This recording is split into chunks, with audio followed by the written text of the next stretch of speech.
like everything needs a good old big fat reset at one point, you know? The value needs to come back. We got to be careful because usually those resets come with black swans. Yeah. Oh, hopefully. And isn't it interesting how it all marries up together? Like it all seems to, you know, even though it's like a jumbled, complex mess, it's like, okay, well, it all is a big puzzle and it all fits, you know, it all makes sense if you unpack it, but it's very complicated. Yeah, it seems like black swan events are the biggest, to make the biggest amount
So 98 before 92.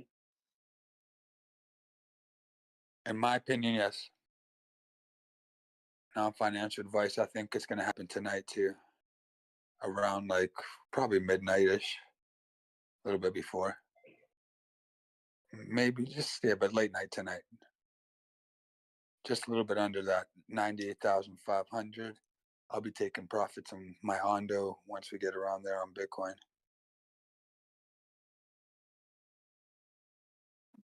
Let's go.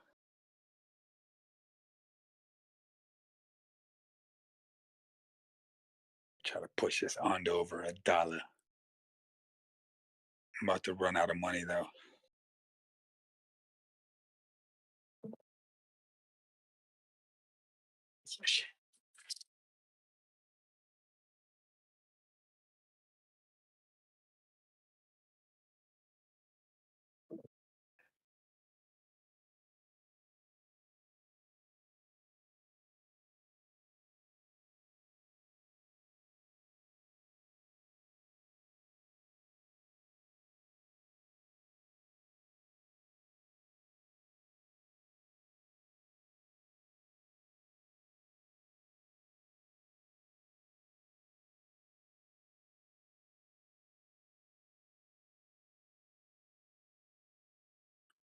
Good luck, Drew. Good luck, man. I'm gonna put my head down for a bit.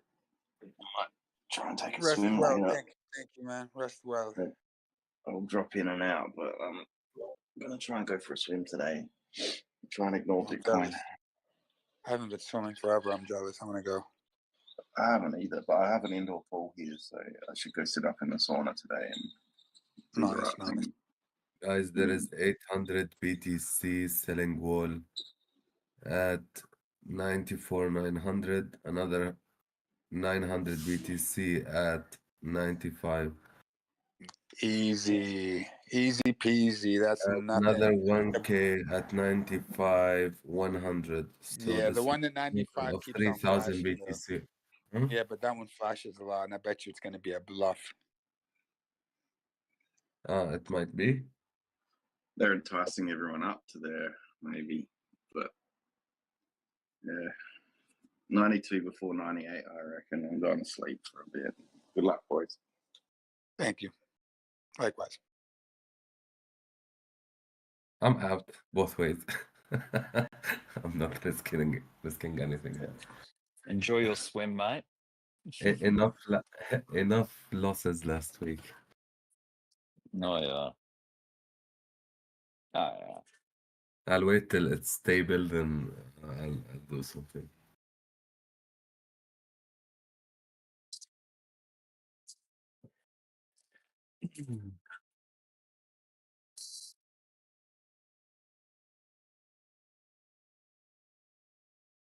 Big buys coming in. Big buys coming in. Let's go. Let's go. Rockets. Rockets. Rockets.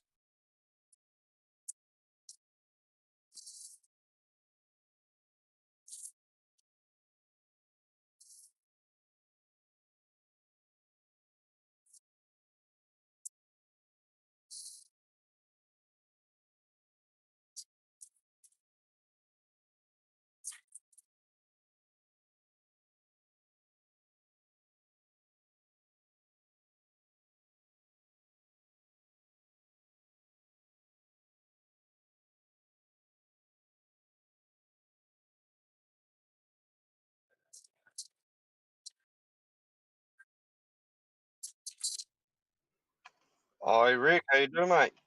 Dbloc is mate, back. good. How are you doing? Good. Good to hear that you're doing well. Yeah, man. Not bad. And yourself? Very well. That's Just good. same old stuff. My Suffering Stevie. slowly. Sing Yeah. Stevie. My singer Stevie. Yeah, you know, Yeah, baby. been getting into the swing of things in the morning like I used to be motivated, you know. Oh, that's good. Very Yeah. good. Mm. Yeah. Yeah, I'm just hanging in there, man. Like, I'm happy to see that Bitcoin has turned a leaf of some sort, and we could be looking pretty. May, like the whole sell in May, walk away stupid thing. Like, I don't know if that hasn't applied in many, many years. Like, Yeah, there's that's examples of it. legacy That's just, shit, you know. yeah, it's like it worked in the stock market like maybe a couple of times, but it's not a crypto thing, I don't think. The It's not reliable. It's not reliable enough. tax loss harvesting kind of shit. Mm. If often big money does file late extensions. Like we have to come up with a new one, like May It Pump or something like that. Like it might do whatever you think it's not gonna do, and every other month the same. So just Right. expect a crazy day That's right. every day.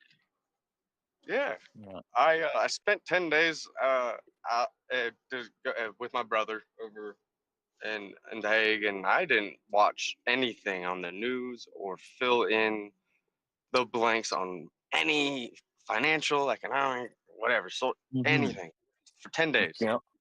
Nice. And you come back and nothing's changed, but everything has changed, but it's all the same bullshit. So it was peaceful, very peaceful. Oh, good. It's good to Oh reset, yeah, recharge. if you were to hear our media here on the television, I mean, you would notice it much more than us. It's just Maybe. Is it really, wild? it's very persuasive. Oh yeah, sensationalist stuff. It's very like, yeah, it's what is it? Well, you're Republican, you watch Fox, and whatever they say, whatever their anchors say, you're gonna be like, yeah. But if they were to say the same thing on CNN, you'd be like, no, because so wait, Fox and CNN are very different. Like totally, one's it's completely split, progressive, yeah. one's Oh, what's the word? Conservative? Yeah. yes. Well, Yeah. yes, Democratic and Republican. Yeah. Yeah. Conservative. Yeah. Yeah. And All right, who's dumping? Who's selling? Who's dumping on my you, head right now? it's you, and you always do it because you come in after. You give a. Who's dumping? Oh no, He just sold his Bitcoin. What's up, Juju? What up, man? Cloudy skies and a beautiful day. Nice.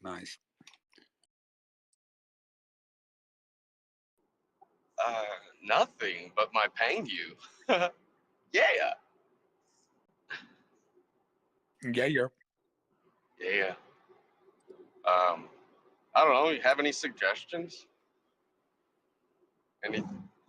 Right now, I'm just scanning. I'm thinking Bitcoin's going to keep pushing this evening for some reason. I don't know, have a hunch. Nothing too technical about it, but except that I don't see too much resistance between here and 98,550. And I'm just, feeling kind of bullish. Scanning the territory. I'm accumulating a little bit of Ondo for this potential push if we have it this evening. If not, I mean, I got a lot of stuff on the radar. I've been playing with RSR a lot too. I'm starting to look at RWAs, real world assets. Yeah, I popped in RSR too. I forget. Yes, sir. Just a small amount. RSR, I think, is a good play also. Just went on to Coinbase. I'm going to try to stay off of memes a little bit, just because I think there's going to be a little bit of new narratives popping off. Of course, the OG memes are going to do good. I still think they're going to do real good, but I'm gonna keep my portfolio light of memes. Of course, it's gonna have some Doge pretty soon. Of course, they're gonna have some Doge. Of course, the keyword. I have an OG wallet that I don't touch that has some Doge, but I'm talking about like my active trading portfolio is gonna have some Doge too. But I do have some old school Doge that I don't touch. That's just sitting there with the node. Yeah, I have 3 nodes actually that I run. I don't run all 3 of them, but I have one running all the time. Yeah, it keeps my wallet secure too. Yes, it does. You've been running those this whole time, huh? It's been 5 years. It's been 4 years. I haven't been running all three of them, but I've been running one all the time. I hear you. Ooh. A lot of people say they're down with Doge, but they won't even run a node, man. It's like, come on, just help it out a little bit.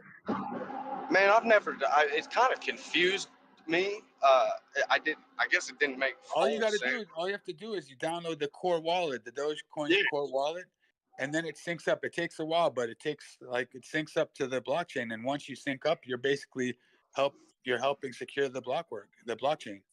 Right. Yeah, you gotta purchase the node, right? For No, a you small- don't. It's free. No, no. You Oh, yeah.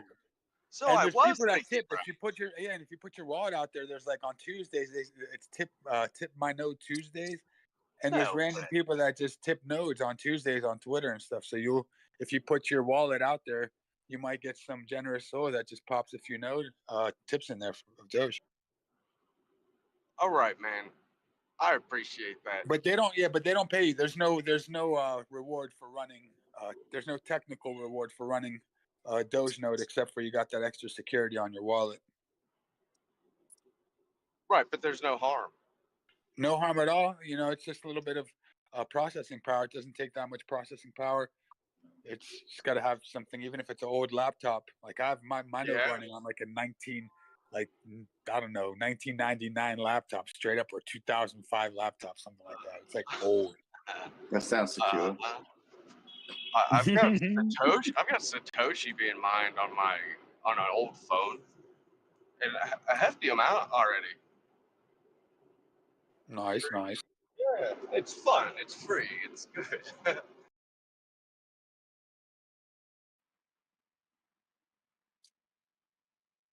But yeah, you could run a Bitcoin node too, and that's free to run. Also, you're not going to get any rewards, but Yeah. also you get a nice Bitcoin wallet that's secure.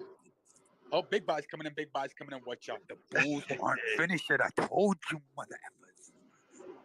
Ondo, though, I like that call. What a fly. Yeah, Ando's got to break this $1 soon. I mean, it's broken many times, but I think he's going to pop it this next touch.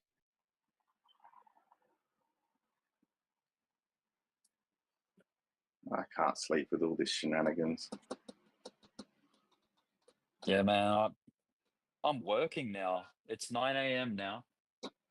And I go till 12:15. I mean, yeah, it's 12:15. It's only a short shift. 3 hours, 15 minutes. Oh, that's Still at the Short and shop? sweet. Yeah, man. Yeah. Still at the shop. Yeah. The liquor store. Get some drongos The in on Sunday It's a morning. bolt. Oh, mate. You know, the biggest drongos line up on Monday morning. Like Yep. Monday morning, it's like that's commitment to alcohol right there.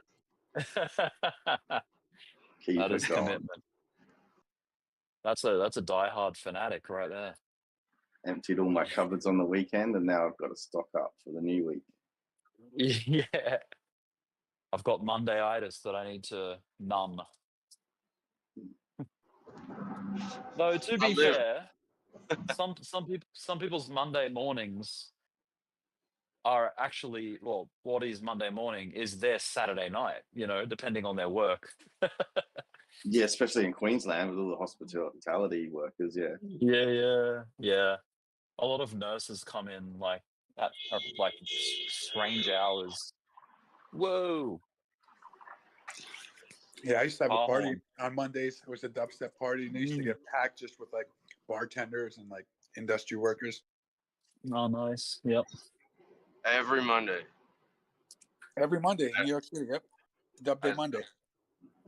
Yep. New York never sleeps, right? There's always something happening. Always. 24/7. That's cool. I like it. It's a cool city. Even Melbourne's like starting restaurants, like to- you can go out. Can you like go out and eat at like 3 a.m. on a Tuesday morning Yep. or something? Like, Oh, yeah. wow, that's cool. Anything, anytime, anywhere. You can in Chinatown in Adelaide. In Chinatown, you can on a Tuesday. Yeah. Oh, that's all. Big That's buys, amazing, big buys man. on the I feel like I would live in Melbourne. I like Melbourne, and because I've been to Hell yeah. Melbourne. Is Adelaide similar to Melbourne? No. No, think? Adelaide, Melbourne Adelaide. has done pretty well lately. Melbourne's pretty Yeah. busy, man. Pretty Yeah, busy. it's very busy. Yes. Sorry about that. I have No, Tourette's. go I have ahead. to turn That's off right. my mic. Here you go. I'm sorry. I have Tourette's. I'm gonna turn off my mic a little bit. I like it. I like hearing the chart. Don't rest. I'll stay on the chat until I get my first customer. So no one's come in yet. It's 9:02. 2 minutes past open. What do you say when they walk in? Hey, how you doing? G'day, Or- mate. No, Hey, mate. you'll hear me. I'll say, Good how's eye. it going? Good morning. G'day. Howdy. Yeah. What's How you going, that? mate? Yeah, you bloody bastard. How you going, mate? Back on the Shakes a pitch. what? You after some piss, are you? Yeah. Back on the piss again, eh? Big night. What, last night didn't do it for you, mate? Something like that. Yeah. You gotta be careful when you're selling liquor. Can't say too much.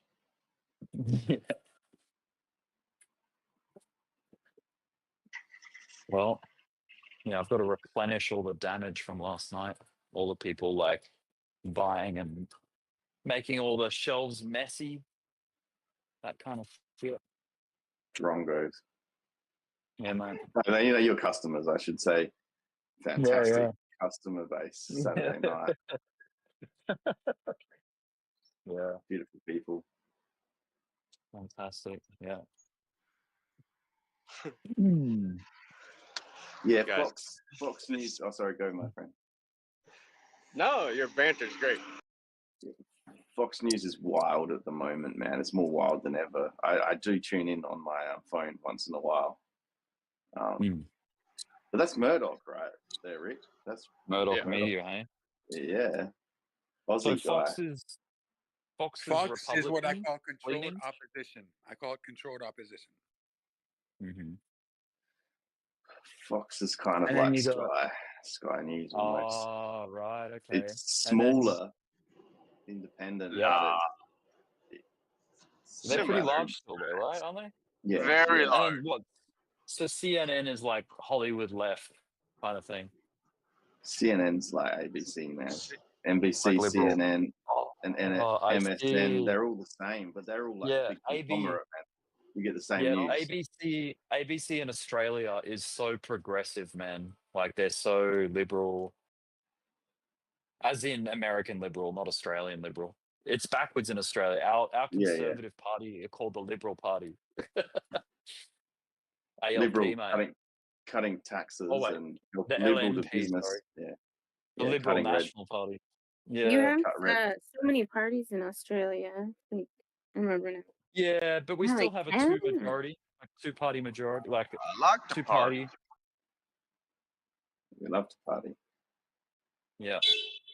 And our colors are back to front too, to the US. So our Conservative Party is blue, whereas your Conservative Party is red. Yep. And then our Progressive Party's red and your Progressive Party's blue.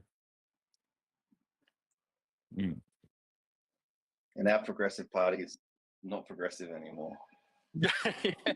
I know.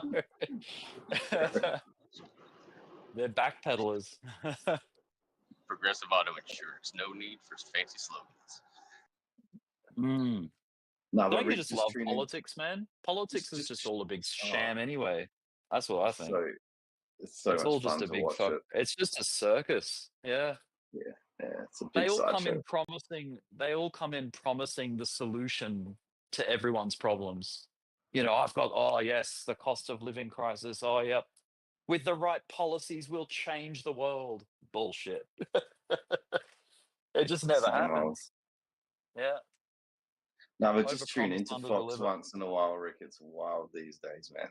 Mm. It really is a wild show to watch, just for a bit Yeah, I of bet. diverse a bit of. opinion. It's a bit Yes, different than yep. any other years, guys. Yeah, it's a little more entertaining. Yeah, you see the other side of the aisle.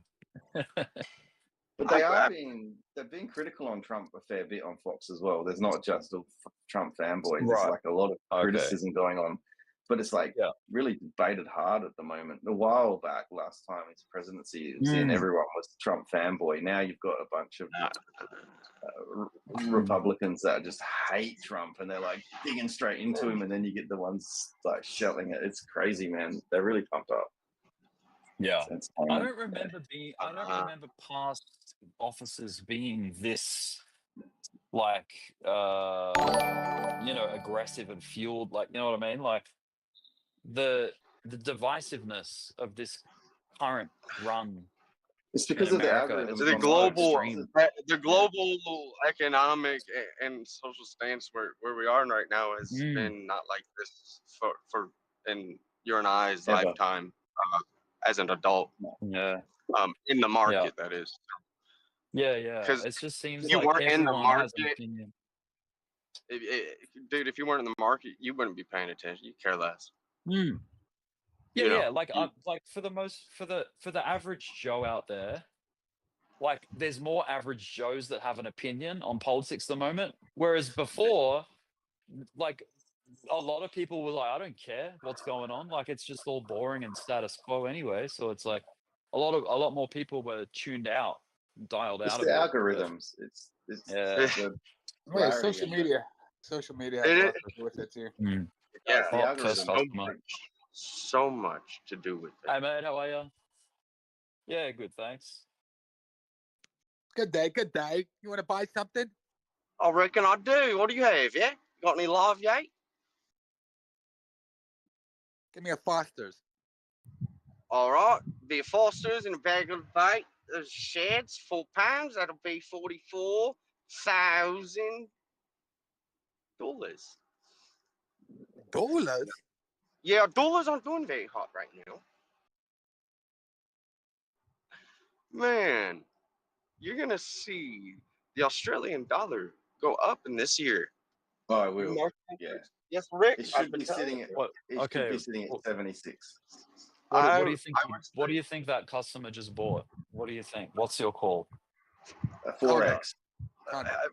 Heineken.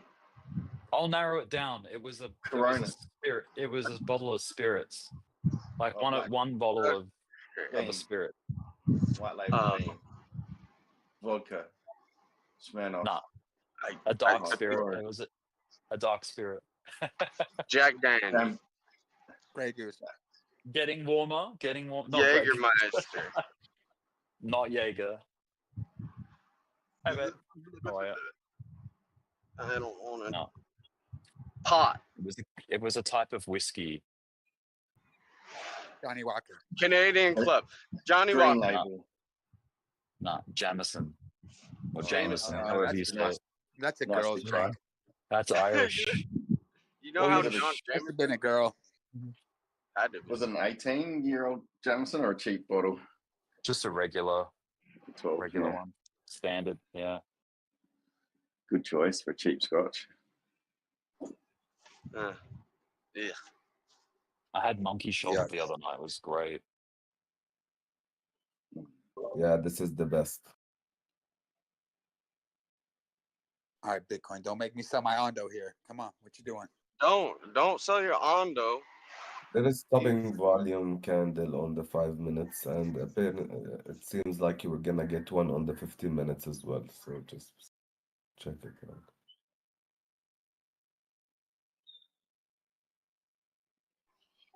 I need to start listening to people, to folks in crypto that know more. I honestly need to take advice. I learned something about myself today. Check.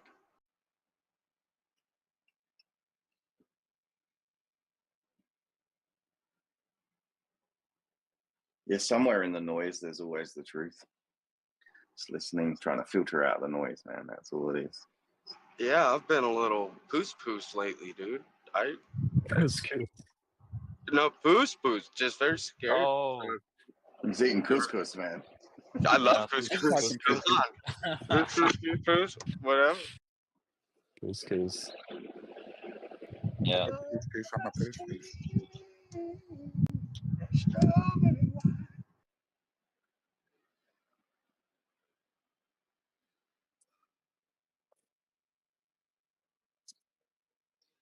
All right. Well, I might be back in about 3 hours.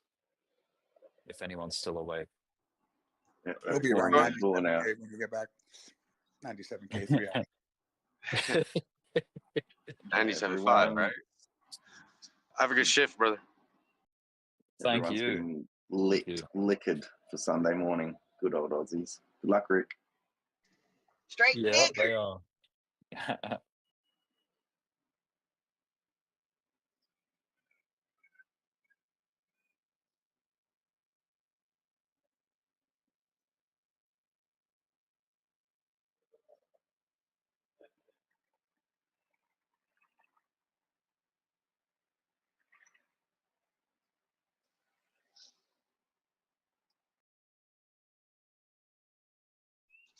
Yeah, he's making some noise today. He had that sit down yesterday. No, that's earlier. No, that was yesterday. About buying Russian minerals. It's good. It's good stuff. Is that your bird giving you trading advice on Russian minerals? Is it really picking up that? Just a little. I'm on headphones, so I can hear it. Oh, okay, yeah. Well, Just, yeah, it's my bird.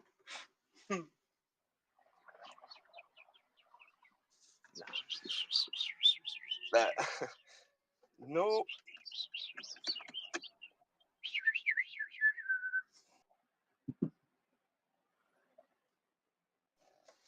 Alright, well, what is that? 97.5 or was that 98.5? Drew said 98.550. Okay, 98,555, baby. Maybe a little I bit like under.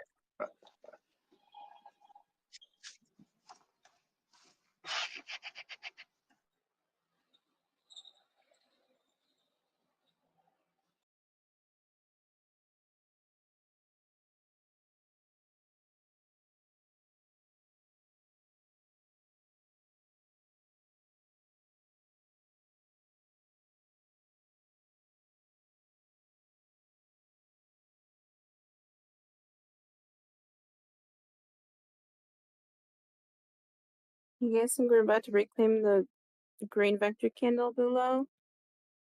Oh, it kind of looks like it.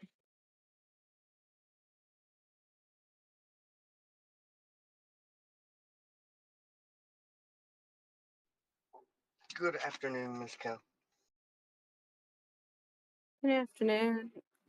I think that I heard somebody. It's even Steven. Steven. Boats and worth. They look so juicy to buy, but we could dump. Juicy does it look?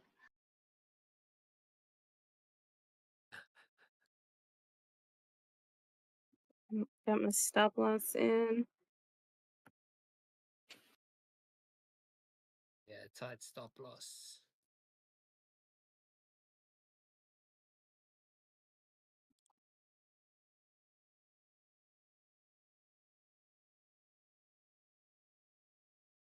What's going on, everybody? What up, Dbloc? Chilling. Boss Hold man. on, I got some audio issues now. Give me 1 second. Hurry up.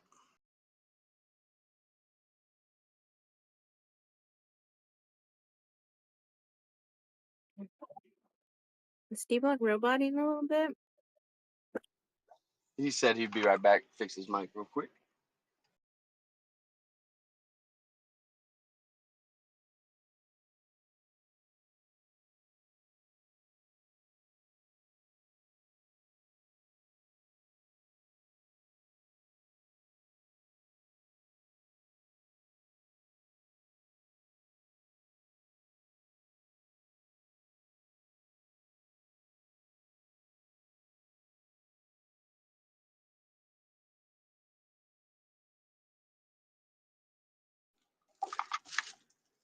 Everybody should buy a Celsius if they're feeling tired. That'll help my position out. Come on. Celsius? Yeah. You know the energy drink. Oh. I don't They- think I've they ever would- had one. They're great. There's no, you know, like acid citrics, you know, but whatever.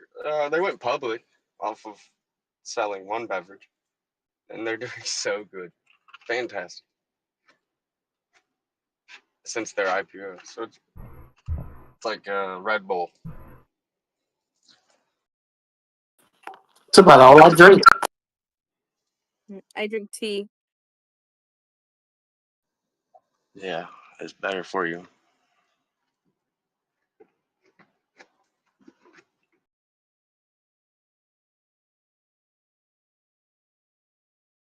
So, and mochas sometimes. There's this cafe by me that makes like the most amazing mochas with this like house-made ganache. They just add like a little bit that you can barely taste. It's like it's heavenly. Oh man. That would be a ganache and in a drink. That's fancy, man. That's some fancy topping. It's like mixed in. It's real chocolate instead of powdered. Oh my god. Huh. I've never had real chocolate mixed in a beverage, I don't think. Oh man, Australians are doing it right though. You guys like I ordered an iced coffee when I first got to Australia, and then they hand me a coffee with a scoop of ice cream in it, and I was all confused. Like, what? I didn't realize that it was like the standard there. Really? The standard iced coffee is scoop of ice Yeah, cream. unless you order iced latte. I But love yeah, y'all. iced coffee. We take our food and coffee very seriously, extremely seriously, too seriously, I think. It was good. I mean, it was really Yeah. hot out, so.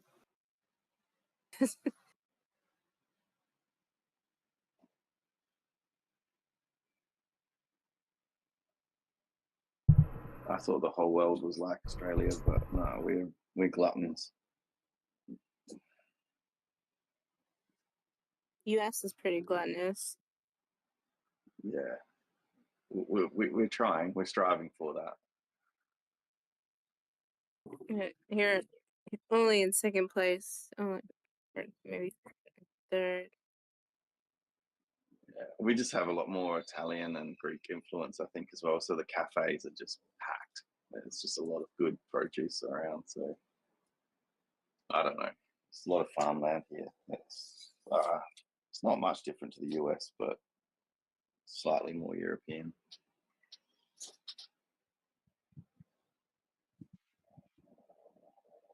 We don't know what we are in Australia. We still have our own. Yeah, but oh my gosh, your gemstones laying out in southwestern Australia, flat fields with gold sitting on top. Oh my gosh. Opals, the most expensive opal in the world, $3.5 million a carat. Black opal, probably. Yes, sir. Yes. Pineapple, you got the pineapple opal there, and it's not mined properly, in my opinion. Goes through phases of popularity. Yeah, but there's a vast amount of gold that should be looked at. You'd have to move a lot of land. That's the problem. Well, Melbourne was built on the big gold rush 150 years ago. There's huge amounts of gold dug up there. Yeah. We still have plenty of gold mining, though, and pink diamonds and so many minerals here. Copper, it's just you use a lot, you produce a lot, but export not as much, which is good.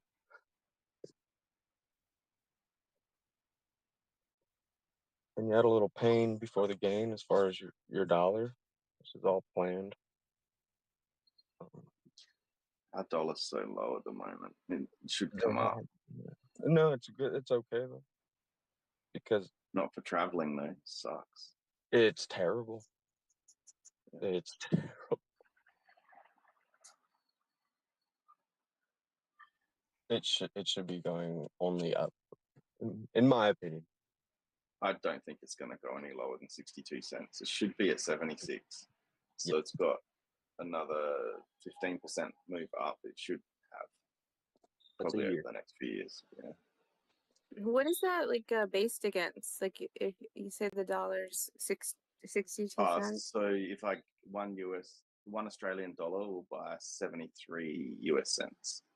Oh, okay. You're going against US. Okay. Yeah. Well, everything's related to US dollars. The whole world relates their currency to US dollar, really.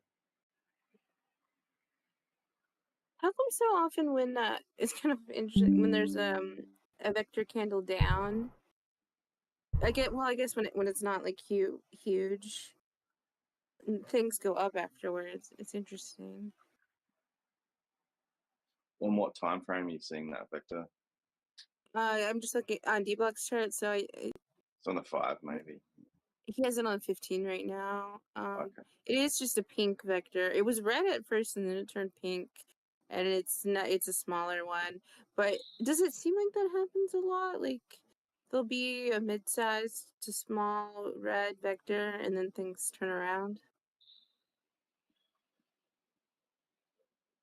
I think the bigger vectors on the higher time frames, like the daily and even the 4 hour, are more likely to be recovered eventually. Some of the smaller vectors could be left behind. Eventually, they'll pick them up, though. They don't have to pick it up straight away. They could just leave that there until tomorrow. Most vectors get picked up. And well, I guess technically it got picked up right.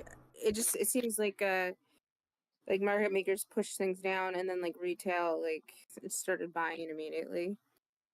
Yeah, probably started a dump party, couldn't do it, gave up, thought, oh, I'll let these retail people just FOMO a bit more. It could show intent for his direction, though. If you keep seeing vectors to the downside and they're not being respected, then it just means that retail's too strong. And there's just liquidations everywhere, up and down. The higher the volume, the less that market maker can control things. He controls them better in low liquidity. You get a mic check. Market maker is toast right now. Yeah, I'm still getting double audio. I'm still getting double audio somehow. I can hear myself twice. There is echo, I think. Check the echo. All right, give me a second. Let me find something. Yeah, we hear you perfect. Yeah, you're fine on our end. Smooth as a whistle. You guys ready to FOMO? No FOMO. I mean, if you give me at least a 10 or 15-minute heads up, I can play with you. Let's go. Telling you, man, I'm about to pop this $1 on this Ando. But then we would have to take turns because one would suffer while the other gains. You know what I mean? It's just... Push it. That's all. So take control. Okay. Yeah, we just gotta, we gotta vibe with it. You gotta summon the bulls. We gotta be one with them and take them into our laps and our arms and show them how to really. Yes. But most importantly, we have to support Bitcoin. We gotta, we gotta give it some magic and believe in Bitcoin and Ethereum. But yeah, it's gonna be a very crucial for Bitcoin to stay over 94,640, in my opinion. If we don't stay over that, I'm selling. I'm dumping my Ondo all over your head. Okay. Just give me a heads up. I just gave you a heads up. Heads up, literally. Oh, bam, no pun.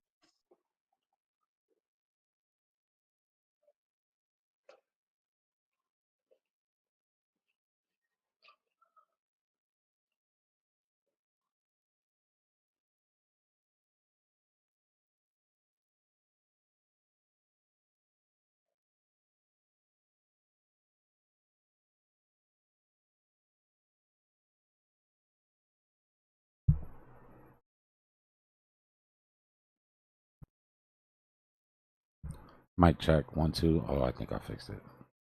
Oh, good man. 1 2 1 2. You're clear. All right. What a mission. What's good, Joe? Yeah, man, it's like Mercury in retrograde or something, man.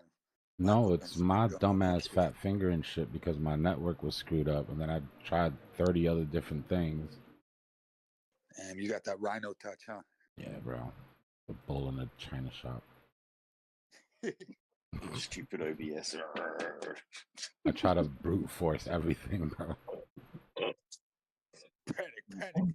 Let's turn this all the way up. All right, that didn't work. All right, let's just turn this off completely. How about let's delete this file for the hell of it? Nah, I'm exaggerating. I was on the phone most of the time with Comcast.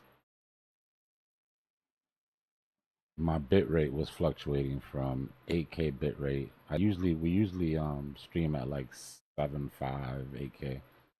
Was fluctuating from 8K to 3K. And every time it went down underneath 7.5, it was clipping. So I still have to figure out what's going on with the network, but I dropped the bit rate to 6K.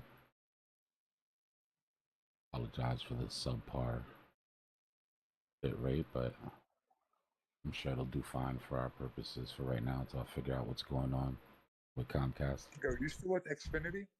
Yeah, bro. Yeah, I just got this thing for AT&T fiber in the mail though, but I don't know. Xfinity be sleeping. They be messing up, man.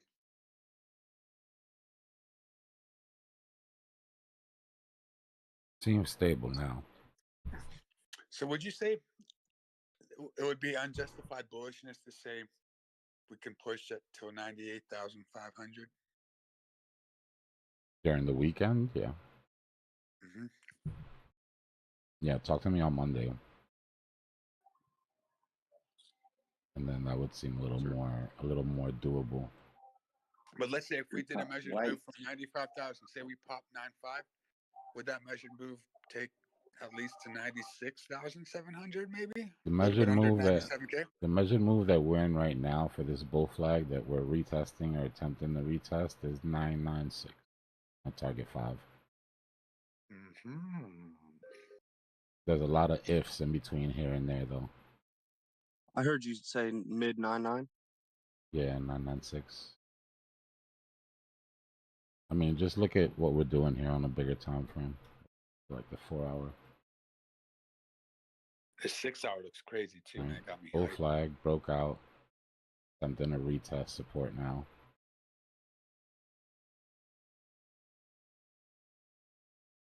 But like I said, there's a lot of ifs between here and there. That's if we don't sweep liquidity. That's if we don't deal with the psychological of breaking 90. That's if we don't go to the mid 80s. Which I still think is possible. But time is running out. That liquidity's coming. There's no stopping it. Mm-mm. You know, we can deviate from that correlation 20%, give or take, at any given time, which is why we don't follow it like on a daily, but it's coming. Something would have to happen. Like it would be, in other words, it would be intentional. It wouldn't be like just regular price action.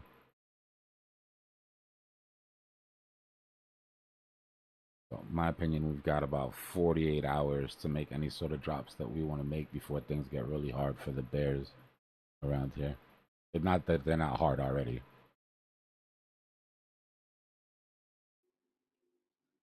Yep. Sinlos, you took profit on your Pengu?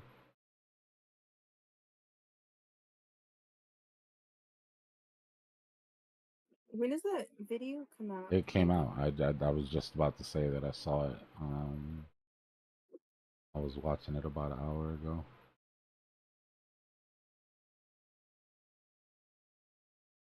He basically said the same shit I've been saying for the past, I don't know how long.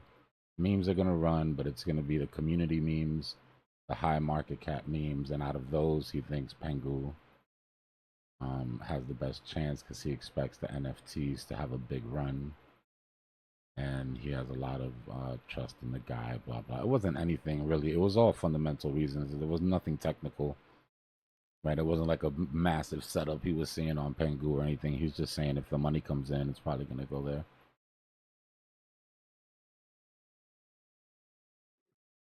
When are you selling your Pengu?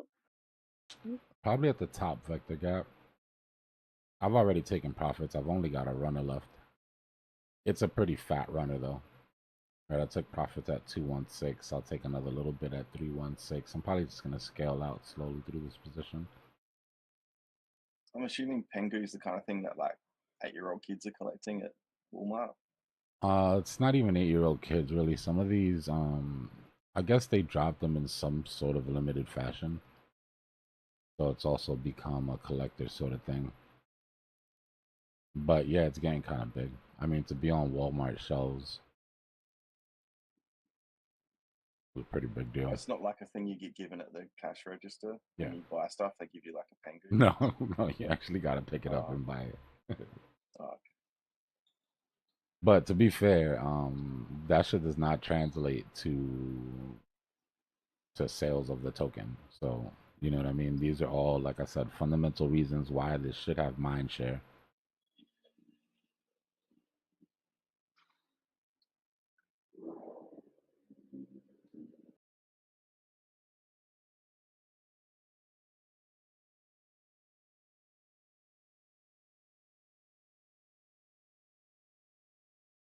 I learned a long time ago that it's not what I think will run, it's what I think will work, or what I think makes sense, or what I think is a good project or a bad project. I mean, that's important too. That's step one.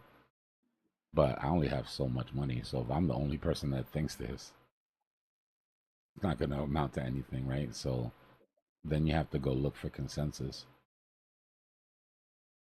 We all know we've been in projects that are straight vaporware just because the majority of people think it works, you know. So Oh yeah, that's where they'll put their money.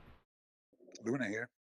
Yeah, I mean, for your long-term investment, 10, 20-year investments, yeah, invest in something that works, that has some tech. But if you're trying to make some money in the next 8 months, just pay attention to what people think is going to be big.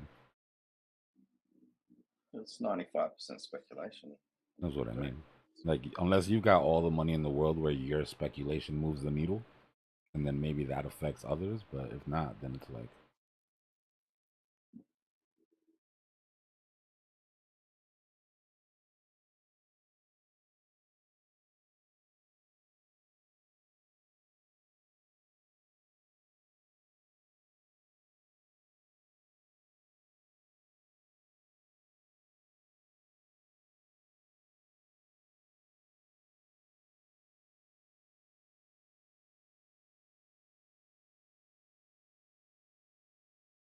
I saw this hunting thing the other day. I was looking through YouTube.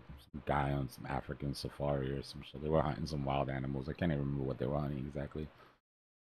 And they were walking through the thing and they were looking for the footsteps, right? And they were like, oh, you know, this will lead you to the water sources. And one guy was like, well, you know, I know there's really good water source, there's shade, and the water's not contaminated, but all the footsteps were leading to the other water source. And they were having the argument, and it's like, it's not about what water source you think is best, is what water source are most of the animals going to be at. And I started thinking about crypto. It's exactly the same, kind of like the same shit we were talking about, right? Like, yeah, we've got all these projects that we think are amazing, and you know, this is where the value is, but if all the sheep are headed in the other direction, and your job is to fleece sheep, then you know what I mean? Our job's to make money, not be right. You kind of got to really go where matter they're what we are. going. I mean, be right, you know, make money, make tons of money, and then invest in shit you believe in. That's called a passion project, right? Those are the things that don't really make you tons of money, but you hardcore believe in it and you want to support it and all that. But people have passion projects. Very small percent of their portfolio, though, you know? I'm passionate in making money, though. I don't care if I don't have it. I'm fine with that, but of course I want to make money. I don't care where I gotta go.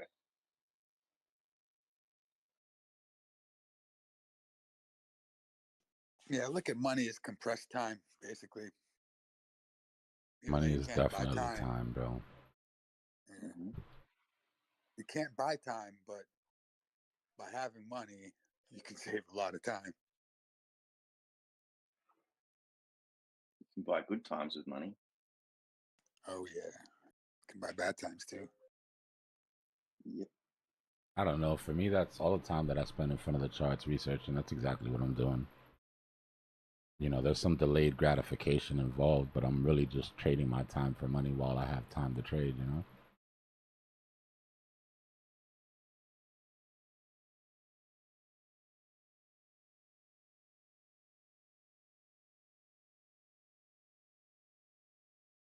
I'm starting to get really passionate with these RWAs. Larry Fink said that January 1st, 2023, he said it's all going to be about tokenization. So I'm kind of mad at you, though, because we've been talking about RWAs for Oh no, I a know. while. Well, yeah, dude, even since Tezos was the first OG RWA, and I had a big bag of Tezos. Because I remember, like, we were talking about tokenization of the Versailles Palace in Yeah. Paris, right, in France and stuff like that. And the Jean d'Armeria in France was using it, and they were tokenizing everything.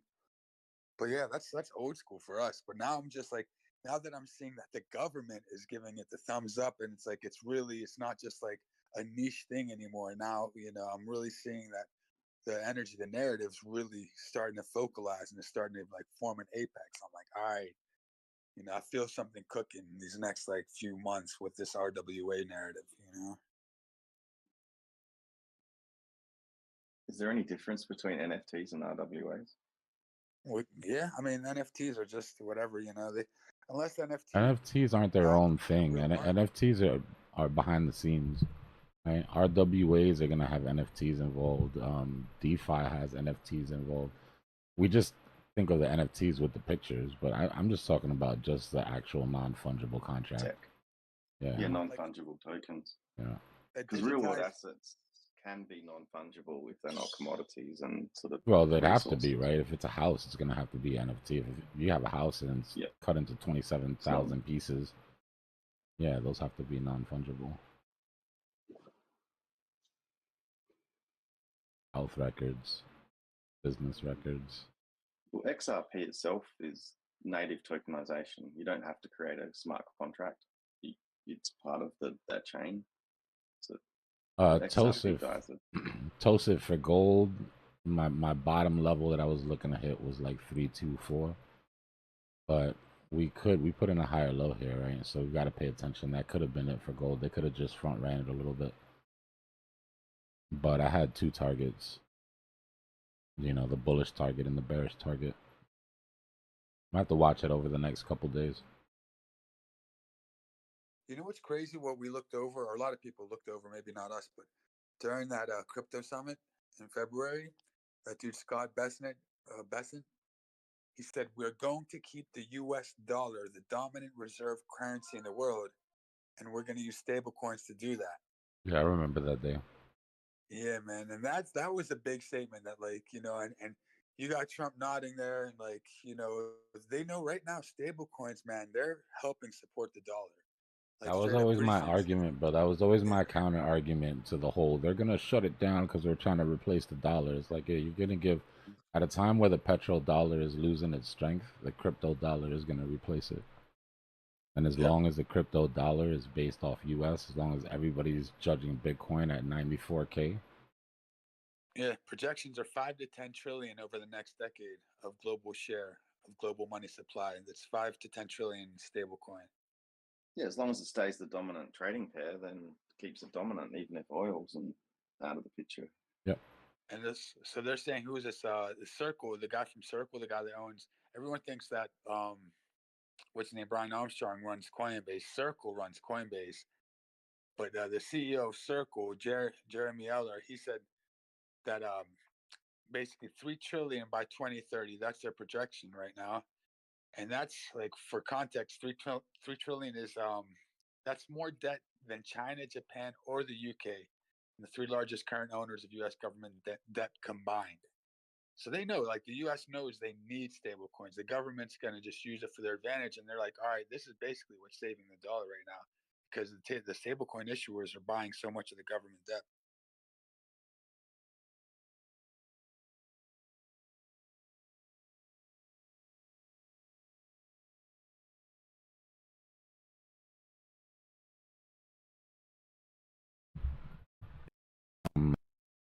It's really a double-edged thing. Let me show you something. So I'll show you why it is when it comes to RWAs, it's really hard to look at them as one specific thing and not just a new type of asset, right? Look. This is all the world's money. My bad for the flashbang. They still don't have a black night mode for this, so each square, that size square right there, is 100 billion. Right? That's silver. This little tiny little cluster of squares is cryptocurrency. Right. So here's military spending. Now, what I want you to think about when we're looking at this is two things. One, how many of these things can be digitized, right? Or turned into real world assets, or represented by real world, by a digital a digital contract, and how much money there actually is, right? Remember how small we are, and where we want to go, right? So look, here's military spending, U.S. budget deficit. These are all the coins and banknotes, right? Paper money, fiat. Keep that in mind as well as we go down this list. That balance sheet, all the billionaires' wealth, all the gold, Fortune 500. All right, gold, RW assets, for sure, easy. That's not a problem. And if the narrative accelerates, I think like these things could fill up in the next 30 years, 20 to 30 years. Yeah, so check it. So gold RWA is already a thing. Fortune 500, this whole thing is getting tokenized. But just look at the difference between the Fortune 500 and crypto. And remember that imbalance. We're just babies, man. And now just imagine pulling 1%, right? All we need is 1% out of each one of these squares, right? 1% out of gold, 1% of the money that's in Fortune 500 decides to come to crypto. Just 1%. All the stock markets, our entire money supply, global debt. Look at the global debt, but the global debt is ridiculous. Yo, imagine holding your position strong while all those fill up. All right, global real estate. You think we can't get 1% out of this in the crypto? We're automatically going to get more than 1% because when these become real world assets, they'll automatically be on chain, and that money automatically be on chain. Would you say 5 to 10 is a very fair assessment? 5 to 10%? I'm just, let's keep it at 1% because nobody can deny that that's possible. Okay, I feel you. 1% takes Bitcoin to like 5 million. Global wealth, all the global wealth, derivatives, all of these will be tokenized for the most part. Everything will be tokenized now. 100% will be tokenized. It's all going to be tokenized. So when you look at all the money that's in derivatives and compare that to crypto. Yeah. So first step for us is we want to flip gold. Flip the market cap of gold is my first sort of step for Bitcoin. My first milestone, I should say, to get into that point where we're like, oh shit.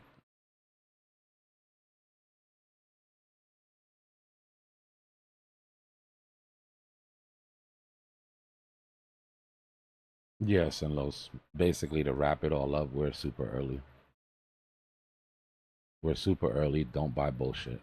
Because when that money comes in, just ask yourself that. When you look at all those squares, when you look at all that money in gold, Fortune 500, real estate, derivatives, when you look at all that money and you think of it coming into crypto and you look at your portfolio, ask if you really think it's going into that coin. And if it's not, then don't hold it for 10 years. Don't hold it for 5 years.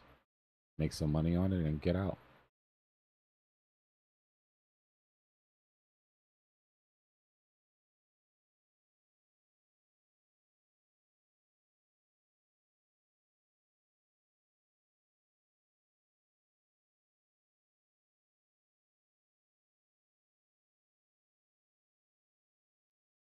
We might have an Oracle bigger than a NASDAQ exchange one day. Who knows? By the time we overtake all of that shit, there'll be something else to, Point being, there's a lot of money out there, and we don't have any of it. As much money, as many millionaires and billionaires as you've seen crypto make, it all lives inside that. We're just little babies. Seed. It's kind of sickening to see the debt, right? Because like, Yeah, no, that is wild. That's like when you see it like that in the perspective with all these little squares. It's like just this is the money supply. Yeah. Money supply is is barely enough to buy the entire stock market up. And then you That's start going into the basically global debt, household debt, that's leverage government right debt, there. non-financial debt. It's it's fractional reserve lending. This is why there's such a disparity. All The world these economy is running on derivatives. 100x leverage. It's Yeah. What is that one? Dbloc, share it in the chat. I'll check it out later when I get home. Looks wicked cool. Just go on Google and put all the world's money and it'll pop up. And that's just the registered money. Imagine the unregistered money that's not, the under the Well, they table don't know money. where it is, but that's, at least the money that they've kept track of. I guess it's the counterfeit money wouldn't be there, but any money that came out of a Oh, is central there anything bank, in circulation? Like even yeah, like everything. Yeah. Of what currencies is that? Except for the Incorporate all debt, right? currencies Because on the debt isn't in circulate. The debt is just funny money. The debt is just shit that doesn't exist. at all currencies or just USD? That was everything. All the world's money. what is it, 40 trillion plus, or what is that number? Let's see. I don't know if this is I'm hoping updated. 400 trillion. It might have increased a bit. Did they give me a total here? 43.9 billion. Oh no. What am I talking about? This is the shit it says on the side. Alright, give me the final tally. I'm not about to do maths. I will go straight to AI. Alright. You asked for it. I mean, this is an account for everything from houses to bank accounts to business to everything. Yeah, real estate assets, debt Like assets. the value of the world and the debt that is behind it. Yeah, it's the world market cap. Yeah.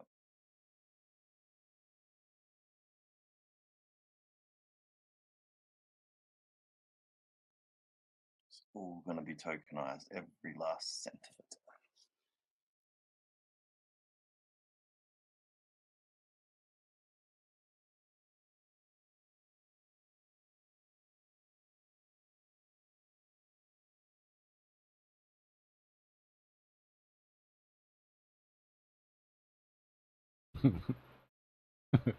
Brick said it's all going in the fart coin.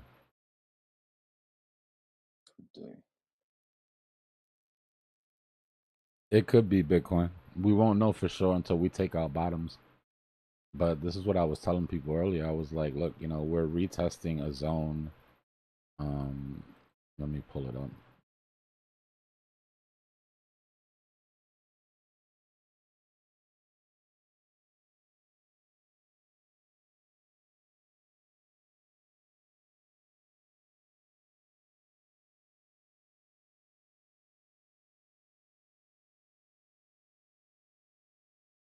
Just ignore this for a second.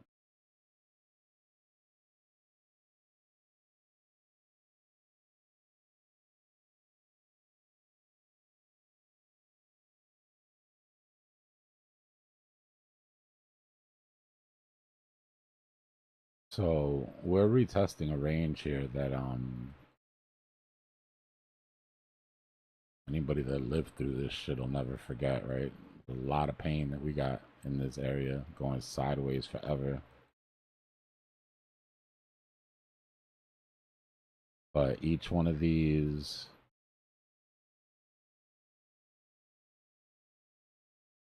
times that we came down and made support, right, basically created a range.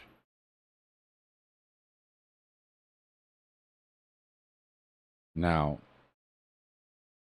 if we were to come up to this range fail, break a new low, I'm with you.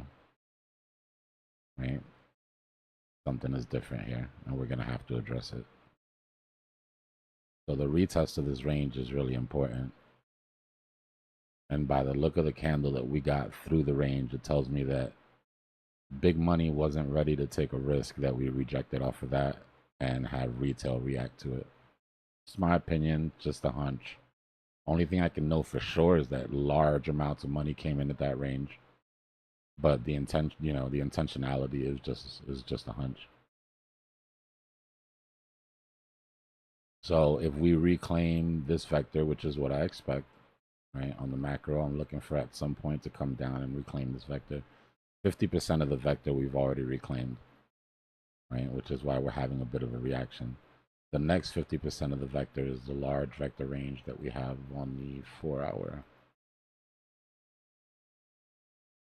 Right, that's your 89, 88. But what we're really looking for to happen is to come back, clear this vector, and hold on these EMAs. Even if we come all the way back down to the 200 EMA, we're only at 85K.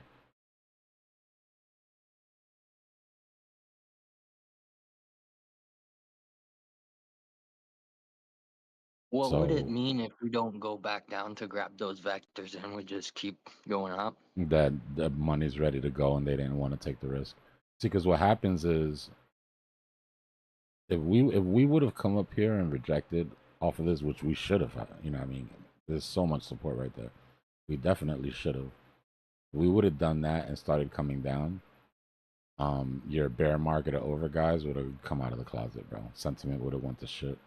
If you're ready to go, you know, you've already pounded sentiment. At some point, you need to stop, right? Because at some point, you need people to jump in with you so that you can do what you want to do. But I'm not taking my eye off of that recovery. I think there's a good chance all three of these half vectors could get hit.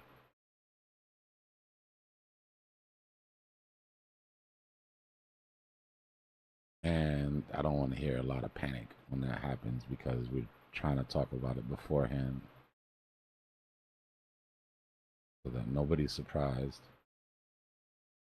So you think we'll still grab those down below even though that M2 is up and to the right I think it's possible. I think the M2 is gonna. I think the M2 pushing up while we reclaim those vectors will keep it from getting too bad, right? Because there'll always be that buy pressure underneath.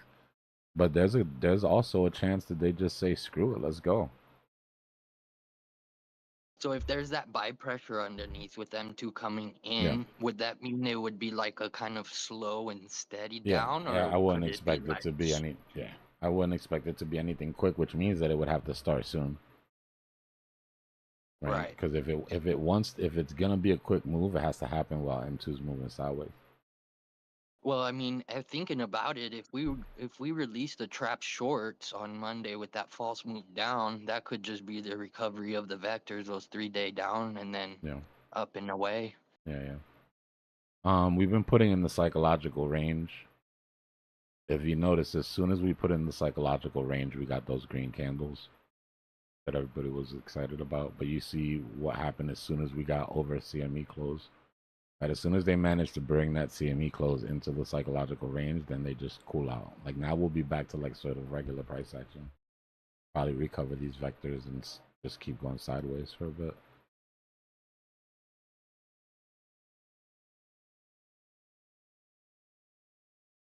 Right, but that's the fourth step of the weekend trap, basically. First goal, set short or long, trap long or short. Right, did both of those. Third goal is to keep weekend trap in a range around CME. They did that. Fourth goal is to get psychological ranges above and below CME gap. Did that. Only thing left now is to watch for that sweep.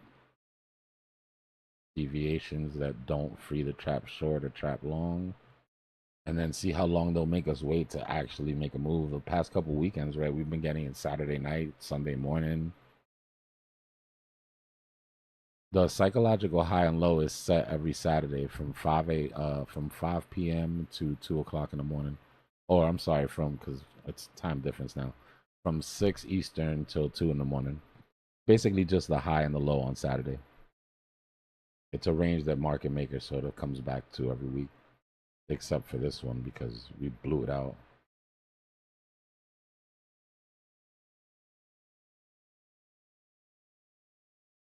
Is that an indicator? The psychological high and low calculated? TradingView has it. Oh. I mean, I'm sorry, not TradingView. Traders Reality has it. There's other indicators that have it, but the one I'm using is Traders Reality. No, well, same the vector candle one, the Trader's Reality main. Yeah, most indicators when they give you the weekly high and low, or the weekly range for the week, they'll do it on Saturday. It's like the same sort of math that they use to get it. How do you get your candles to be hollow? Like I tried putting them hollow, and then it made like the vector ones too, I think. No, you gotta go to your where the candles are regularly. Oh wait, no, you don't. I'm lying to you. Go to your Traders Reality. And where it says regular candle up and down, make that opaque. Like bring the opacity all the No. way down on them. I'm gonna take a screenshot real quick.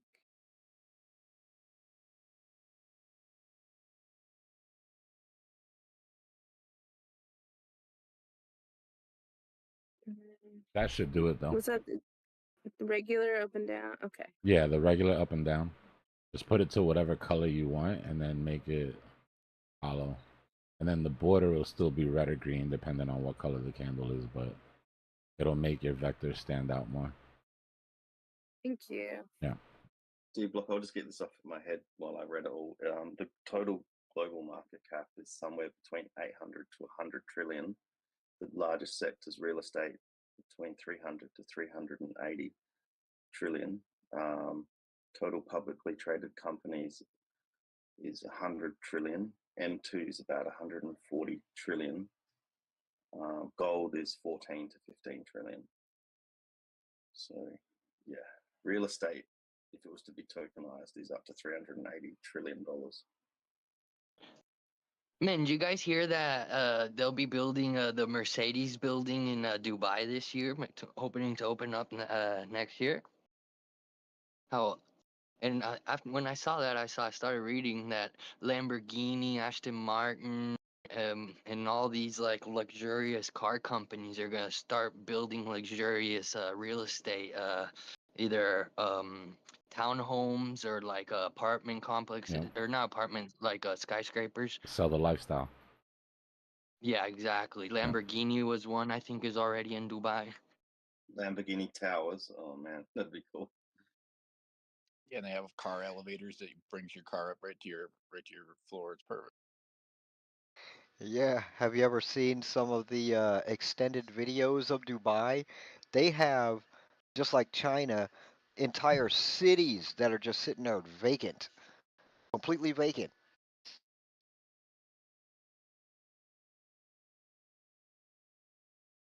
Forward thinking, I guess.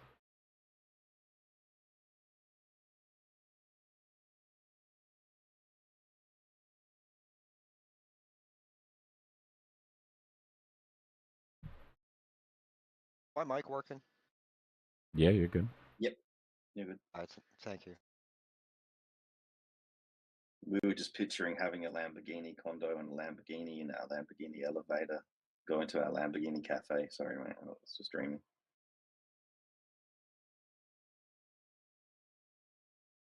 I'm more partial to the Lotus, to be perfectly honest. Oh, look, let's not split hairs here, man. I'll take either.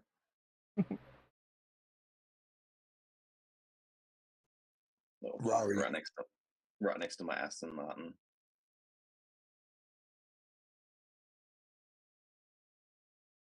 Don't forget the Bentley, What, Ferrari Testarossa, Lamborghini Countach, Porsche 911. I'd keep it old school. Maserati.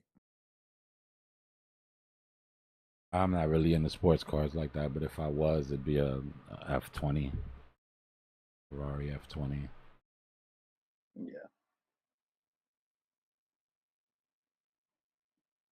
In my 20s, I was into them kind of vehicles. Now I love my four-wheel drive trucks.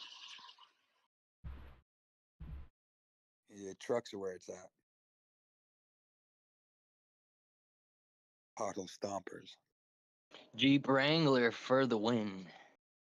Bronco stomper.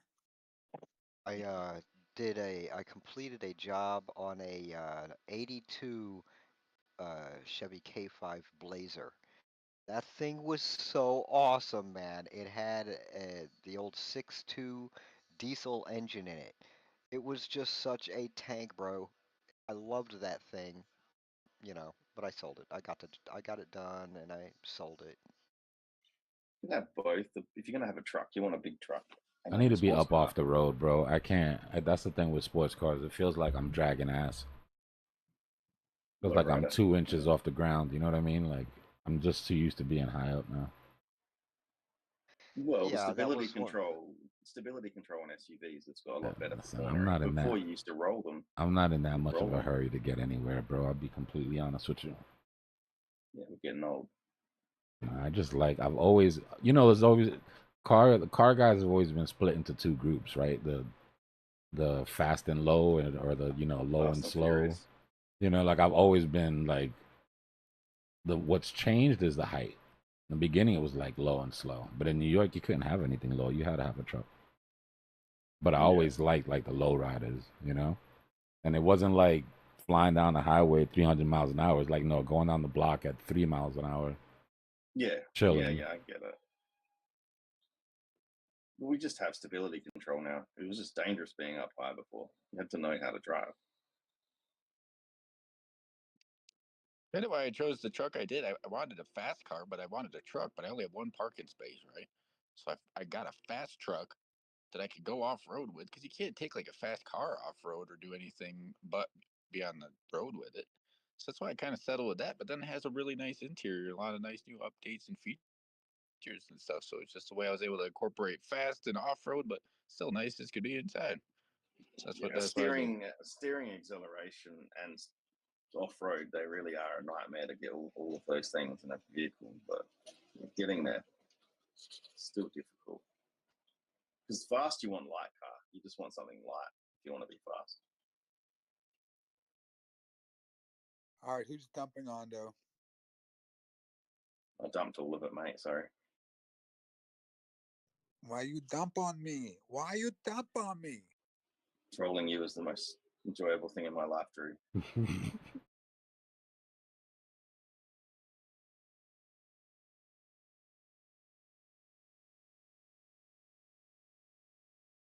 Tengu's almost back up. Actually, it did put in a new high. Local high. Why you dump on me? Why you dump on me? Someone's got YouTube. Somebody's got the YouTube up, yeah. Dump on me, dump on me. Tengu's where it's at.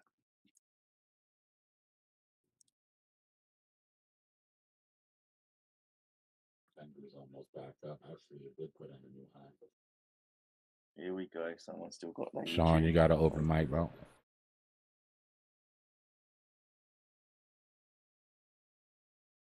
That's dedication. He's got YouTube and Discord open. Dedicated.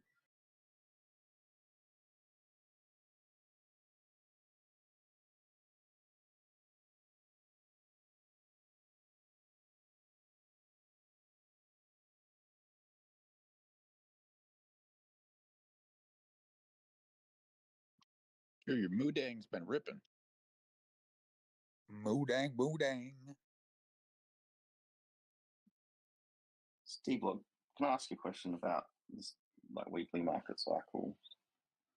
Do you tend to do your trading Monday to Thursday? No, that's not me. What happened now? It was you, Sean. Yeah, we could see it lighting up. asking. It's the TV coming through or whatever it was. What were you saying about the what cycle? Dbloc, do you, with the market cycle, following the market maker through the week, do you tend to just do your trades through Monday to Thursday?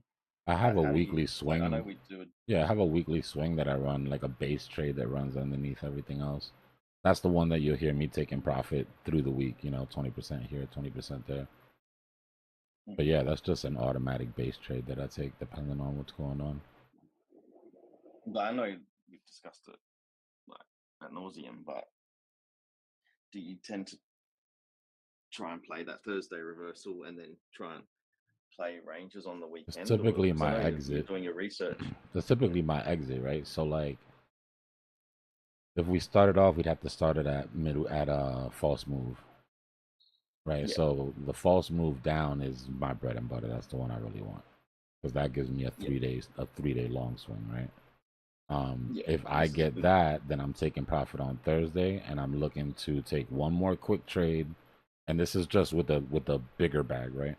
Take one more Yeah. quick trade, on Friday as we set the shorts, as we set the trap shorts, and again that Yeah. depends if we get to set the trap shorts first or not.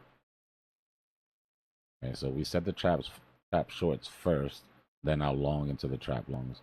If not, then I Yeah. kind of just chill and wait. Maybe if I'm bored and there's a deviation out of the range, I'll long that back up into the range. If we break down underneath CME and don't close, that's an automatic trade for me back to CME. But that would be Yeah. part of the midweek revert. That'd be part of the 3 day swing anyways. And then Thursday, yeah, going into Thursday, I'm taking profits. Going into Friday, I'm setting up for a 24-hour swing.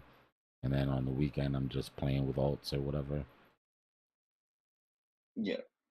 Yeah. And then all the Appreciate other shit that we going trade over it during again. the day. Yeah. So Yeah, Dbloc, when appreciate you it. say that you set up a long, that means you're doing leverage? No, Or I you mean up. okay. I'm trading All right, all up. right. You know what I mean? I'm just saying it so that people All understand right, what I thank mean. you. In the default case, like he could be short and doing the opposite, but Yeah. in spot. Yeah, well, I mean, and I know that he only does spots, so Yeah. that's kind of threw me, and I was like, That's why I was saying that Yeah. depending on what direction it goes, I'm either trading daily momentum and volume or I'm in this nice long chunky swing.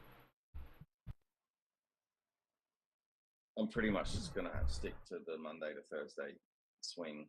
Yeah. If we get a false move up, Yeah. I mean, if I expect it to be a false move up, like if it looks like it's going to be a false move up to me, then I load up at the bottom of the weekend trap if I haven't already loaded up on the trap shorts, right? But once that move is done, while it's going down for 3 days, then that's when I'm saying I'm just trading inner-day stuff. Trading dead cat bounces, trading alts that are counter trade, that happen to be moving counter or whatever. Yeah. All the bread and butter And then stuff. Thursday for the midweek reversal is when I load up a little heavier. So if I don't get to trade with the big bag during the week, on Thursday what I tend to do is go heavy on the midweek reversal and make that 1 day trade sort of make up for. And just do that for Thursday until Friday, or try and hold that through the weekend. Yeah, that's just my swing sort of cycle, right? Yeah. That doesn't count daily trades. That doesn't count swing trades that are Oh a no, little I'm longer, talking that are about like the 80%. months. I'm talking about the 80%, like the Yeah. sort of the hibernate mode, the at ease mode. Yeah. I mean, I know all the other bits and I'm aware of it, but I want the majority of my trading, mainly for my sanity. I mean, there's base for me. There's base trades, right? Like on a macro scale, the base trade is obviously buy Bitcoin at the bottom of the bear market, sell it at the top, whatever. Yeah. I'm on talking the weekly though. Yeah, so on the weekly, these are my base trades, right? No matter what's happening, I'm in one of these trades at one point or the other. Even if everything else is dead, or I've always got that running in the background. I could be wrong, but like looking on the weekly chart, if you zoom out to the weekly, most of the moves happen within a week. It seems to be that the market maker certainly is playing the game. Yeah, there's a reset, and that makes sense. There's a reset. Friday he wants week. to go home and see the family, and then Monday's back to the desk again. So he's like, "How's this week?" I mean, you've got your monthly and quarterly and half yearly and yearly, and when they line up, you get even bigger moves. But there is certainly an approach of like, how are we going to deal with the market this week? I mean, think of it like this: you just spend the whole week making money. What are you going to sit it in the market over the weekend, hoping that it goes up? That it's the one rare occasion that it happens to go up, or are you just going to look for another, lock in the profits, reevaluate, and set back Yeah. up for the next week. Well, that's why I don't want to get too involved on the weekends, even though that we might have the biggest move ever on a weekend, a Sunday or something crazy. But if I miss something, it doesn't matter to me because I want this long term. So just how do I sleep? How do I schedule my, when I'm talking to people as well, I'm like, if you want to trade with me, I have friends that want to put equity in now and stuff. And it's like, well, you have to be available for me at 9:30 to 11:45 in London. And then you can take a break, but you need to be available again at 1:30 till 3:30 in London. And if you're not around at those points in time, I'm not really going to be trading. And that'll be through Monday to Thursday. It's just so I can sleep and put the phone down and not overtrade. Yeah. Because those timings made, when I was overtrading, being able to close out at London and just do the London session, like I could sleep again. So I don't want to go back into that. If you want to talk about a mentality. daily cycle, I mean, if you have the luxury of being up during the London session, you can get all your trading done in one session. Yeah, I do, because I don't have I'm not working. I'm retired. So, but if I have friends that want to trade and they're asking me, I'm like, well, you're going to have to be available at this time for me, because I'm not going to be putting lots of trades in on a Saturday and a Friday and a Sunday. And I'm going to watch Asia every single time. So it just puts me at ease learning that. I believe the cycle. ETH on the daily, guys. I know ETH is moving right now. We're retesting our 50 EMA on the daily. We haven't even touched this thing since January. Oh, let's go. Let's go. Finally, we're getting a little touch. Yeah, it'll be a nice touch, but again, I don't expect it to break on the first go because it is the first touch. But that 50 is sitting right at 18.69.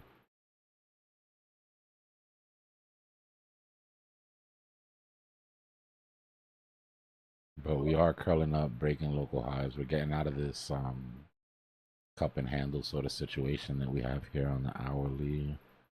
In a second, I'll draw it out.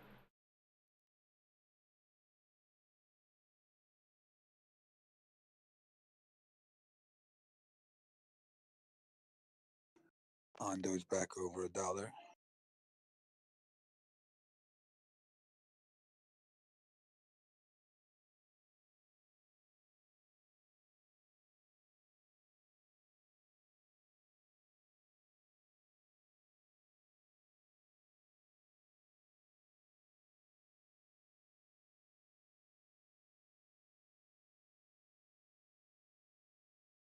Little 1 hour teacup, short and stout. 19,356 would be the measured move. The problem is on the daily that takes us through the 50, which would be great. I'd love to see this shit just pass the 50 and go, but That's the whole cup. Not just the it's handle. on hourly, so it's really small. Bitcoin's getting some nice buys. That's a nice. Where are you seeing buys on Bitcoin? Drew's making it up. It was Drew's big buys.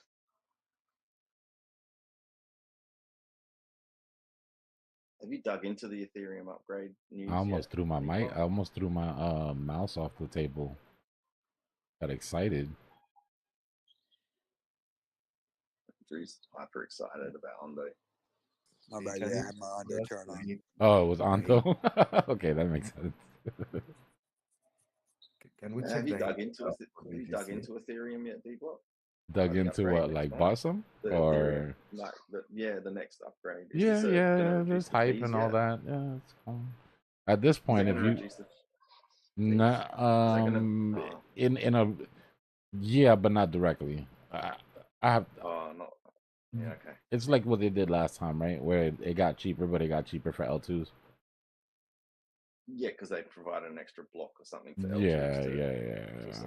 Oh, I'll dig okay, so into it's a not the little full. more. I'll dig into a little more and find out about the fee structure. I'll be honest with you, Oh. like all the convincing that needs to be done for me on ETH has already been done. Like I'm not looking for anything else to. Exactly. That's probably why You I either haven't read believe it. in It's it like or you don't. You know. Yeah, it's not gonna make me believe anymore. Yeah, true. It's probably why I'm lazy to read it. I'm like, it'll happen anyway. Can you check for us the heat map? The what? Liquidation heat map for Bitcoin. Oh yeah.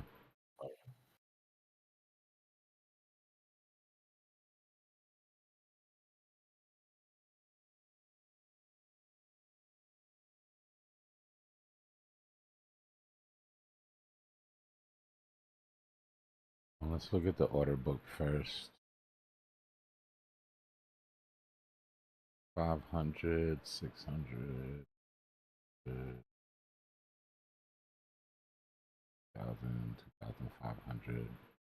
There's about 2,500, close to 3,000 Bitcoin above in a sell wall.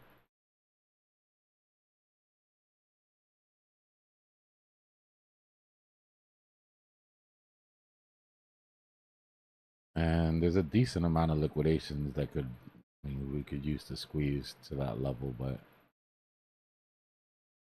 like 6 million in liquidations at 956. But this wall above us is pretty serious. What's the top one? 952. That would bring, yeah. It's just weekend trap. Those walls would keep us within the trap. If they broke, we'd squeeze a little bit, and then we'd have to be we'd have to pay attention if we free these trap longs. Remember what happened last time? We freed the trap longs, then we came back into the trap. Last weekend we freed the trap longs early, came back into the trap, came all the way down, but didn't free the trap shorts, and then we had our move that just didn't stop moving after it just kept going. That was the setup we had last weekend.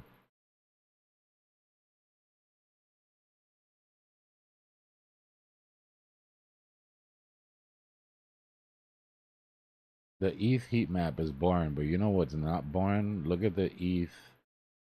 Look at the ETH order blocks. Hold on a second. Let's just make sure you understand what's going on here exactly. Yeah, please. Bitcoin order blocks. ETH order blocks.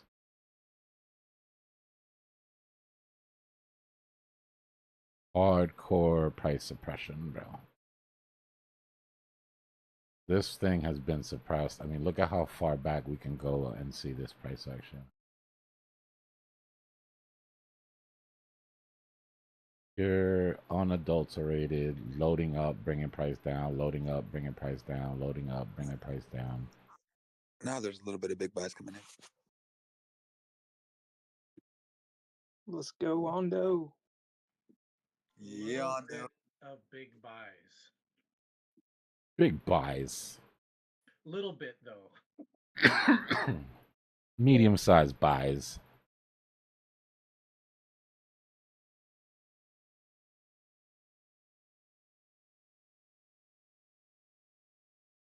Yeah, ETH is gonna make its way up through this cup and handle here. Probably make short work of it.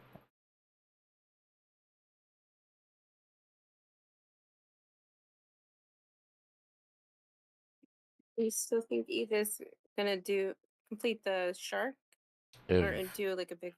If Bitcoin does, yeah. Okay.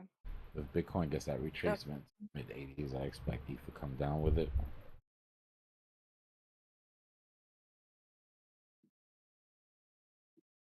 We're getting close to the top of that bearish channel that we've been in. Right? This is what we really need to invalidate to kill some of this bearishness. Because if we just come up and reject, come back down to the bottom of the range, that bottom of the range is 15. So it'd be nice to get this thing off of the chart.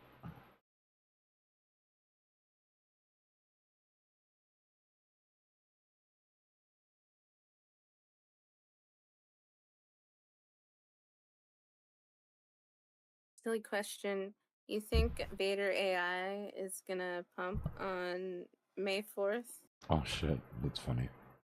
I don't know, but I don't put anything past I don't put anything past crypto. I like Vader though. I'll be holding it anyways. If it pumps, cool, I guess. There's like some other Star Wars coins, like Boda, based Yoda. Yeah. It'd be interesting to see if that narrative runs. If that narrative runs, Vader's gonna be a pretty good bet because it's already a decent token. So people don't really need an excuse to buy it. Load up on Vader AI. Dumbest May 4th. What do they call it? Isn't it like, I forget. Like the Star Wars people, they call it something. Star Wars guys, this is your time to shine. Star Wars guy, and I have no idea what you're talking about. May the Repeat the 4th, question. I'm a Star may the Wars 4th dude. be with you. That whole thing. May the 4th be with you. But there's a, Oh, I yeah, think there's but a name for the day. I think that's what Did it somebody is. call? Did May somebody the call Force for be me? with you. Did somebody call for a Star Wars crypto guy? Luke, I am your father.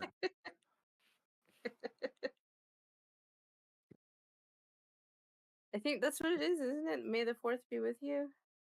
Yeah, you got it right. May the 4th. But question: how old is that Vader asset? Has it been around since May the 4th No, last it year? came out with when AI agents came out. Oh, so we don't know a history about No, May the no, no. 4th For other me, than reason I'm in Vader AI is because it's one of the few AI agents that's actually semi-autonomous. That's not sort of just cosplaying. I do know it pumped a little bit when the Kathleen Kennedy news came out. In that Which, loop, she's stepping down. She's the one who's been responsible for all the crappy movies and shows. So she's stepping down, and it pumped like the same day. that's funny. The Luna AI, when they did that podcast, they were asking the Luna AI about AI agents that just cosplay, and then she was talking about how a lot of it is just just vaporware, but she singled out Vader AI and Zero Bro as being like actual tech. Not that I'm taking her word for it, but I was already thinking the same thing when she said it.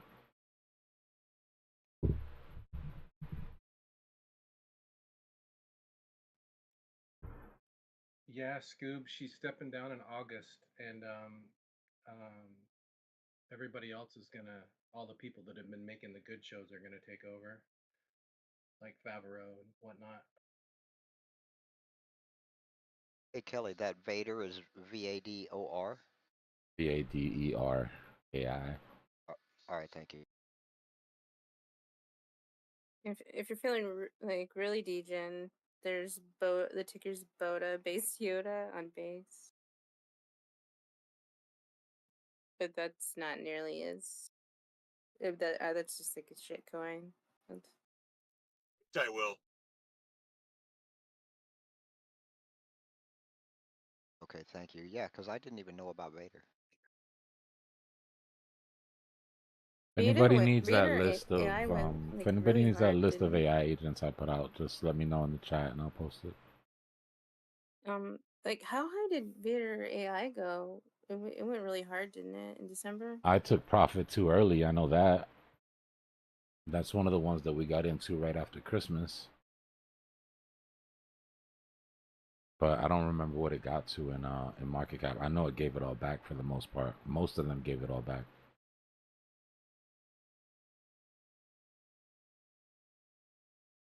Let's look at the list and see. Coin market cap. I put this list out on Christmas.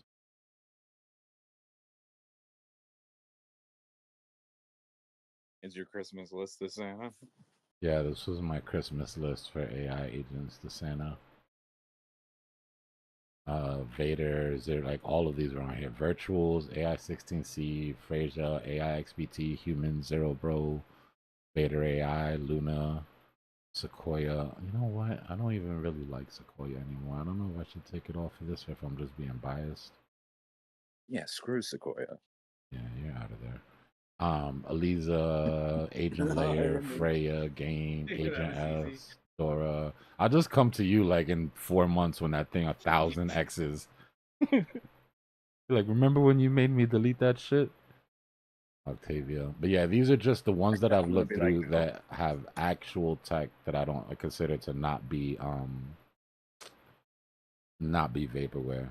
Podflow is that podcast with the 3 AI agents that's on like 2 times a day. So many people tune into that shit, bro. It's crazy.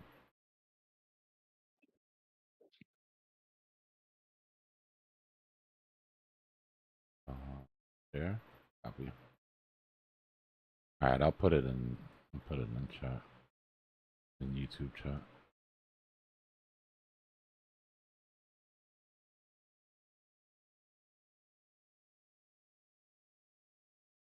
What are the list? The last time you sent me your CoinMarketCap list, AI agents didn't even exist. Yeah, no, I have. That was probably like the Moonbag Q1. This was right at the end of. This was right on the New Year's. It was like January Q1. Let's see how many disasters are on here.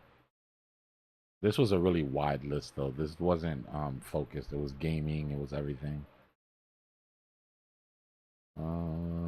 Bitcoin, ETH, XRP, Solana, Doge, Cardano, Sui, Chainlink, AVAX, Stellar, Ton, Hedera, Pepe, BitTensor, Casper, Mantle, VeChain, Render, Algorand. Everything pretty much did decent. ASI, Jasmy, of course. I don't know how the sandbox made it in there. AIOZ, Beam went crazy, Superverse went crazy, Mog went nuts,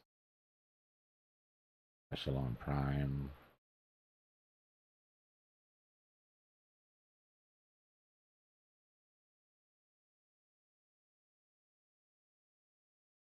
I like Colin. I like Colin AI.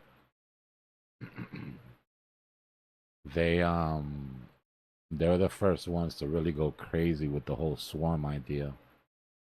Right, where the AI agents were just making other AI agents.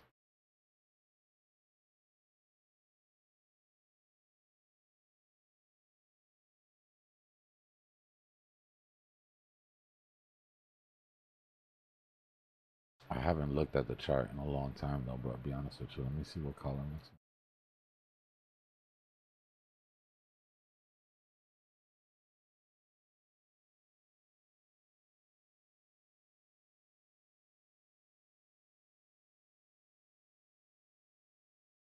It's not on centralized exchanges yet, is it? I have to go to Deck Screener. I believe those wall selling wall pressure was fake because some of them got removed now. Did they? It could have We been, yeah. left They only could have with been spoofing 260. it. I'll check right now. Colin AI. Here we go.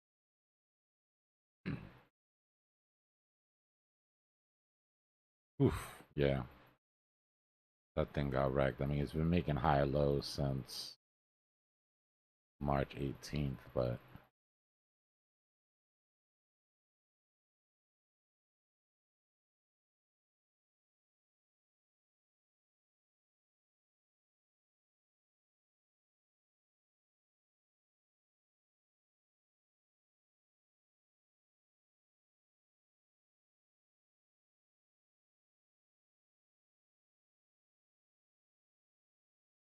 big chunky W double bottom.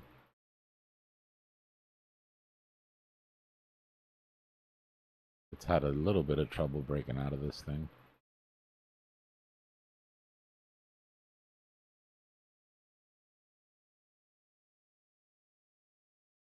To say the least.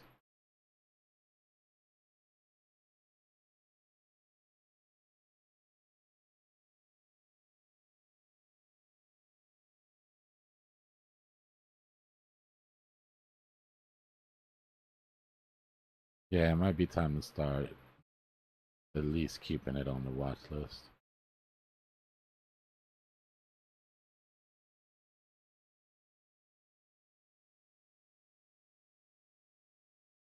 I don't know.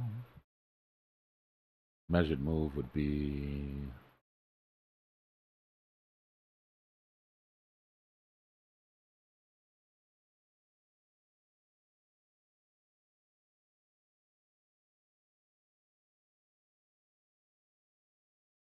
924.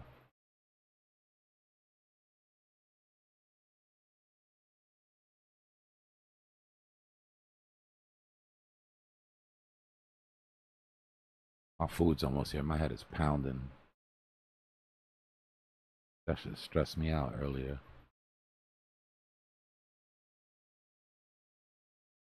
Yeah, Oh, what you let were me saying, check big the guys. let me check Yeah, what the ended up happening with your stream? I think the network was having issues, and then while I was trying to fix it, apparently I had a couple of lives running at the same time. So it was sucking my bandwidth, my bit rate was, yeah, there's a couple of different things. Interesting. Well, happy you got that sorted. Yeah, I mean, at least it's not, I'm still not, during the next stream, I'm going to put the bit rate back up to what it's supposed to be and see if it's actually fixed. But for right now, I had to set it at 6K. We're usually streaming at like 7.5. Check the 5 minutes, D. Yeah, I'm looking at them now. 561 at 490, 600 at 9.5, 500 at 9.506, another 370 at 9.51 and 9.52. So Dbloc They're with not that, gone you yet. don't need to add all that up to see how Oh, big the there they sell go. wall is. Okay, now they spoofed. Either it was delayed or it took my computer a second to 953 and 955. Did they move them? It looks like they just moved them up.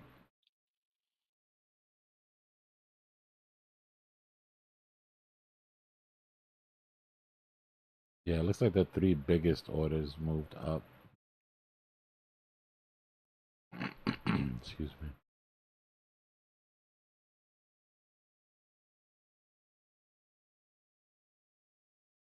So typically, in the last like year, whenever ETH actually makes a new high, it's like it's a good topping signal for reversal.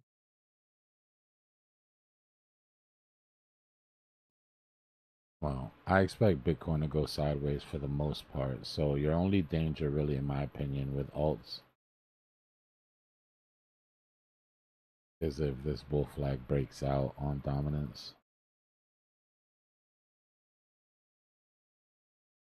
Because dominance up, Bitcoin sideways will still hurt the alts a bit. Or I guess I should say money coming out of alt into Bitcoin as it's going sideways will bring dominance up. It's like what came first, the chicken or the egg?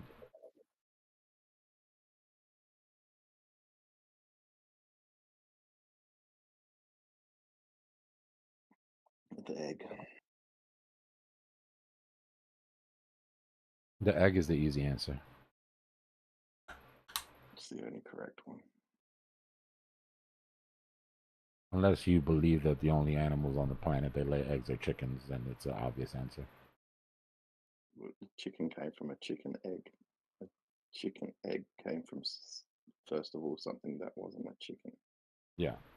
Now, if they said The what came cell. first, the chicken or the chicken egg, then I guess it would still be the egg. Oh, that was so confusing to me when I was young. I used to ponder that shit forever. AI told me. Then you ask your parents or your grandparents, and they're like, Jesus did it. Like, okay, well, there's the end of that query.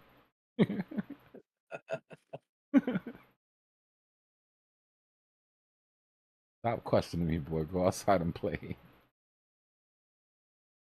The easiest. Hey, I'm not gonna lie. It was bad for parents when they couldn't just go in the bathroom real quick and jump on Google and come out a genius, right? Like, we got to be fair. Like, coming in with some of the questions you come in as a kid, and you're like, huh? I have no idea, bro. But you can't say that. At least now you can duck away for a second, do some Googling, and then come back and still look like you know everything. Jesus, kid. Jesus. Get out of here.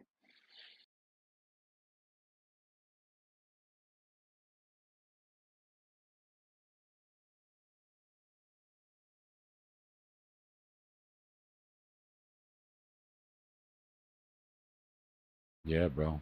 Dad GPT. That's how you become Dad GPT.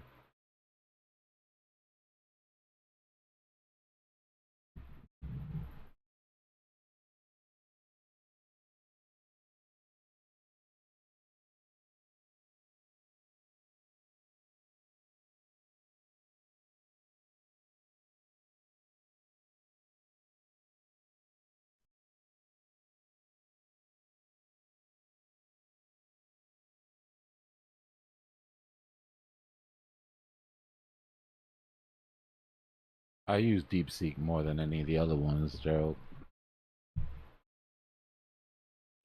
Are you using R1 or the V3? Hmm? There is two type of DeepSeek, right?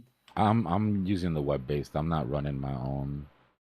You can though. I heard you can run your own pretty cheaply. Meaning you don't need a Yeah, lot but of this the new one. They announced the R1 kind of thing. They said that it's the yeah, new R1, that's the reasoning engine. Dbloc, in all honesty, that might have been the best parenting advice I've heard in a decade. Bro, that's Thing you straight just up. the thing that you had just said. That literally for parents these days might have been the best advice I've heard in a decade. Bro, it used to be for generations it was dad's job to know the answer or make the shit up and make it sound believable so the kid doesn't lose that idea of the almighty, all-knowing father. You know what I mean? You really But can. You can now just your go kids, pass you it and can't do take that along the shit. kids. Because if Yeah, you don't take along Google the it, kids. if you don't Google it, they're going to. Go make Yeah, up and you some can shit to understand your a lot kids of right information. now. Make up some shit to your kids and then Yeah. go look at the look on their face when they come back out of their room. That look of disappointment. Dude, that's why it's harder for people to be an imposter these days, because you can always just check. Yeah, yeah. Yo, check this out. When I worked at the shop, my boss told me like he was like he was talking to one of the other mechanics and was like they were talking about like father stuff because like they were both fathers. I don't have kids, but they were both fathers, and he said he said he said look, here's a trick. He's like when you're making peanut butter and jelly sandwiches for your kids. He's like, you mix in confectionery sugar with the peanut butter before you put it on the sandwich. Like that powdered sugar, Yeah. confectionery sugar. He's like, mix it in with the peanut butter and then use that to make the sandwich. He's like, your kid will never know why your peanut butter and jelly sandwiches taste so much better than everyone else's. Like that it's like, oh, my dad makes the best peanut butter and jelly sandwiches. I And wonder I how was like, mom yo, no feels. way. Like, I wonder how mom I'm like, feels that's like how mom feels about that. Because I'm pretty sure she's the one that's got to deal with the hyperactive kids. She has no idea why the kids are bouncing off the wall. They've been chewing on sugar for the past 3 hours. That's funny though. yeah, for sure. That's the type of shit you get to do like when you're uncle. That's uncle vibes. Because then you get to leave the house, right? And you leave the hyperactive kids at home. And parents can deal with it. Yeah, all you gotta do is make something as simple as an advanced BBJ sandwich, and those kids like know you for the best sandwich. That's all you gotta do when they come over. Nothing crazy. Right? You think And it's grandma? just BBJ. You think grandma's always like with the cakes and the pies and the brownies and the? You don't got to deal with your ass.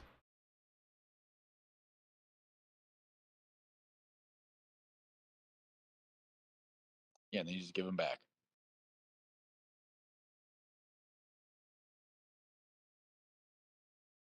We're getting Guys, I close got to a the top funny. of that bearish channel on ETH, guys. Just be careful at 1863. Need to get above that.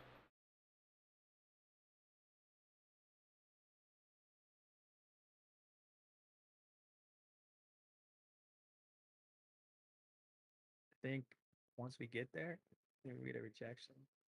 Everything falls. Possible. Everything. I Except mean, except Bitcoin. Bitcoin will probably slowly bleed down. So that target that you had down there for like the 92s. yeah. Trend is your friend to the end. Right now, the trend on Bitcoin is sideways. The trend on ETH is up, but resistance is resistance until it's not. Right? So we have to assume that we will catch resistance again at this level, even if it's just temporary. Remember, this cup and handle hasn't retested itself. It just broke out cold, no retest, no nothing. So I wouldn't necessarily freak out at a rejection here, as long as we get the support there. We start to fall out, and it makes sense, right? You come back and clear this vector, retest the break. But I wouldn't want to go much further down underneath the daily open for ETH. I'll start to get worried. And then obviously the 50 EMA would be your line in the sand or whatnot.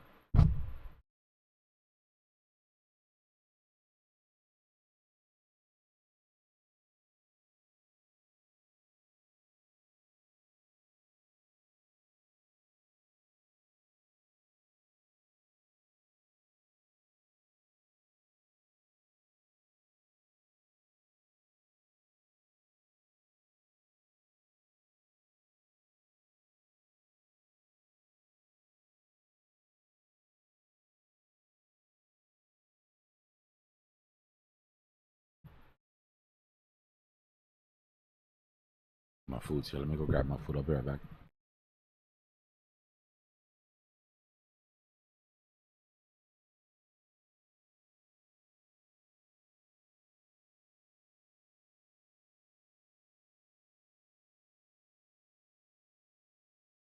Hey, so I got a funny uncle story for you guys.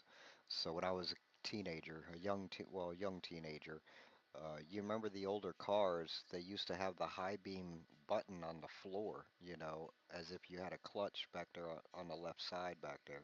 So to put on your high beams on the older cars, you had to push that button with your foot. So my uncle, I had no idea what that thing was, and I'm sitting in the driver's seat of my dad's car. And so I yell out the window, I'm like, what's the button on the floor for? So my uncle, being who he was, he looks at me and he says, oh, that button, don't hit that button. If you hit the button, it'll bust the headlights out, right? So he knew me, man. He knew me, bro. And he knew that I would be the one to test that theory. And sure enough, I did. As soon as the high beams came on in the car, man, all the adults, they just started laughing so hard, man.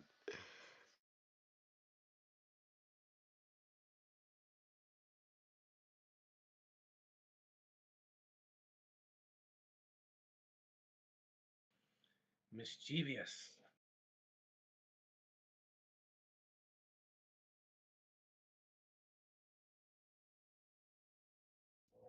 That's all right, because my dad told me that the hazard button, the button for the hazard lights, he said, don't touch that. He's like, that's the ejection seat button. I was like, what do you mean? He's like, if you touch that, he's like, if you press that, your seat will eject.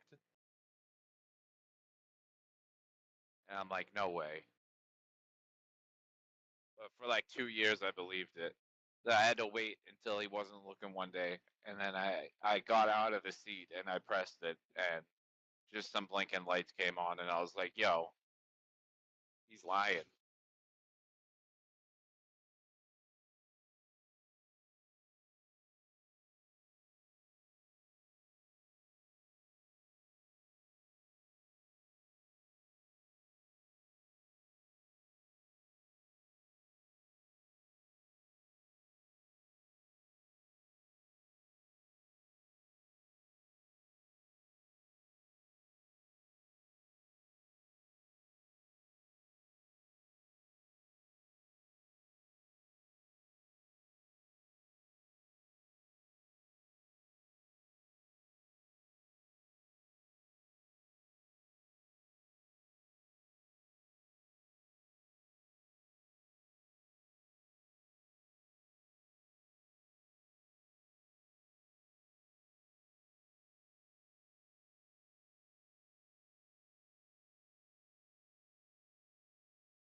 Yeah, I feel like I used to have a lot more different like pairs of pants, and for some reason, like I don't have as many pairs of pants anymore. It's like they get lost. It's like they go to Narnia when I freaking do laundry or something. Like I lose a pair of jeans. That only happens to my socks. Did you check the lint trap? Yeah, yeah, they're not in there. I know hymns to like one of the socks. Like when I'm looking through the socks, like I can't Yeah. find I can find one sock, but not the other. It's You do a worse when you whole have load, and animals. like then when you go to fold your laundry, like there's a missing sock, and you're like, yo, where the hell is my sock? Like there's one sock that you can't match, and you're like, what the hell? Where is that sock? And you're like, oh, it must be somewhere else. Like I'll find it. That's what happens And when then you before you overload the know it, laundry. When you overload the laundry, it puts the tumbler off kilter. When the tumbler's off kilter and it spins, stuff falls through it. Your socks are there. They're all inside the machine. I found out the hard way. probably a gold I mine in found there, dude. no, it is. They're all there. I promise. Every single last sock you've ever lost. Oh my god. Yeah. Well, I'm gonna have to pry that thing open because You like can. I Some people I do have a because of fire collection. hazard and shit in the dryer. I have a freaking collection of unmatched socks at this point. Where it's just like, yeah, one day I'm gonna find the other sock today. Sometimes I just mix and match them, so it'll be like I'll be wearing two completely different socks because they're two socks that don't have a matching sock. My cats pull them under the bed, and then I'll find it like a month later. I've been living by the philosophy that there's no time to match socks for years. Dude, it's just easier to order a new patch. I just wear mismatched socks. I've been wearing mismatched socks for so long that if I match my socks, it feels wrong. That's hot. So I never ever have to worry about this. Wish I could put a new pair of socks on every day. What was it, like P. Diddy? Yeah, that really. Okay, so So it'd be dope for a new pair of sneakers every day. Like I was like, yo, like when I was a kid, I'd be like, yo, I need to be so rich someday that like if I step in like a like dog shit or something, I can just take my kicks off and like throw them in the trash and buy a new pair like right there on the spot. Only reason Diddy pair of gets new socks are socks all the time is because of all the baby oil. New socks are like cheap though compared to a new pair of shoes Yeah. every day, and they feel good. You can even put a new pair of socks on an old pair of shoes, and they feel good. Yeah, well, you get like, dude, yeah, the new socks they do feel way different after you wash them. It's like the magic is gone. Yep, just that new sock. That's all it gets that first time. But yeah, so here's the debate: is there a left sock and a right sock, What kind of socks are you buying? or is that a myth? In the military, No, there it's is. not a myth. It depends if Actually, you're athletic buying. socks. You're buying a big pack Go of ahead. Hanes from like convenience store or like you know what I mean, like department nice store. socks, Probably I bet not. My socks and have the L's and R's on them. Yeah. Yeah, my athletic socks have L's and R's as well. They're specially made for compressing the feet and giving ankle support as well. But like Fruit of the Like, Loom and all that. Like if you buy a pack of Fruit of the Loom socks, I don't. Just a regular basic, the most basic one. I think that's just the left and the right, exactly the same. Yeah, I imagine they're probably pretty universal. Like as long as it's not inside out, like there's probably like you probably wouldn't notice too much difference. If it's just a tube sock, it's literally that's what it is. It's a tube that was sewn at the bottom, and you put your foot in it. Costco Puma socks are pretty good. Dude, you guys have never felt a sock until you put a sock on where each individual toe goes into its own little slot. Those things are Oh yeah, wild. the toe socks. Yeah. Let me find out y'all out here wearing toe socks. I Wow. used to That's wore them that's for too a much really stock short for period me. of time because there was this gym that I went to when I was training MMA, and it was like pretty like gritty. I didn't want to get like ringworm on my foot or whatever the hell it's called. So like I wore those toe socks. You showed up to Whatever, the MMA just when I went gym. to that gym. You showed up to the MMA gym in toe socks. Yeah. How did that go over? People underestimated me. It was great.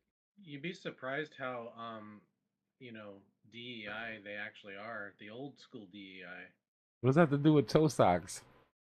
Well, they're very accepting. They don't fuck with you for. Oh, sorry. They don't mess with you about stuff like that.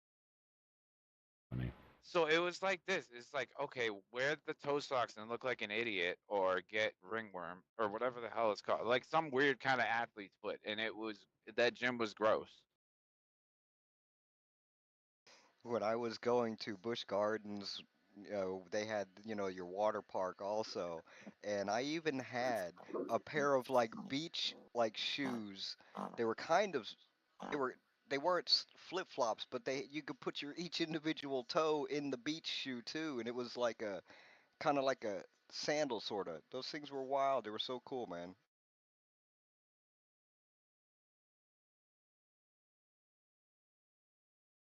All right, I'm gonna go eat, y'all. I'm gonna throw ETH up here where dominance usually is, just while I'm eating, because I know some of y'all are watching ETH right now.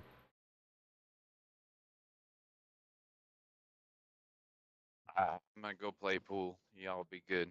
Take it easy, brother. Good luck. Thanks, man. Later. Most places I see those individual type toe socks are at festivals. They're like kind of tie-dyed ones, and a lot of people wear them with like their sandals when it's a little cold or it's dirty and stuff out, or they just want to look cool. That's usually where I see them, is at like festivals with hippies, tie-dyed. Have you ever gone to the Burning Man? You ever seen that like in real person? Nope, never went in person. I've only seen it. It kind of looks crazy and everything, but haven't gone over to the desert to do it yet. So I had this friend, this girl Liz, and she ended up leaving.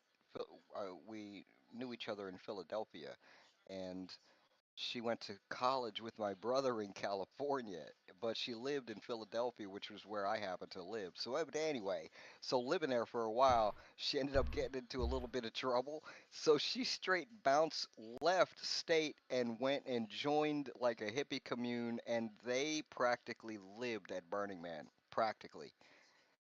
It was crazy, man. Hippies. Tie-dye toe socks, hippies.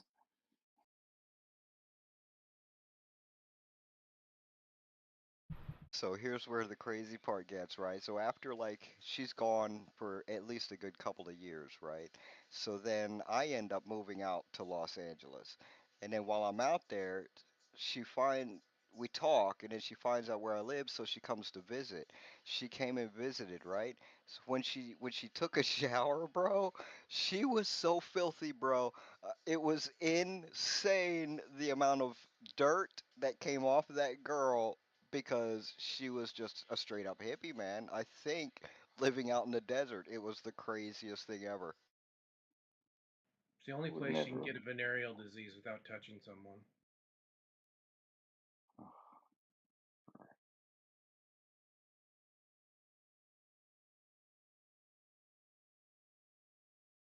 I And know. that's not talking bad about her or anything. It was just shocking, but she was a really cool chick, by the way. Just like to say that. Yeah, dude, I know a couple people who left there with eye, pink eye infections and stuff.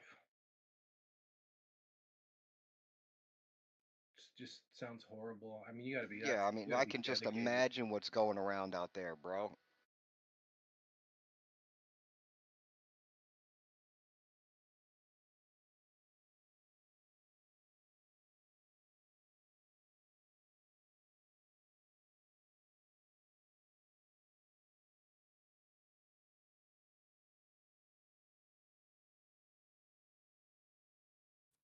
So now we know that pink eye is a conversation stopper.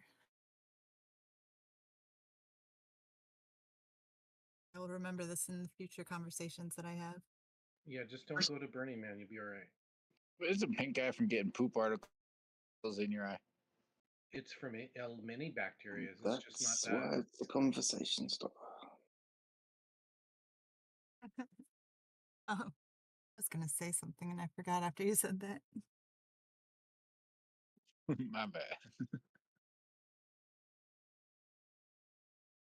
I like Aeon's approach to socks. That would make life a lot easier. Yeah, 'cause Sometimes, except for my favorite socks, are these ones where they have a little like thing on the back of the ankle where it's sewn in. I don't know. They're really comfortable and they're my favorite socks. And sometimes I decide that I just want to wear those socks.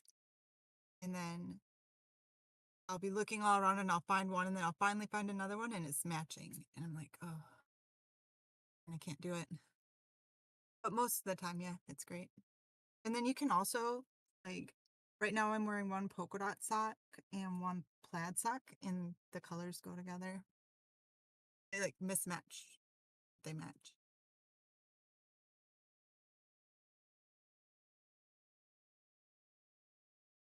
Happy life.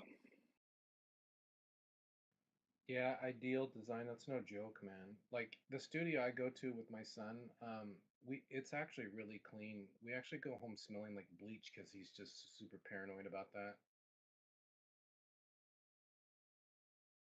You know what you need to do?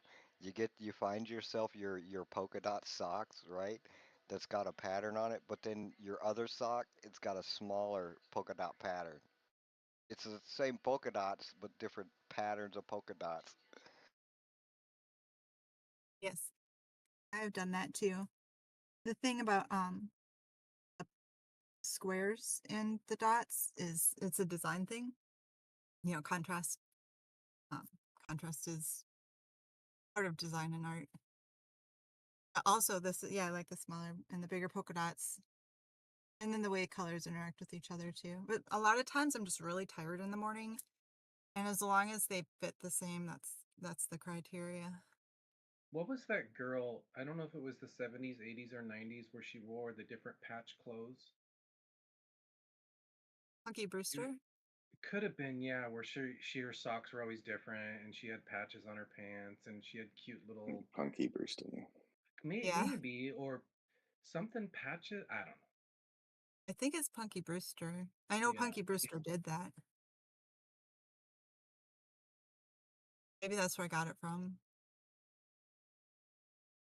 My sneaky subconscious.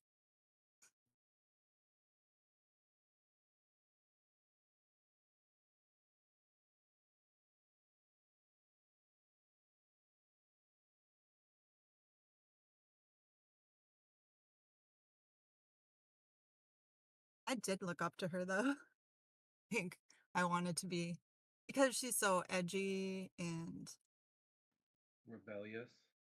yeah, during a time where everybody was trying to be the same. Yes. Love it.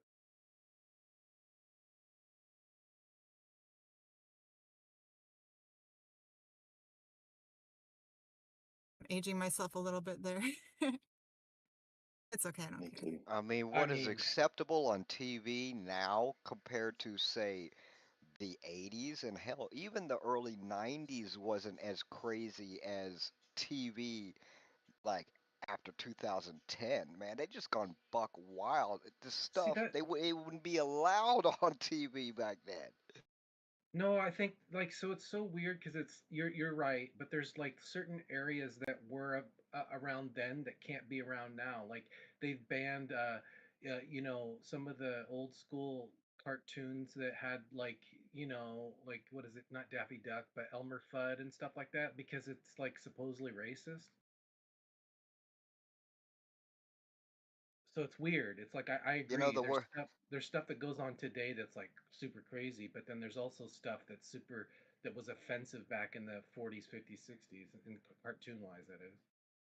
Yeah, and I swear the worst thing they did was taking away Saturday morning cartoons from kids, man. I mean, that's a staple. Parents needed that, you know? And it's still there, but you got to pay for it. Like Nickelodeon has special Saturday stuff. I mean, my kids are older now, but when they were young, the Nickelodeon was Saturdays were pretty special. Good cartoons. It was like one Saturday morning. You used to get that, like, remember Recess and like, what was a bunch of the different cartoons? Bobby's World. Man, What they was had, the when I was a kid, they had wacky races, bro. Think about wacky races, man. That was me Saturday morning. That was funny, dude. It was fun. Gargoyles, the Goliath Chronicle. And there's a lot of them. There's Ninja Turtles and all kinds of stuff they had. what was the one with Fat Albert? Man, Hey, hey, hey. yeah, what was that? Was that what it was called? Was Fat Albert? I know. Yeah, but even stuff like Doug, there's all kinds of good stuff. There's a lot of good cartoons I wish they kind of still kept going with. Yeah, I mean, tell me if I'm wrong, please, but all of it, all the cartoons now are Japanese anime, and everybody's fighting each other. It's a nonstop fight or battle against somebody, you know? You know which ones were some of the best? One that was on like PBS. It was called like Magic School Bus. So it was like a fun, good one, but it was always educational. So it was like there's a lot of different ways you can approach cartoons, but nowadays it's just like pointless. You're right, like war fighting something. Uh-oh.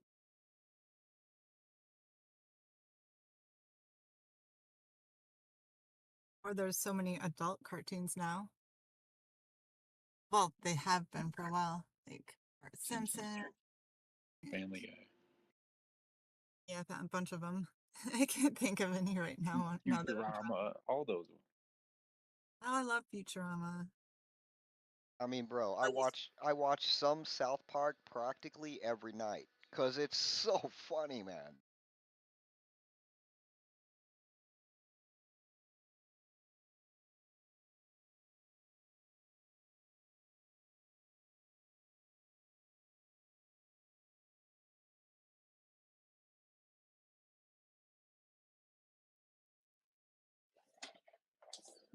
Apparently, the Flintstones and the Jetsons was an adult cartoon, though. So I don't know if the Simpsons is new as we think it is. Super been out old time, but there's even good ones like remember like Captain Planet, Wind, Earth, Water, Fire, something. Or it's like Captain Planet is our hero. Liquidating my Bitcoin to zero. Yeah, Voltron had a lesson to teach Voltron. too. where in the world is Carmen Sandiego? You know, back to that sugar thing, giving kids the sugar in the peanut butter. I did that to my first wife for 10 years, and she found out at the end of our relationship. She goes, "That's why your cups of tea always tasted better. Always an extra half a teaspoon of sugar." It was so bad. I got busted for that. We should just put on all of our old cartoons again, but all the adults would watch them too. But they just watch YouTube till 3 in the morning now, and the kids wake up at 11 o'clock like teenagers. They're like, they don't have a time of day anymore.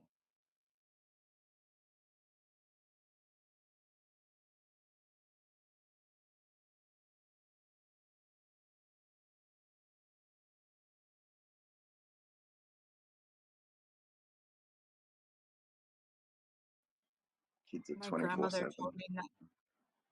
Sorry. My grandmother told me not to watch Smurfs because they were satanic. She gave me all these reasons why. And the I don't Smurfs remember was a good one. DuckTales, there's all kinds of good ones, you guys. DuckTales. DuckTales. That's my role model. I want to be him. I watched all of these things. You guys are making me excited. My little brain's like remembering stuff. It's great how our brain remembers things and which quadrants it stores it in and which cabinets it has all this stuff in. But it's great when you go to an old cabinet and open a drawer. It's great. After brain surgery, it's tough to bring back memories, but I'm glad I still have all these ones. Yeah, it was He-Man, Smurfs. Incredible Hulk, all kinds of good stuff, man. I don't know I if you never got liked Danger He-Man, Mouse. but He's British. Shearer and He-Man, of course. I didn't have cable as a kid, so you kind of just had to take what you would get. So I didn't like He-Man very much, but I watched it because that's all that there That was. was free to air. Yeah, most all the stuff I've said has been free stuff. That's all anybody. We never had cable even available in our area. That was 1985 when He-Man was big for me.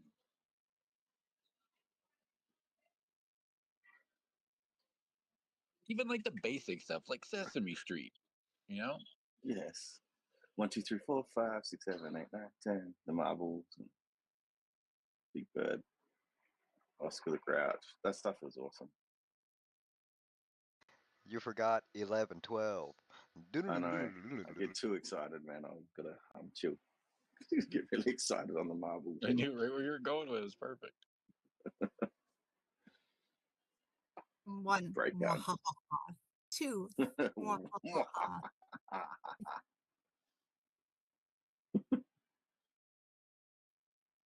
That's true. Why are you upset, Bert? You're making me upset, Bert.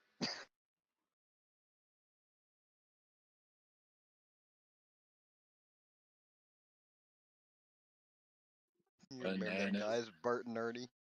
Yeah, Bert and Ernie has weird ones like bananas in pajamas. There's some weird stuff like those ones too. What was those ones with like the television on their bellies? What was those weird guys? Teletubbies. Yeah, the Teletubbies. Raver induced cartoon kids show, sorry. Yeah. Yeah, it was straight up. That was raver beginnings. I can't say that I Mhm. never came home from a rave with my friends and watched Teletubbies. I can't say that never happened. I didn't, but the younger ravers did. That was right. They were, yeah. Oh man, where were you raving? What city? Detroit. Right, Not that's Detroit. right. I did That's Philly where they do it. raves and I did Los Angeles raves. They were wild. Detroit, Derek May, Ox Yeah, The 88. Bushproofs are the wild ones. Oh man. Man, like Gargoyles, the Goliath Chronicle. That was one of my favorites too. They were like lived up on the top of the building, and the sun went down. They all like busted out. Detroit was like the church of for ravers. It was legendary all around the world. Yeah. Good times. Met a lot of people. I mean, I was really hardcore into it for about 10 or 12 years. And I don't really care for it anymore. No. One of my employees, he's famous around here, in DJs. Those days were just the birth of electronic music, though, so it was quite different.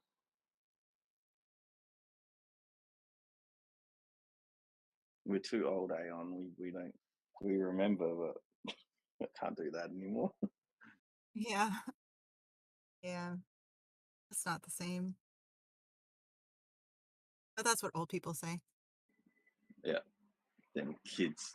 When I was a kid, pie only cost $1.50. I mean, we can say that about 2 years ago now. Uh-huh. Eggs. Oh gosh, I remember when eggs were affordable. I remember when Dude. eggs were $1. I Oh yeah, drank that was mountains. Sorry, go ahead, Kelso. Did you call? Wait, what did you call me? Oh, sorry, I thought you were the Kelly font. No. Sorry. No, Sorry. I'm absolutely not. That's okay. I don't know how to pronounce your name. I always say Aeon. It's Okay. Aion. Aion. Yeah. Yep, Aion. just like that. Uh-huh. All right, cool. Sorry. Oh, but anyway, I was gonna say I drank Mountain Dew when I was a kid. I wouldn't touch this stuff now. It was great when we were a kid because it had sugar. Now it's made with high fructose corn syrup. It's a whole different story nowadays.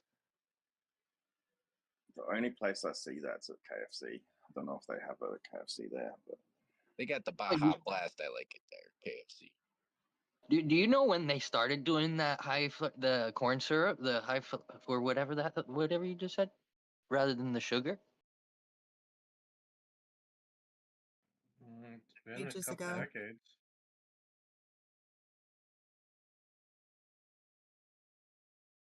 Oh, it was a Take a look at while that. ago. A significant amount of time. Yeah. I'd say like 25 years ago, like 2000, I think is where I would say is when it flipped over. And it's Okay. weird because it's like a psychological thing because I went and bought the normal sugar Coke. Actually, it was 1970. And the normal sugar Coke doesn't. I mean, I like it, but I don't know. The corn syrup one seems to taste a little better, and maybe that's what they wanted. you have two types of Coke, sugared Coke. Yeah, What we the can heck get am- the kind that the glass bottled normal sugar cane Coke from, I think it comes from Mexico. Mexico, yeah. Yes, It's it natural cane sugar is actually what it says. Oh. Hello, Mr. Joe. Hello. Yeah, that's totally true. One of my clients just told me about that earlier today. There is Mexican Coca-Cola at Home Depot stores, and it's straight up not Coca-Cola in like the vending machines or anywhere else. It's its own Coca-Cola. I'm like, holy shit, really? No, dude, it tastes like the Coke from when you were a kid. It's crazy. It's like it's very nostalgic when you drink it. Isn't Coca-Cola still allowed to bring in that plant and then still put it into their why it says Coca-Cola? No. Nope. No, they no longer use that. It's all artificial.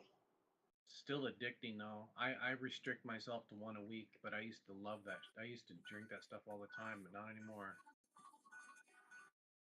Cutting pop was one of the harder things that I've done.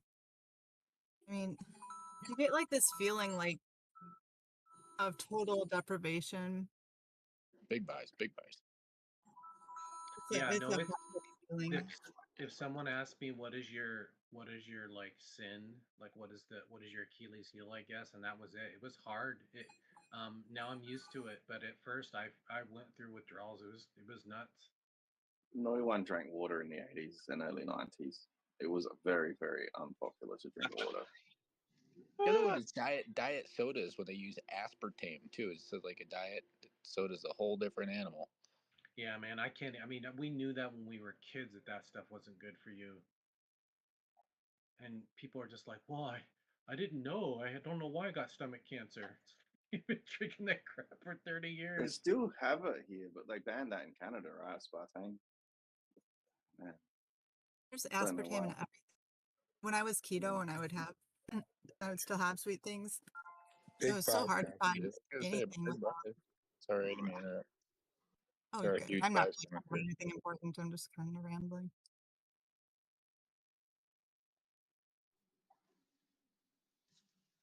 Oh, big buys, you said that took a little bit of time to reach my brain. I gotta better check my charts.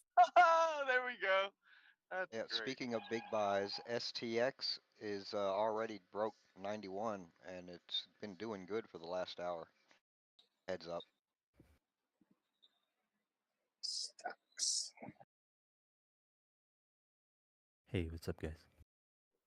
Hey, how you doing? Hey. Hello. Hey there.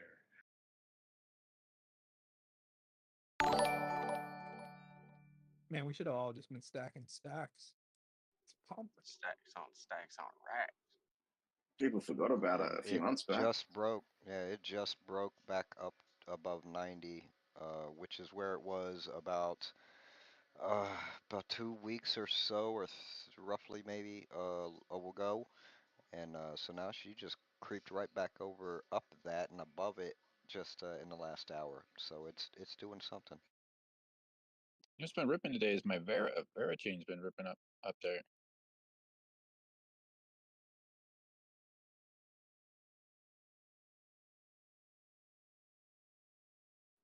I haven't heard of Vera chain for a while. I remember her. Yeah. Ours still looks good. Good. Avail. AVAIL.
think we're gonna make a move, break out of this weekend trap today.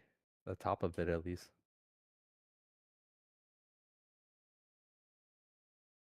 Looks like a lot of buys coming in right now. With the momentum of ETH pumping together, might sweep that liquidity on top.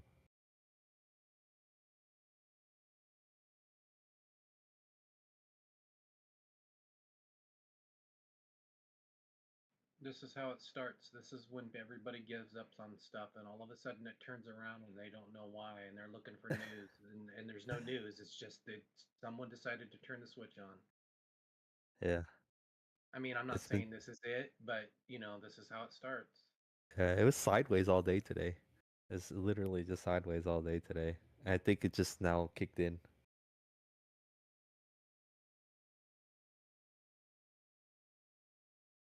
You know, I feel like when you have the kind of people we have in this kind of asset market manipulating it the way they do, you can depend on the charts, I think, to a good extent, but it's just not foolproof, man. Because, I mean, what's going on with STXY? I mean, you hear nothing about stacks ever, really. I mean, so what's the cause over this last hour? I don't know, but I like it. Stacks is a beta play for Bitcoin, right?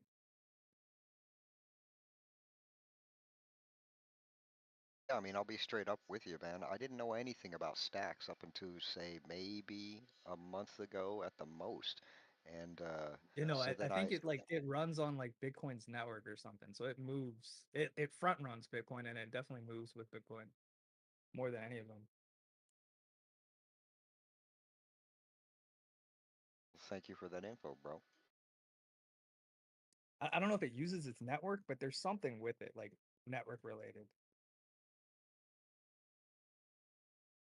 Yeah, so basically, man, I was turned on to it, learned about it. I looked at the chart and some history of it, and I found a spot about a couple of weeks or so. It was around 74-ish, and so I jumped in, and it's been okay.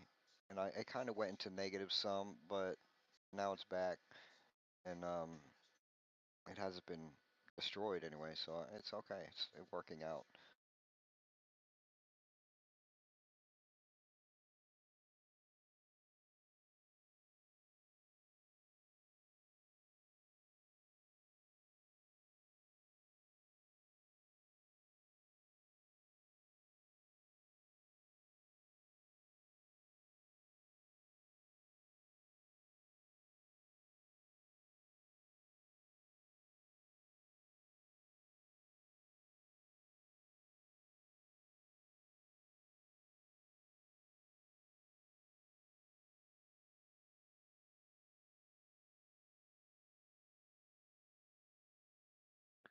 Wow, that's a big pullback. As soon as it reached the top of that weekend trap, that thing pulled back so fast.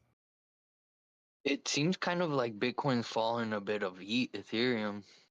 ETH kind of dumped first, and then Bitcoin did. Yeah.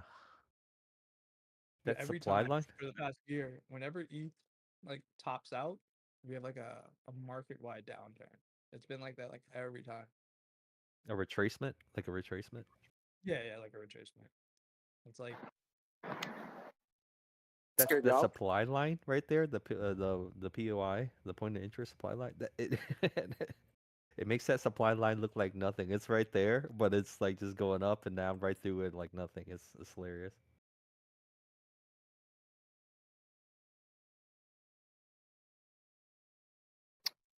You guys, are you thinking we're gonna stay in the trap for a bit? Have we had our reversal or mean reversion yet?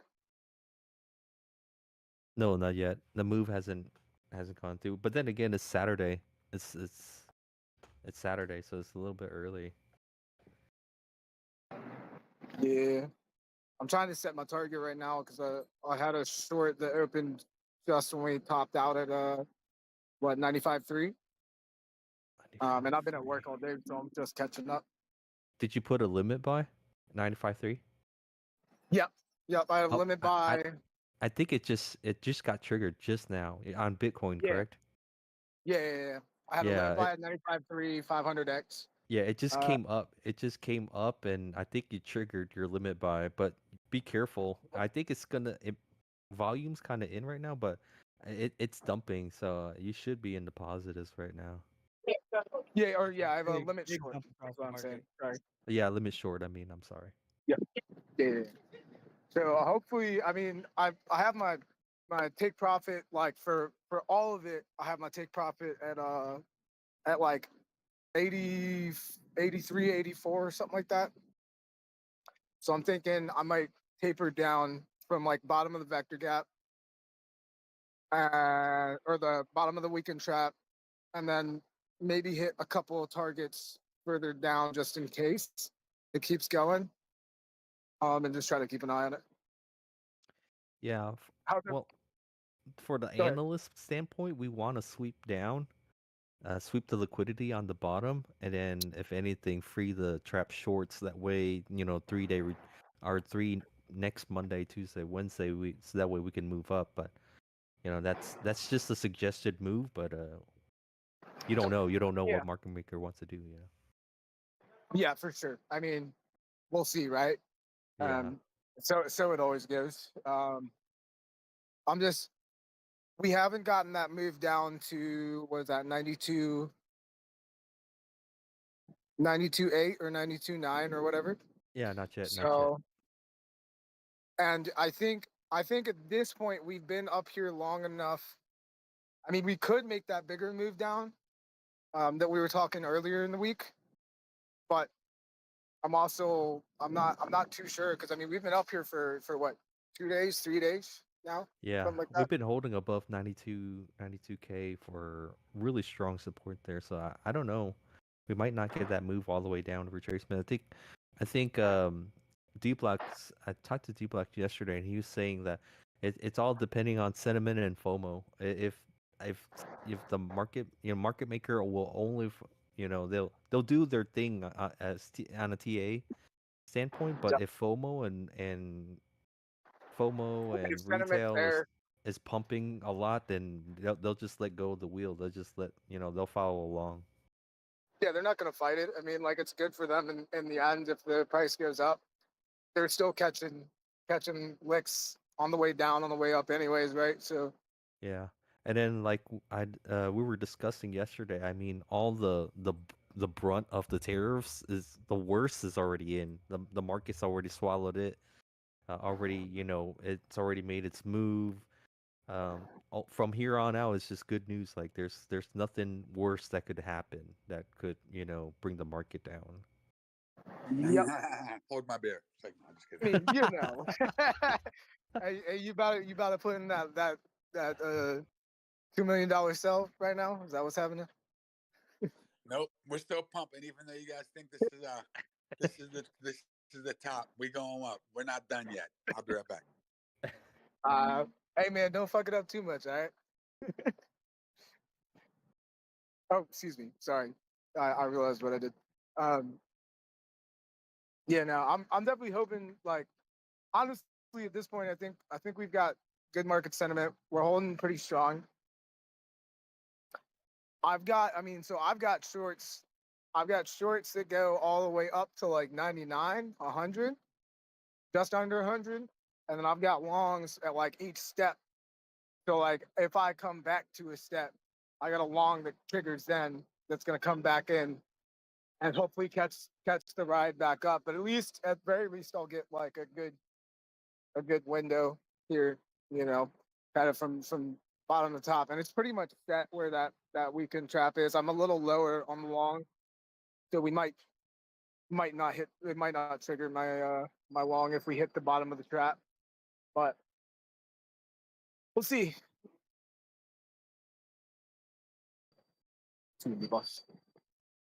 Yeah, I appreciate it, brother. Like I'm gonna be steady at work for the next like 3 days, but luckily I think most of it, my breakout rooms are super simple, so hopefully I can just sit on my ass and trade, and I don't really have to do too much until loadout. So Yeah, just pay attention to that short that you got open now. I think it's gonna do pretty well, but Just pay attention. Because of the sentiment is kind of bullish. That thing can retrace anytime. Just be careful. Make sure you take your Yeah, profits I'm and definitely. not I'm gonna financial take advice. profit along the way for sure. Yeah. I think I'm gonna adjust my take profits a little bit too, and then just keep an eye on it. All right, thanks, brother. I appreciate Yes, you sir. helping me catch up. Yes, sir. Good trading. Good trading, sir. Hey, wishing you all the best. Hey, don't forget to stay hydrated.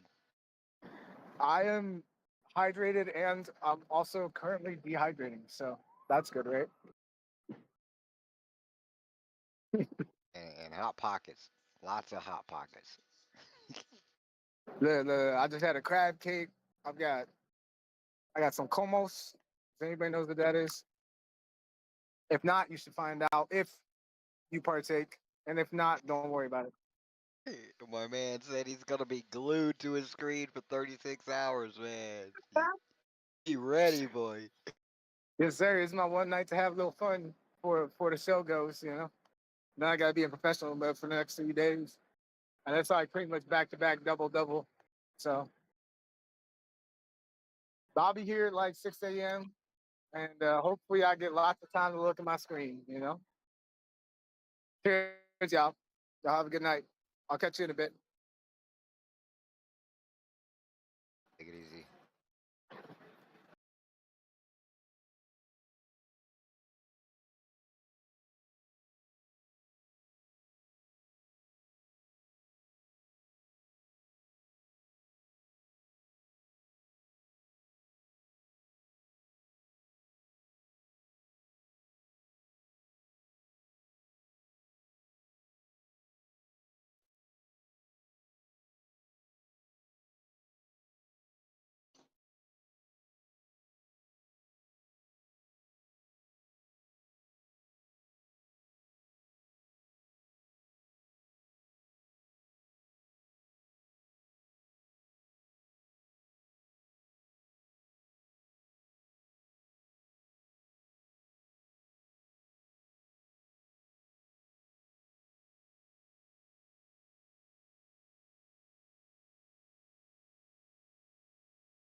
Yep.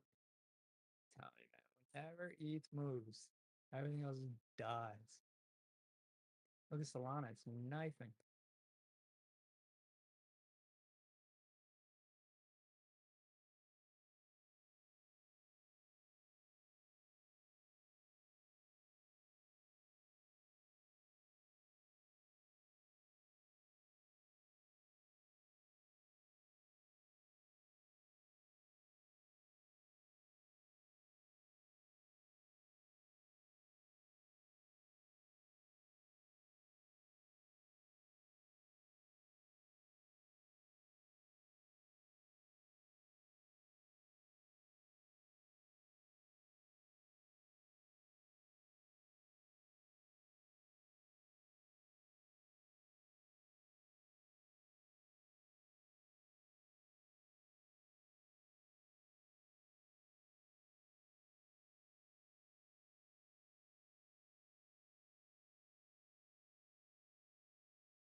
Man, we just cleaned all those licks in that weekend trap.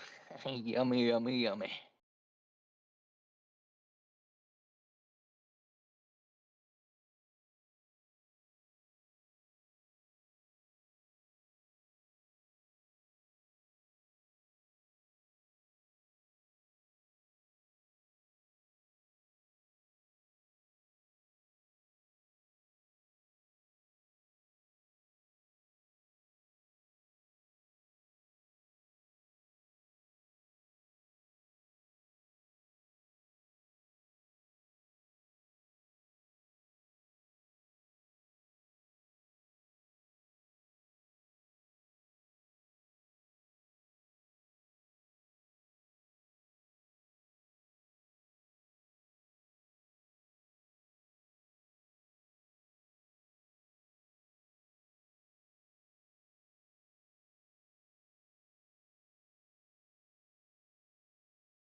I just checked the buy walls, and that's exactly where we bounced at 94 2000 on Bitcoin. We bounced at with a buy wall of 400. Our next buy wall is at 94 on the dot with 583.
Light shift was short and sweet.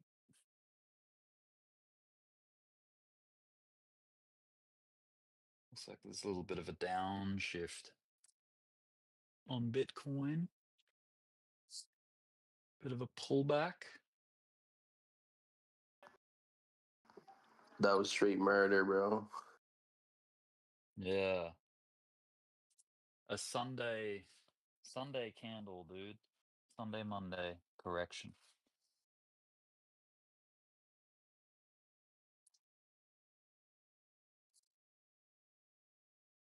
Beware of the Sunday.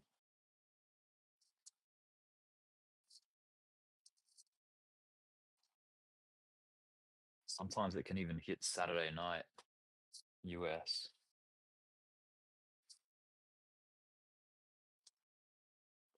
Seems like all of the bullish work happens on Wednesday, Thursday, Friday. Like the recovery style rallies and stuff.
What is this unjustified bearishness I hear? Have you guys see one little red candle, all of a sudden the bulls gave up? Nah.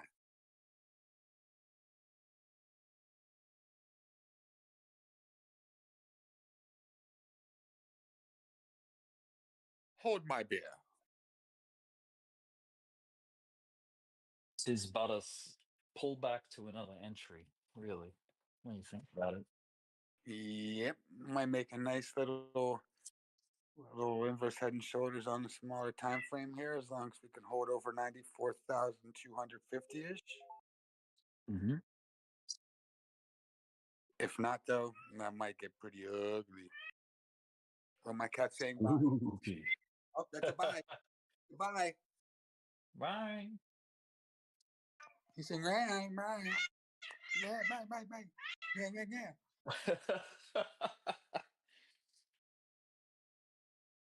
It's over here talking, cat. He talks on command. Popcat.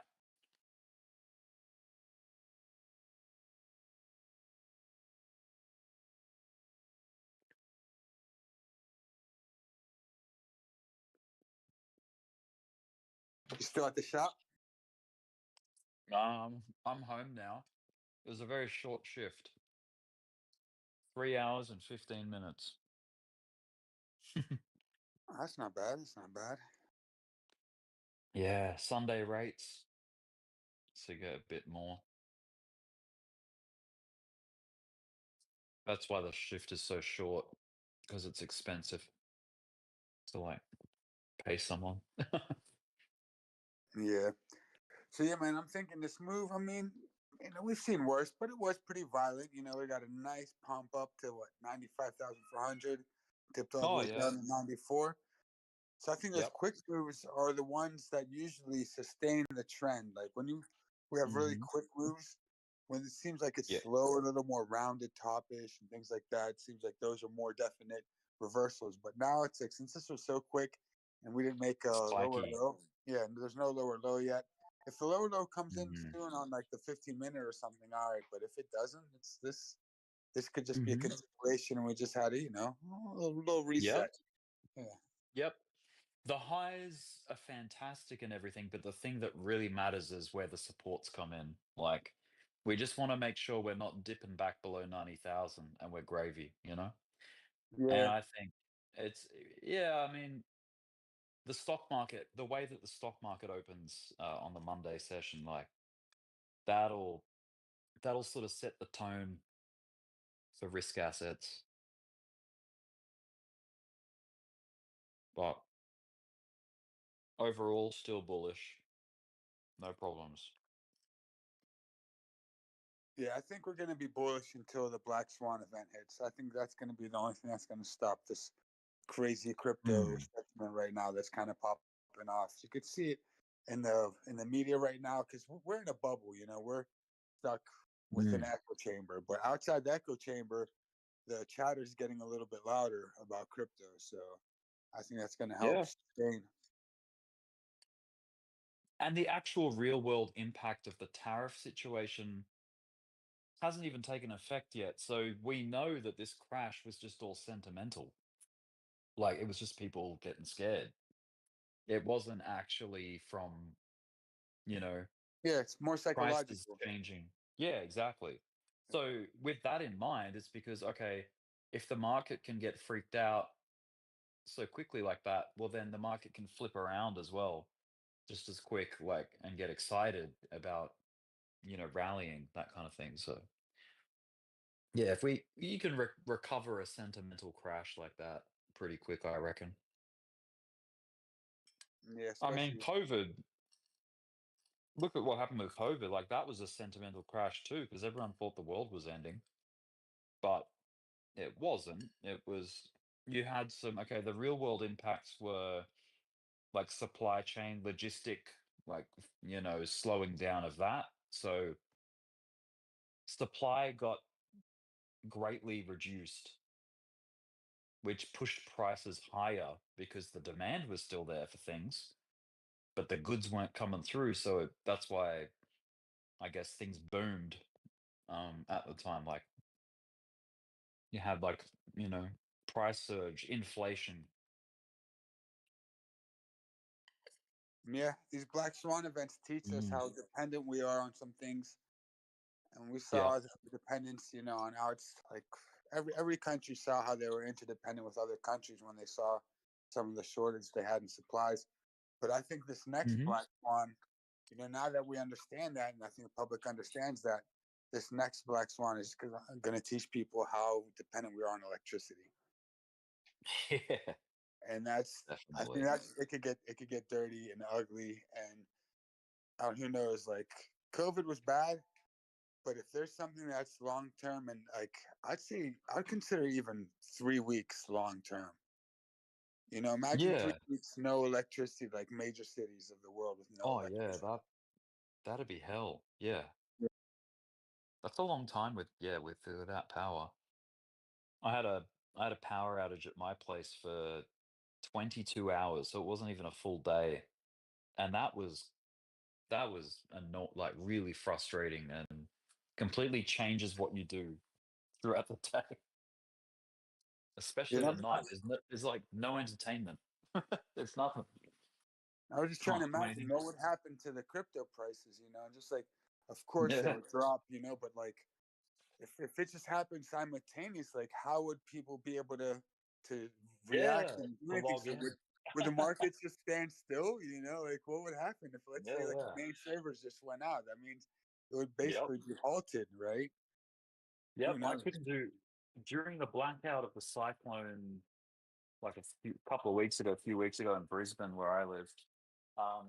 The blackout caused the mobile towers to go down too, because they're powered, right? Those towers. So I had no internet, like no mobile internet.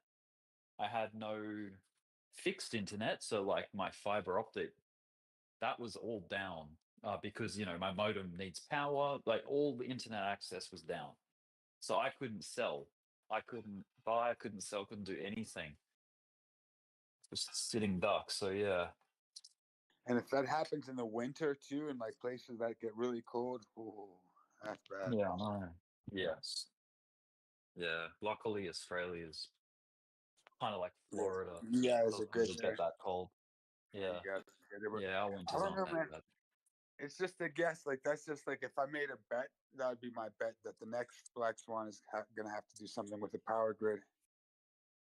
Yeah, wouldn't surprise me. Yeah, and if it's like a natural cause, like a solar flare type, knock out the power grids type thing, Well, yeah, I that'd be still think pretty it's gonna be nasty. man. I think it's gonna be man-made, and they're either gonna blame it on solar, like something outside, and Oh yeah. that depends like how the political, I guess, geopolitical Mm. atmosphere is. They want to kind of create a unity between nations and like a more global aspect. They'll say it's something from the solar system. If they want to blame it and create and point the finger and like say it's Korea or something, they're going to say it was a cyber Mhm. attack. Yeah. Yeah. Because cyber attacks, if someone there could be a very sophisticated cyber attack that could take down most of the grids, if it's done properly. So you never know. Yeah, it's scary. Yeah. But there is a defense to like like a EMP or solar flare. It's called a Faraday cage. So Well, yeah, basically, anything in a yeah. metal box, is good. So I know that there's some real hardcore crypto nerds that have fully Faraday caged their servers and wallets and all that stuff to protect it against like, outside attack, electronic attacks, that kind of thing. Shielded, man.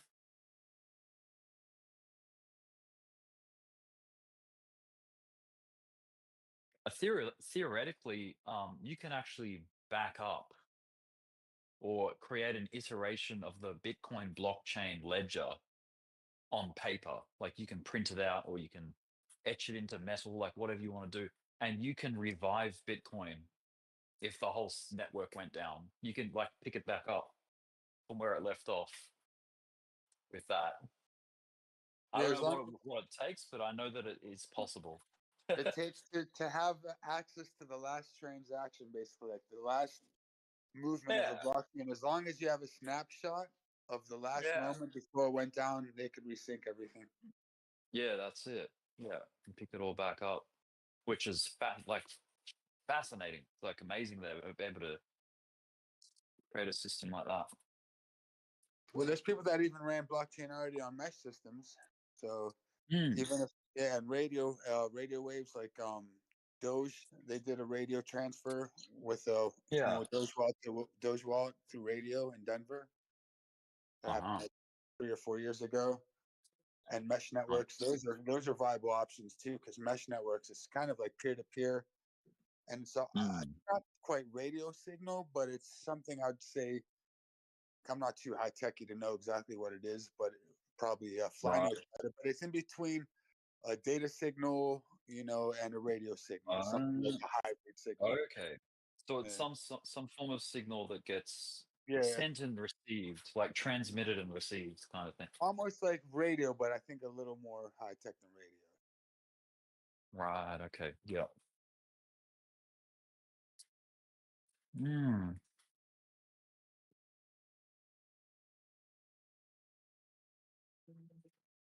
Radio is pretty impressive.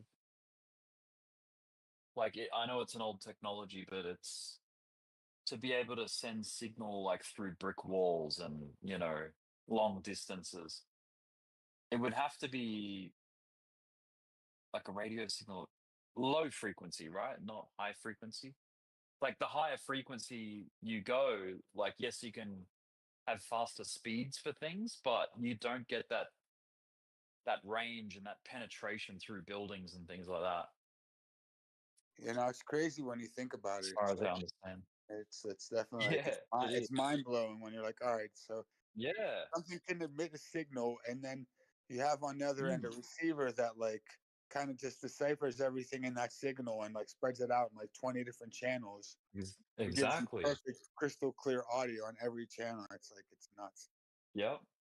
And it's like it's frequencies outside of our human like sensitivities. Like it's off the spectrum for what we can detect and sense.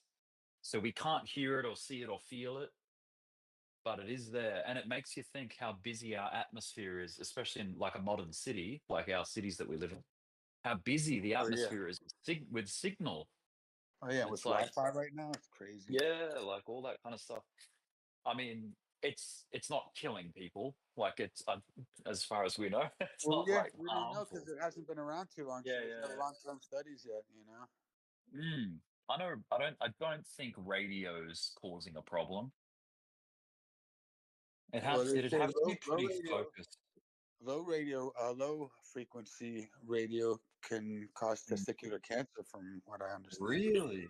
Oh shit. Okay.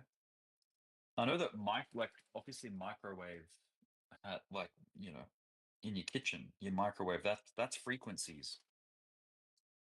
That's wild. Like that could cause, if you were to like control that. I know that they've got like radio type or frequency based weapons, which are like real, high tech. The US probably has some, like a microwave.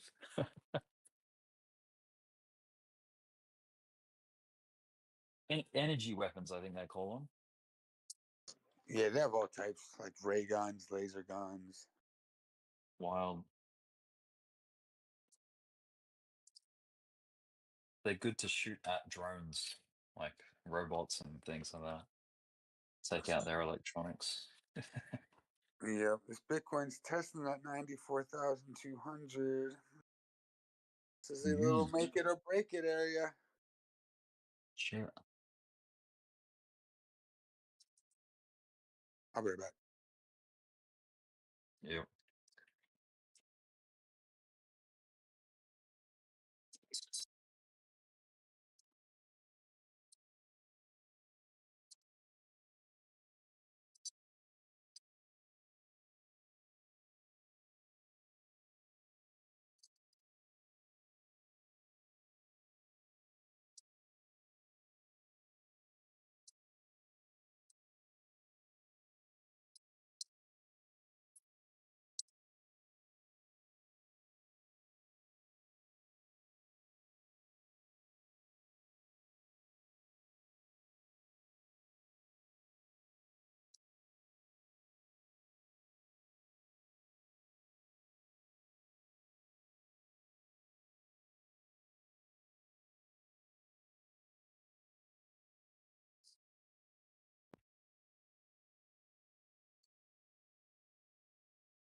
Bitcoin's trying to hold this trend line from 94,718. It's downswing trend line that's cutting through. Sound like a little back test here. It did good. It bounced off of it, I guess, earlier today? It looks like, and it ran up, cleared out these liquidations. and now we're right back at that trying to create some support on top.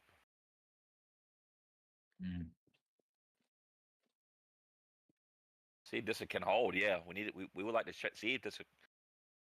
This would be nice if this could hold, right? Yes. Most definitely. See, maybe we'll get like a little. See what we get. Rick, you know what was funny?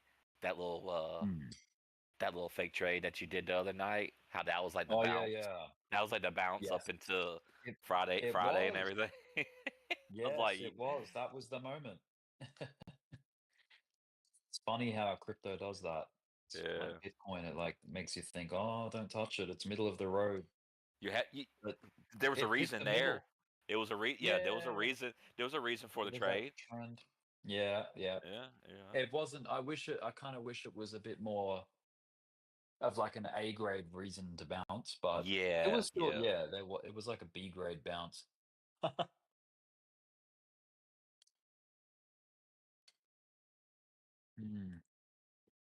Man, I don't know if yeah, this is just like just a weekend. It's Saturday night. Yeah. This is not nothing to be playing around with right here. Yeah, I don't tend to mess with the weekend too much. Yeah. And I've noticed Sundays into Mondays, you probably heard me harp on about it many times, is like corrective of all of the stuff that bullish happened on the previous week, like the Thursday, Friday sesh, or even the Wednesday.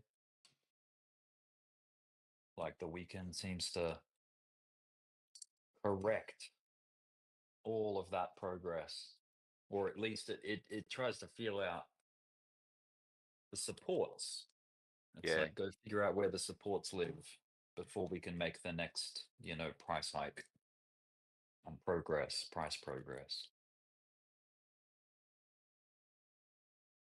I think it's a lot of it's to do like if the weekend does pump, it's like it's getting back in line with and ready for the stock market open on the Monday.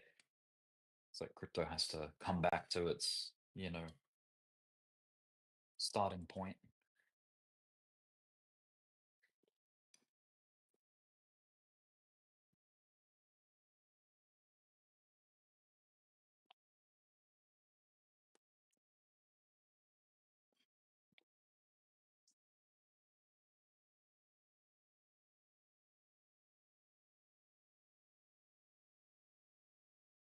Are you enjoying yourself today? Mm-hmm. I just got home from work. You eating cereal? I heated up chili con carne.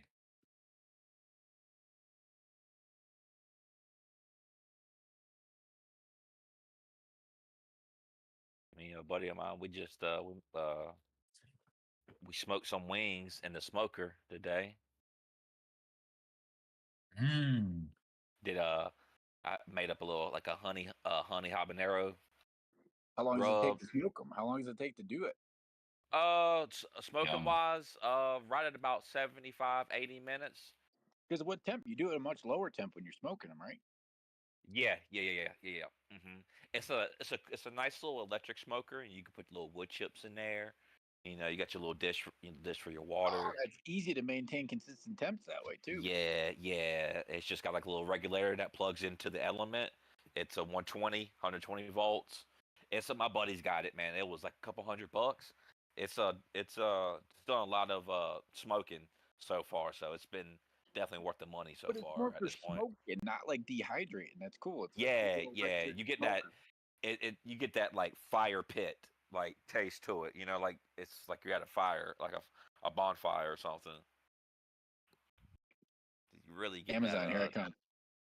really What's get going that on, guys? nice smoky taste to it. Hey, Dbloc. What's up, Dbloc? Not much, just getting back from the gym. So my orders are filling. Oh yeah. What do we do? Oh, top of the range, bottom of the range. Look at there. Who would I'm have back guessed all it? in right now. Let's go. Yeah. Don't you drop below 18, start filling more of my orders? Okay.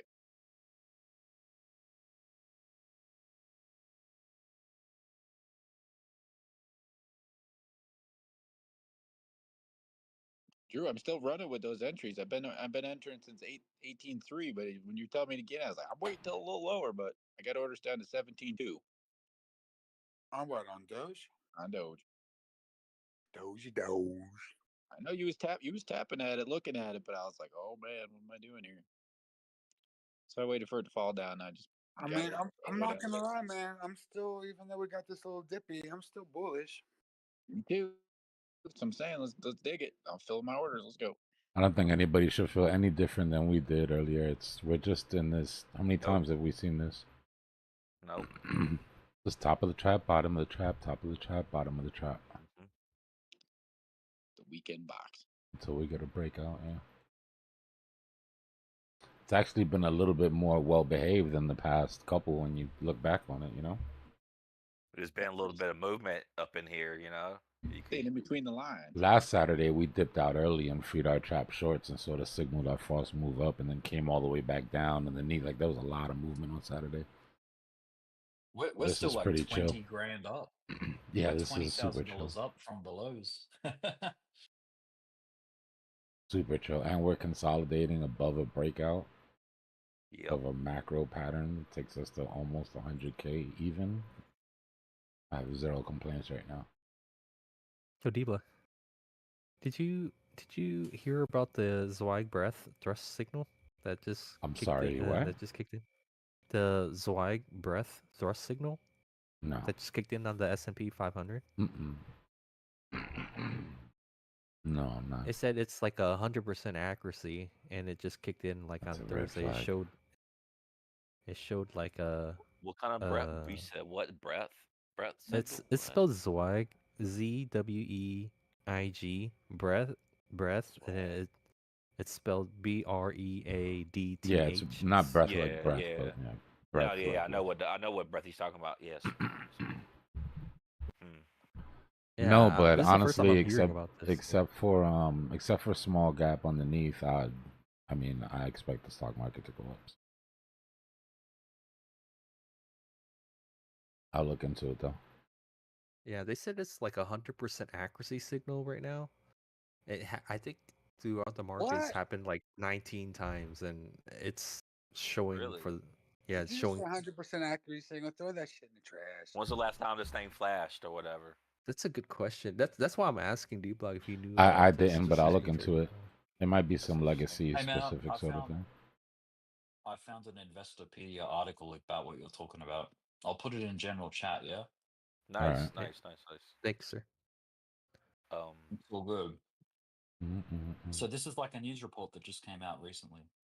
Yeah, Stocks they were trigger saying. 100% accurate bullish signals. Wide Yeah, breadth. they Trust. literally say like every time the signal comes in, it's the mark at the beginning of the bullish signal, and usually it's a big bull Yeah, signal. but you can't have a 100%. That's impossible to have a 100% accurate signal. That's like technically impossible. 100% just means it hasn't failed yet. That's all it means. Yeah, And it means it Oh, hasn't it hasn't failed happened. yet. It means it hasn't yeah, it happened hasn't failed often. yet. Yeah, I Okay. think they said the times that this signal has came into the market is like 19 times, and it's 19 for 19. It has not failed. But I don't know enough about it to. That's why I was asking.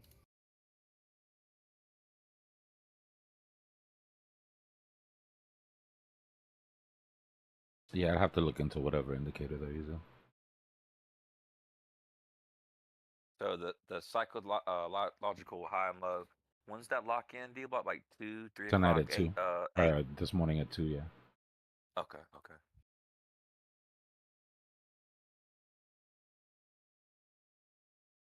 Because I thought if they're boasting they got 100% accurate signal no matter what, I was like, just throw it in the garbage. You know, like it's no good. Yeah, but 200, yeah. No, I get what you mean. But 19 times isn't a lot of like 250 years of trading. But that's why I said as soon as he said it, I was like, well, that's a red flag. Yeah. But we'll look at it. You know, some signals are self-invalidating. So you get 100%. Like, there's 100% chance that a Head and Shoulders is going to break out. We all know Head and Shoulders that fail But technically, a head and shoulders isn't called a head and shoulders until the breakout, ensuring 100% breakout of the pattern on paper. But that's a completely different thing. That was just a nerd side quest I went on for no reason.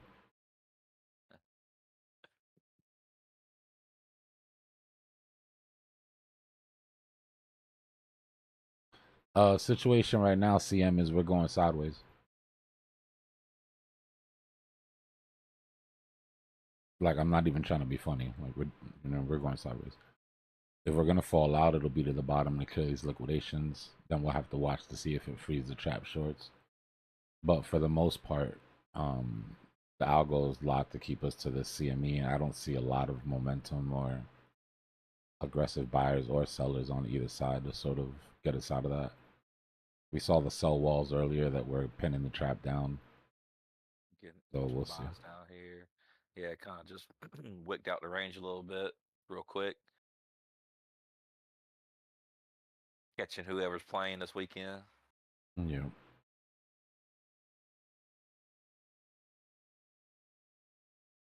Weekends are a great time to do some research, look at some setups, figure out what you're gonna do if this, what you're gonna do if that. Yeah, went out. Best definitely stayed outside today. Saturday's kind of Saturday. Sunday generally, like you said, they kind of really start prepping things. Sunday night.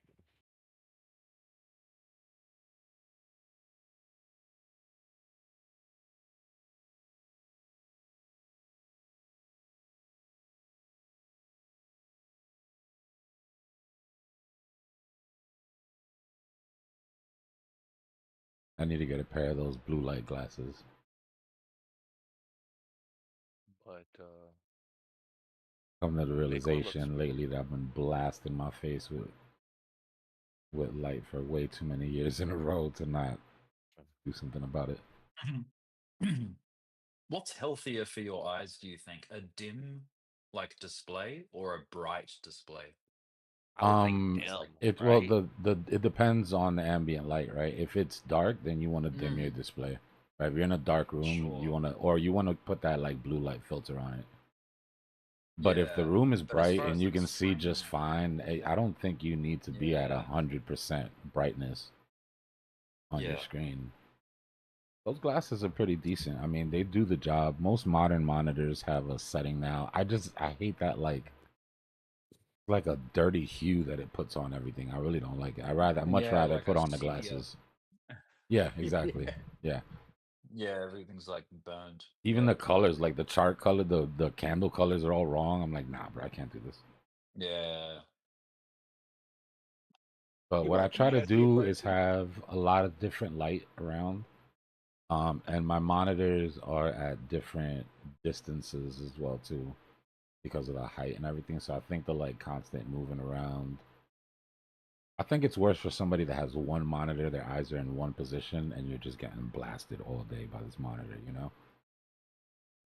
Different monitors, like from different companies, have different like colors and frequencies too. So if they're not the same, your eyes like It took me see three. different It took me frequencies. 3 to 4 days to get all my reds to match across all monitors. It was driving me crazy.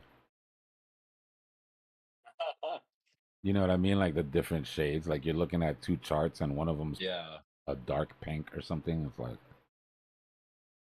the best way to avoid that is just buy the same brand for all monitors. But you know, we usually Frankenstein our setups together, so it's kind of hard to do that. I think it's important for your eye health to like take a walk and go look at things that are really distant. Like, you know, if you live in the city, go and find a view somewhere and look across to something that's really far away and let your eyes focus on that. Yeah, they call them ocular Because you'll spend push-ups. all day. It's both. Yeah. If you're just sitting there not doing anything, just look at something really close, and then look at something far, and then look at something close, and then it's that shifting of focus or whatever. That's funny because I saw I just saw something on YouTube about some dude that claims that he healed his own myopia with ocular exercises and shit. I'm like, bro, I don't know about that. So me looking Mhm. at like YouTube videos with scenic views doesn't work because that's what. Nah, you gotta go outside. Damn. Yeah, it has to be an I optical. thought. Oh man, I thought it worked. Damn. Even taking your hand and bringing it into your face and keeping you know what I mean? It's just about focal length. I think it was what the difference is. Right? Like we evolved to look at many different focal lengths at the same time. And then now we spend all day staring a foot ahead of us. You know what I mean? Or whatever. Oh yeah, and it's amazing how the human eye has like a high dynamic range as well. Kind of like we can see a good example is when you're watching tennis, or if you've ever watched tennis, and it's a daytime match, and if there's a shadow on the court on TV, it looks extremely dark. Like, how the hell do they see the ball in that darkness there? But when you're actually in the flesh on the court, your eye does a really good job of seeing in the shadows and still like accommodating the light as well. Like, it's amazing. Cameras can't quite do it. It's like one or the other with exposure.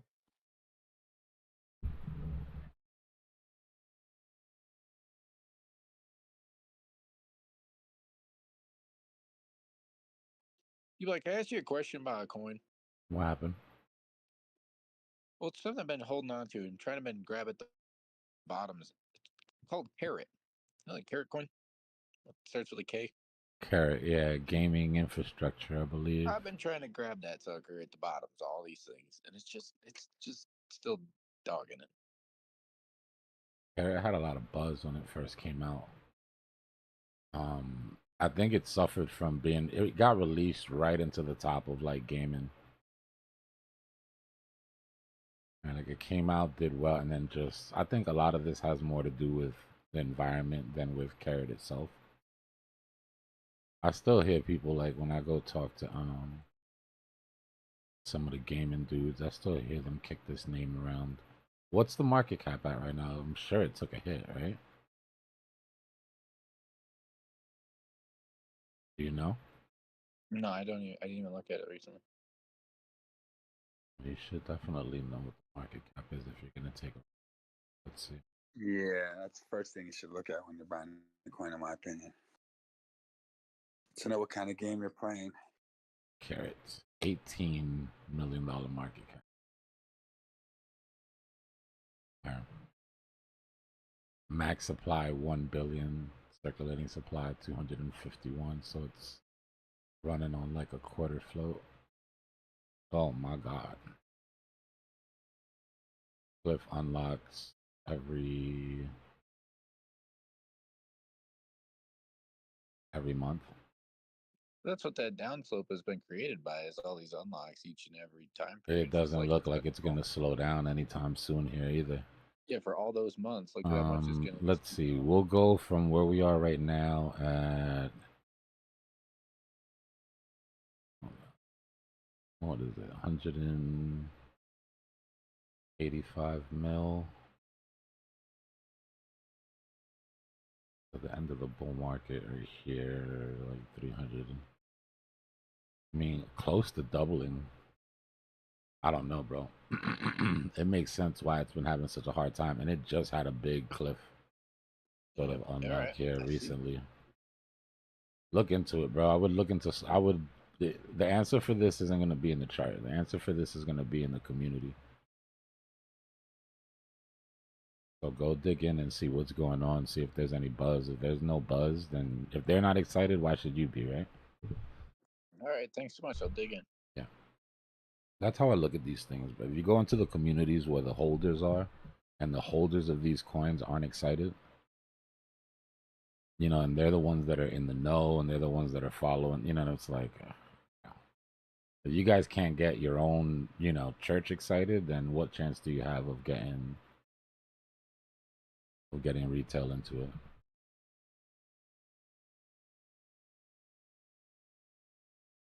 Sui? I'll look at Sui, Andreas. Give me a second.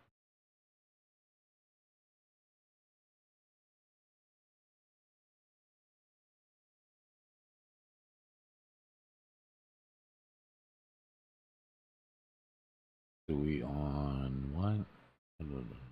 Who we on the hourly?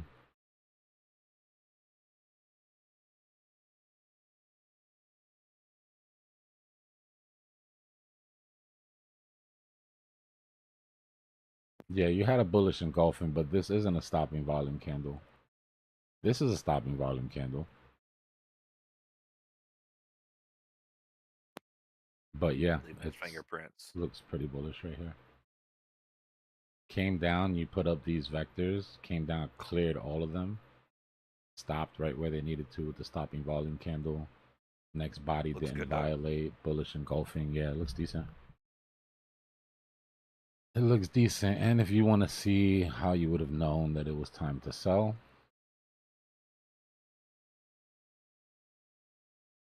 stopping volume candle, every candle respected the body of that candle. Vectors that needed to be recovered. Price comes up, clears those vectors. You're looking for the right side of your W, or in real life, you're looking for either the right side of your M or for it to break, for it to invalidate your stopping volume candle here. Right, that would be your bullish trigger.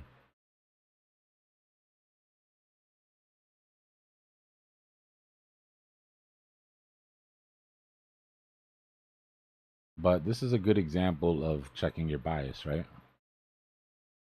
So we're looking at it here and we're thinking, okay, it looks like it could break out. Does this look like it's gonna put in a new low, or would you be waiting for the right side of a W here? Right side of a W. Yeah. Probably, It's in right? it's in no man's land right Until it got past here, I would Yeah. say that the right side of the W is still likely. But the velocity of the candle does make me think that there could be a sell-off here or a pump. It is funny how flipping the chart sometimes screws with your brain, right? Yeah, for real.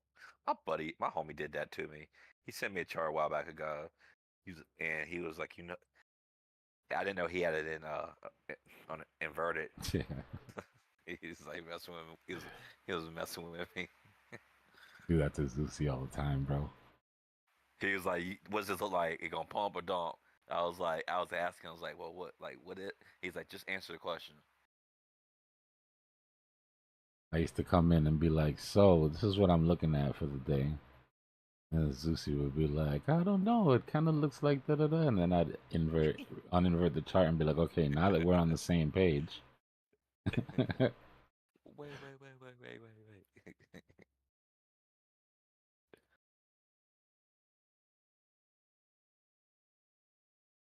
Yeah, I'll take a look at Soul for you.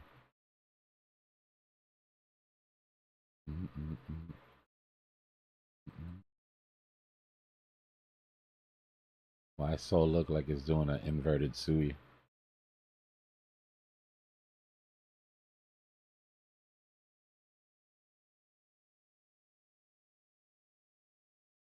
It sure does. Damn. Right? Damn.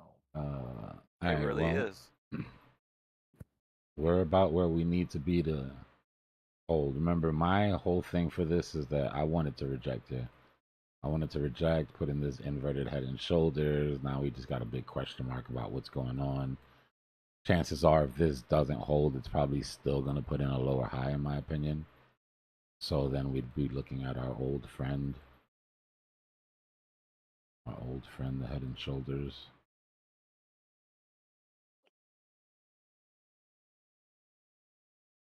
This will be this will be my afternoon right here. I'll put it in off-topic chat. You got plans? If it uploads. Yeah, just to relax and The best type enjoy a of little bit of plans. this little monkey shoulder. Yeah. Have you ever had monkey shoulder scotch before? Oh no! Okay, If you no, no. yeah. I'm glad you said scotch because I was like, bro, I need to send you some steaks or something. You do not have to be eating monkey shoulder. No. I don't care how good it is, bro. I am gonna send you a Yeah, nice piece of steak. I don't even know you can get that. I thought you were talking about a pattern, Rick. Damn. On monkey shoulder. I was like, man, that someone's got a pattern Monkey for shoulder. everything. It's a head It's a and little monkey shoulder shoulder out there. variation. Yeah, that's why I was Yeah. oh, what you It's talking about, Rick? it's a little bit blasphemous because it's Scotch from Scotland in a Jack Daniels bourbon glass. Oh, You know? that's I mean, they're both whiskey, disrespectful. so it's okay. They're both whiskey. That's no problem. Yeah, just don't post a picture on it on social. It'll be all right. Oh You yeah, post that like, shit on yeah, keep Instagram, it you're away gonna from get all the Instagram. haters. Yeah. Oh my god. All Yeah, right, so yeah. Soul, real quick. We did leave. We retested that 50. We did leave a vector on the way down though. Our psychological ranges is still calculating. I do think that we'll go up for a right shoulder. Even if we don't though, this is what you call a final damage M or a final damage topping or bottoming. Basically like an M pattern that takes a final liquidity sweep. Right, so it's not your typical M pattern where you have a smaller M on this side. We see it all the time with W's. Right? We see it all the time at the bottom where you'll have that and there'll be that liquidity that builds up underneath and they sweep it one last time before going. Either way, whether it's an M or a head and shoulders, the measured move is going to be the same if we break basically the 200 EMA. A hit of the 200 EMA would be a test of this, but we've got the vector gaps underneath. And so we know that's going to be an attraction. And we've got our measured move would actually take us down to... This is for Soul, by the way, in case I was there. Measured move would bring us down to the 800 EMA. Conveniently. About 134. So it's going to be a timing thing, in my opinion, right? How long is it going to take to put in this right shoulder? Is it just going to go now? We'll know that this is invalid if it goes after this vector. If it starts to clear into this vector, then it is. But I think this needs to give some of it back, and I think it's unfortunate that it didn't do it here. Because that would have been nice.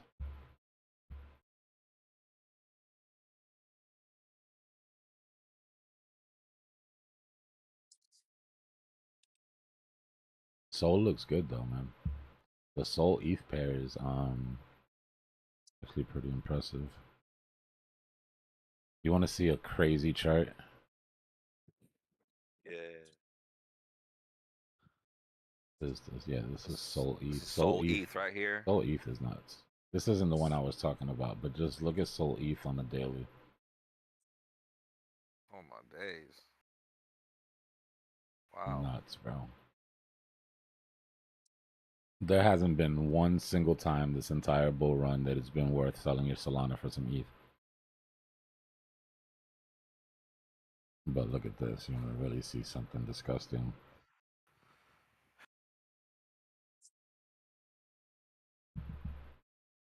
Ethan again, no love.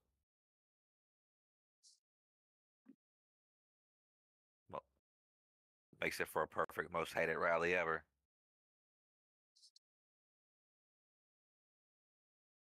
Was this others divided by ETH? Others ETH.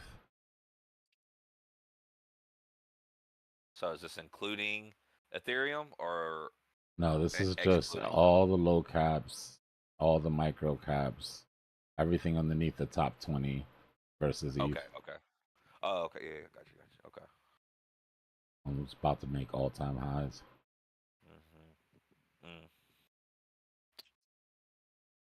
Because But others,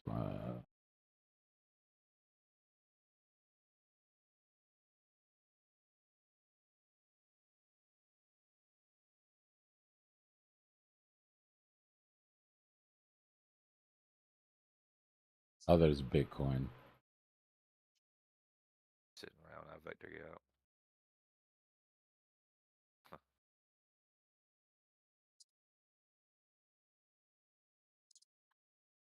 The top of this is 2022.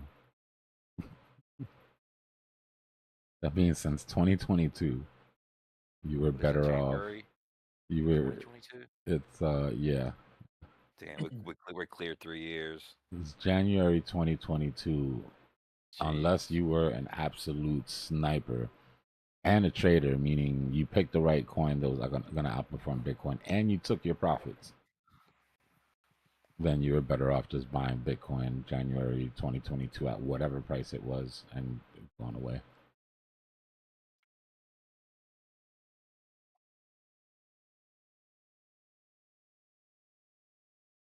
Hey, what goes up must come down. What goes down must come up, right? Maybe, eventually. No. Eventually. Yeah, maybe. This has tell you been what, man, one hell of a Sui. year for. Let's erase everything, right? Put yourselves in the shoes of a Bitcoin maxi. This has been. They haven't had a bull run like this since probably the first or second bull run, and I don't even mean in just ROI because 10x is whatever. You get to 150, you're gonna get like a 10x, but I mean in just bullish catalysts, in just absolute bullishness for your project. Yeah. All the news Sui's that we've popping gotten in the up. last 2 years has set Bitcoin up for the next 25.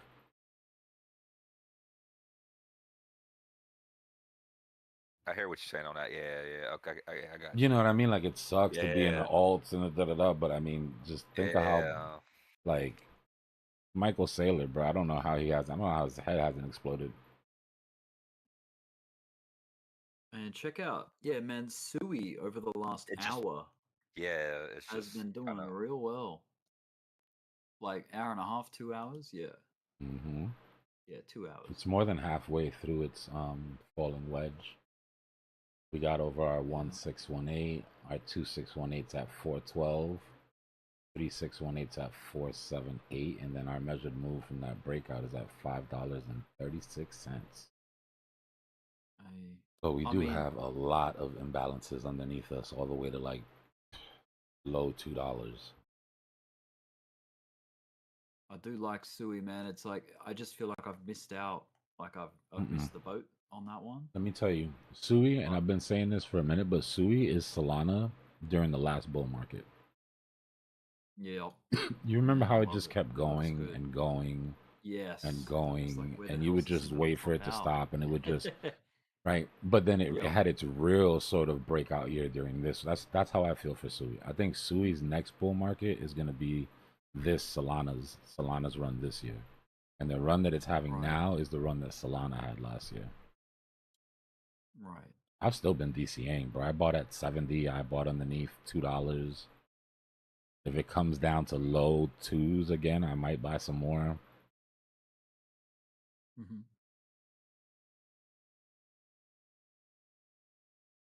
See how it's like performing compared with like XRP, for example. This, like, the last 3 months. I think we got some good data coming out this week. Mm-hmm.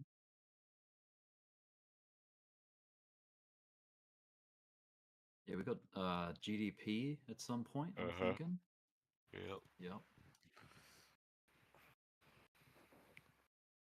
And now, is it it's not the advanced. Oh, it is advanced GDP. PMI. We got PMI this week. Mm-hmm. Yeah, man. Advanced GDP is the one that has the most impact because there's advanced, preliminary, and then final. But advanced is like the first look at how the performance like might have gone, and then they sort of refine it as they analyze it further or whatever. They get more figures in about the quarter. But the forecast for the GDP is in. It's 0.4%, so it's it's just above no growth, basically. It's very pessimistic.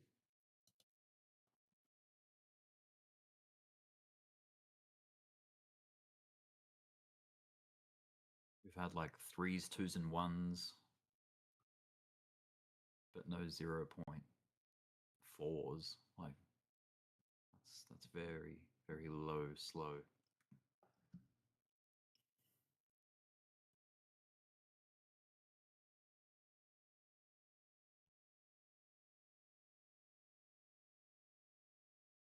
Yeah, that Sui, that's been a mover, man. Yeah. Just overall, I think it's just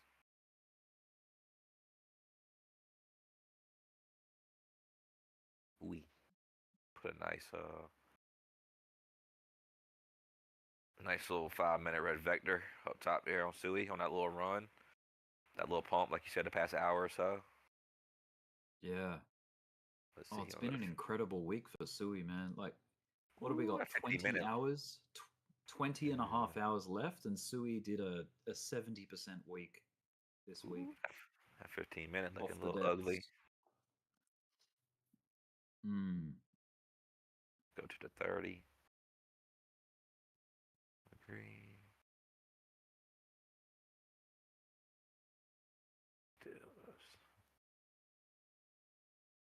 So, fundamentally, is Sui like a layer one protocol type crypto? Kind of like what Ethereum is? Ethereum and Solana? Yeah. Yeah, smart contract platform. Okay. Low cost, high speed. We still don't know the quality, right? The trilemma, safe, speed, and cost. Oh, right. Yeah. Right. So Yes. it's fast, and it's cheap, but it hasn't made it through Right. every part of the cycle yet. Solana failed Yeah. that test during its first go, right? It had to shut down a couple times, and so we knew why it was Yeah. fast and we knew why it was cheap because it wasn't necessarily safe or secure. Whereas Ethereum is secure, and it's relatively fast for its time, but it's not cheap. Yeah. Scalability problems. Yeah. Sui's good though. I mean, Sui's the super whole- quick. It runs off Move protocol, which is, it's newer tech, so it's gonna be faster. It doesn't have the Have you stink that heard- Sol has with all the meme coins and shit. You know what I mean? Like, Yeah. Have you heard of I think it's another layer one called Cadena? yeah, KDA. Yeah. Yeah, KDA. Yep. I like Cadena too. Yeah. So I don't know where that lies in the whole scheme of things. I mean, during the last bull run, it was kind of all about tech, right? Everybody was trying to find the new Ethereum. All the Ethereum killers were born and all of that type of shit. Now it just seems like really just hardcore speculation, and then all the smart money or all the big money is all sort of consolidated in the same few sort of projects. So I don't know how much speculative money was gonna sort of find its way into these alternatives. The deepest I'd like to go down the rabbit hole is Sui.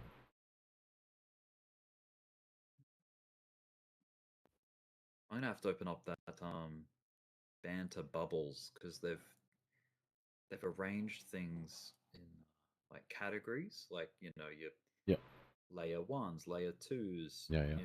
memes. Look, What else is there?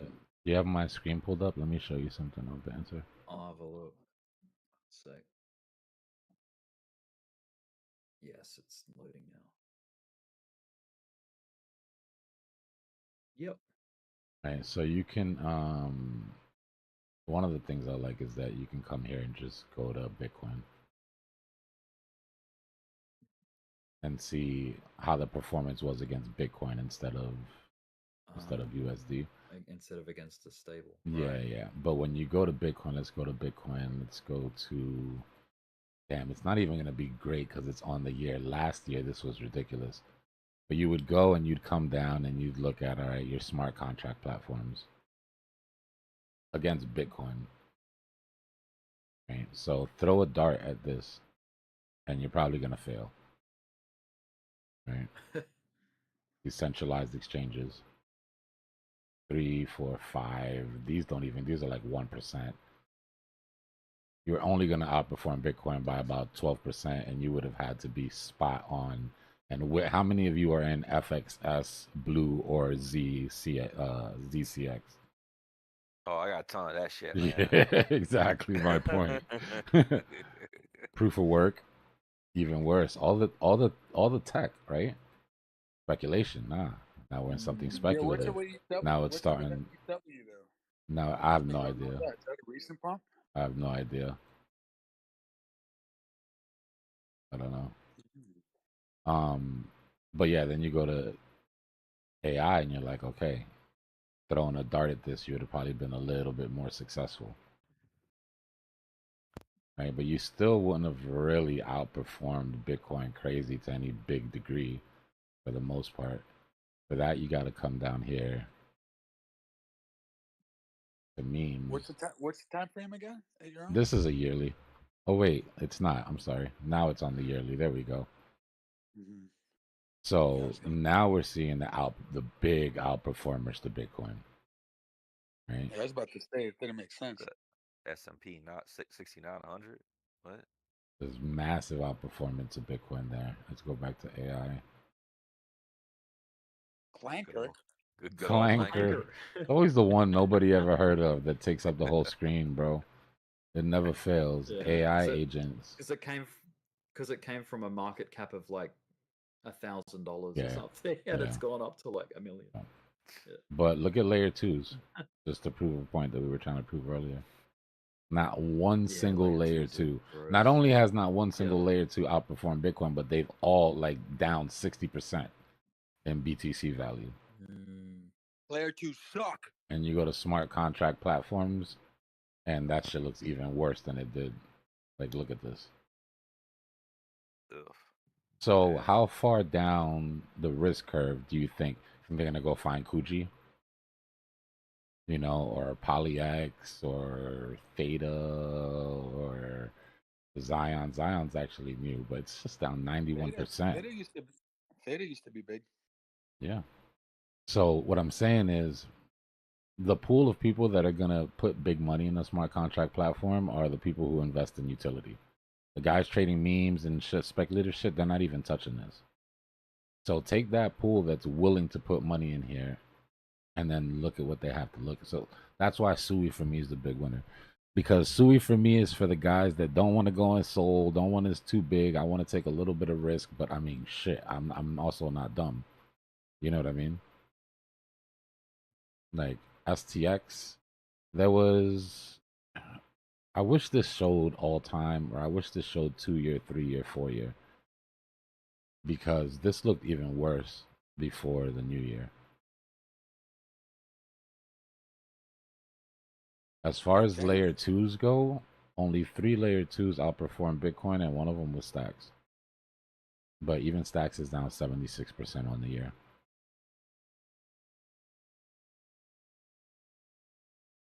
But Tana, she was pushing Sui from way back. I remember I was like, oh, let me check it out. And I never bought any like a sucker. But yeah, well, she's pushing the what? It was like 28 cents or something like that. Maybe even lower. I don't even know. Yeah, I remember I got Say, because I thought Say was the more superior one over Sui. That did not age well. Mm.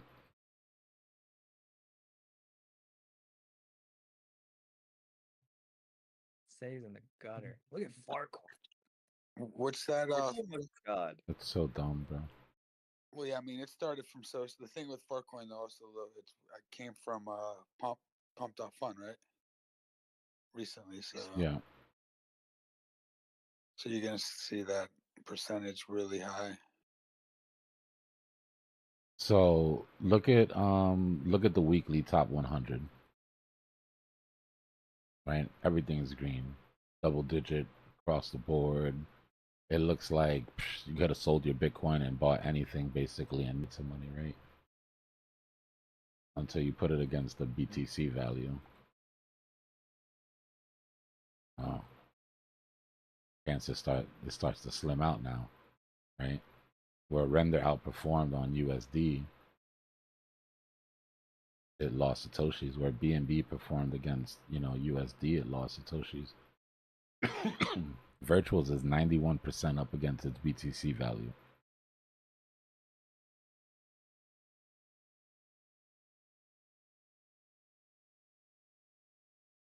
Pepe's not doing too bad on that.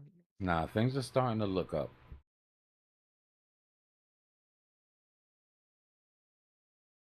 I just didn't like that nasty rejection from ETH, man. As soon as it got rejected, all alts got smacked. Well, you could blame that on Bitcoin too, though. It seemed like ETH did it first, though. But yeah, probably definitely Bitcoin. But Probably because you're watching ETH all the time.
Neve, Haikanashi wants your in a trade, sure. Haikanashi to make an entry, no, I don't like it. If you want to get lazy once you're in a trade, put it on Haikanashi, cut out some of the noise, that's fine.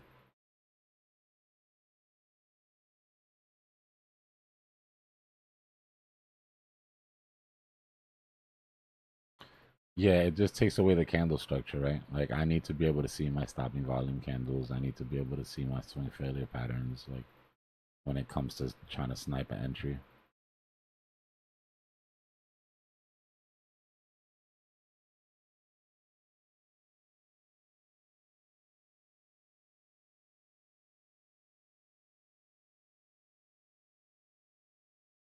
Shit, you might be asking the wrong person, Kelly. I didn't think Sol would make an ATH at all this bull market. Now we're talking about a second ATH.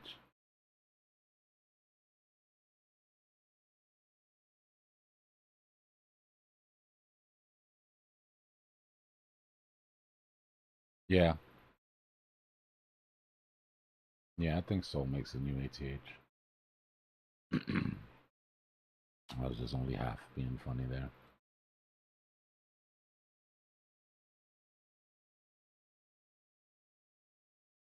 I think it does. I don't think memes are dead. 85% of the transactions on Sol came from memes. There will be some memes. There will be some money being made. That money has to be converted into Sol.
At what point does M2 become invalid?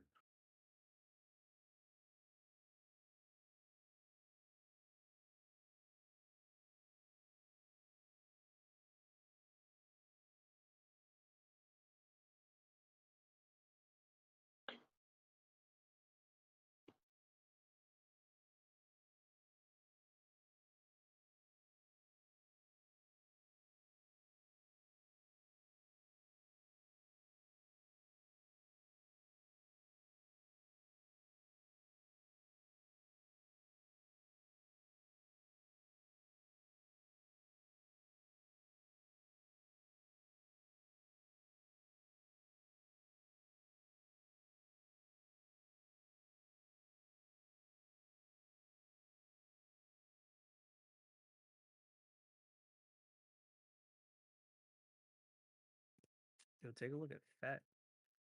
Fat AI looks like it's about to pop.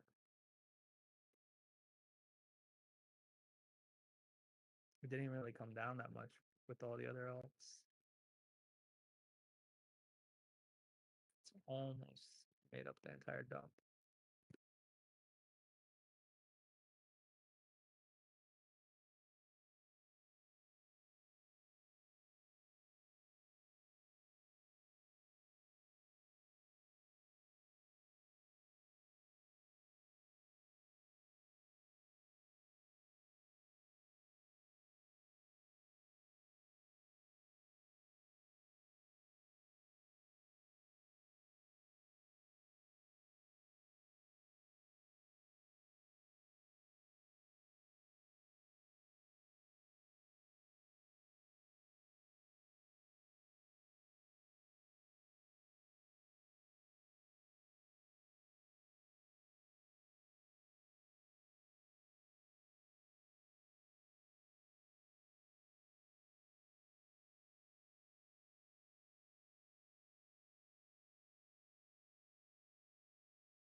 Let's go. Drop it.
Let's go. Let's go.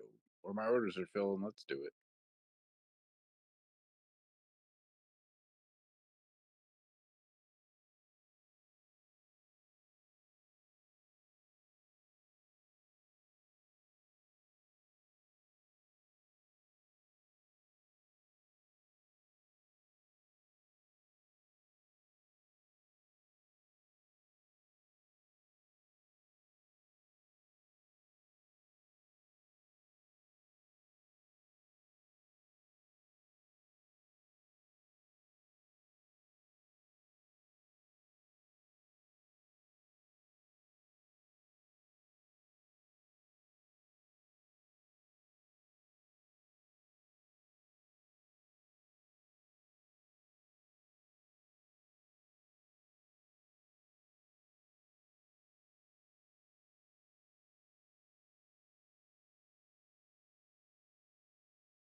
Anyone around watching the dump?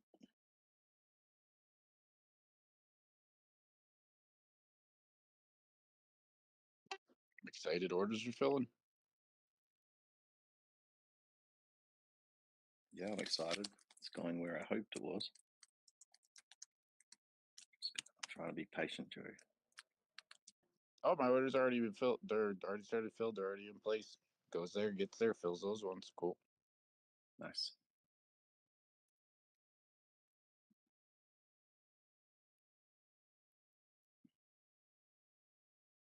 Yeah, I'm kind of hoping we'll be down at 92 at the start of the week, but completely biased.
Hello, everybody.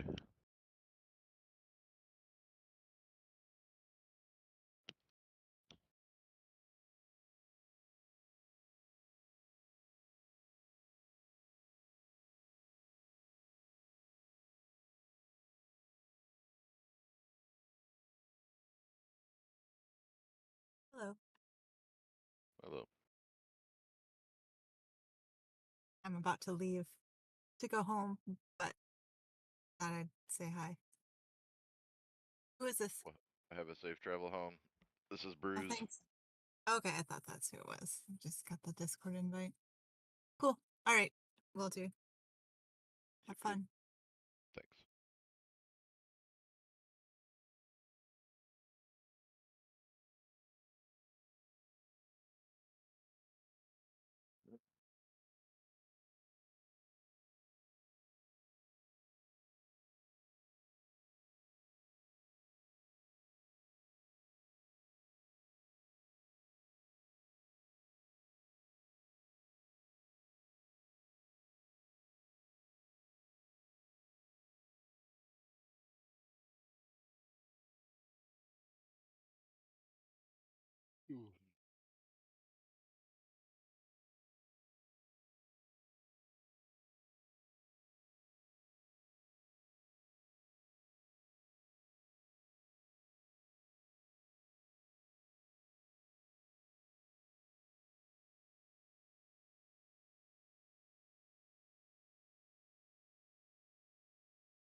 Before I go, you have an open mic. Oh, yep. Forgot about that.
Looks like we're gonna go hunt some bays down.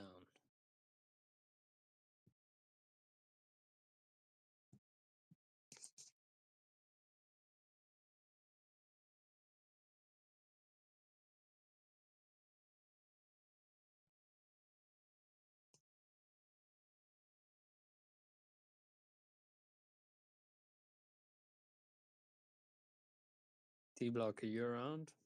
You up?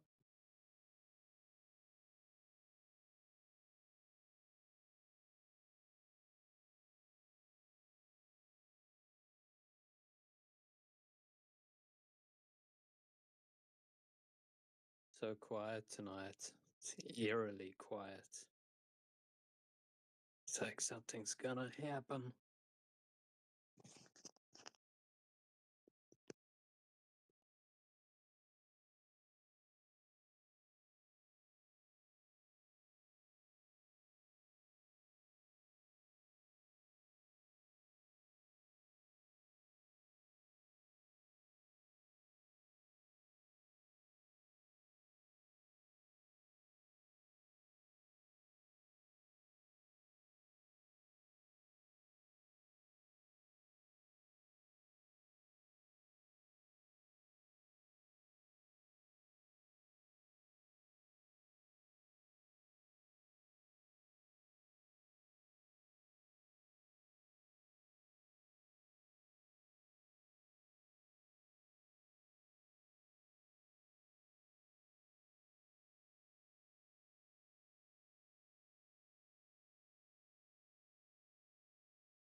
Is that vector gap that the vector candle we just created? The algo is trying to start the party for retail to push price up.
Looks like Voxel is getting another breakout over here.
Yeah, what? Anyone there?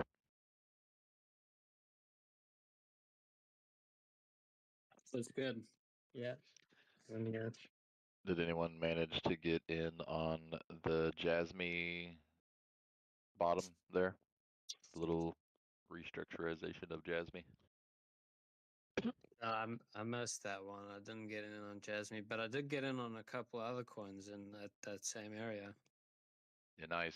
I've just been sitting here really, really early into the morning. I should be in bed by now, but the volume is so low that it's like a safe trading zone for me, so I can get in and kind of like evaluate my move before it like shoots off a different direction, right? So I've been sitting here watching this fall of Jasmy just continuously going down and down all day. And finally, it looked like it started to restructurize its bottom there. So I'm in on a long, and I got in literally right before the break. Nice, dude. Yeah, man. Love when that happens. Yep. I waited all freaking day for that trade, bro. Good Patience lord. is key, and you'll Yeah. be rewarded with good entries. Yeah, I know it, man. I almost went to bed. I was like, forget it, I'm going to bed. I'll just check on it tomorrow. It'll probably be in the same area. So Yeah, I I'm so mean, glad I didn't go to bed.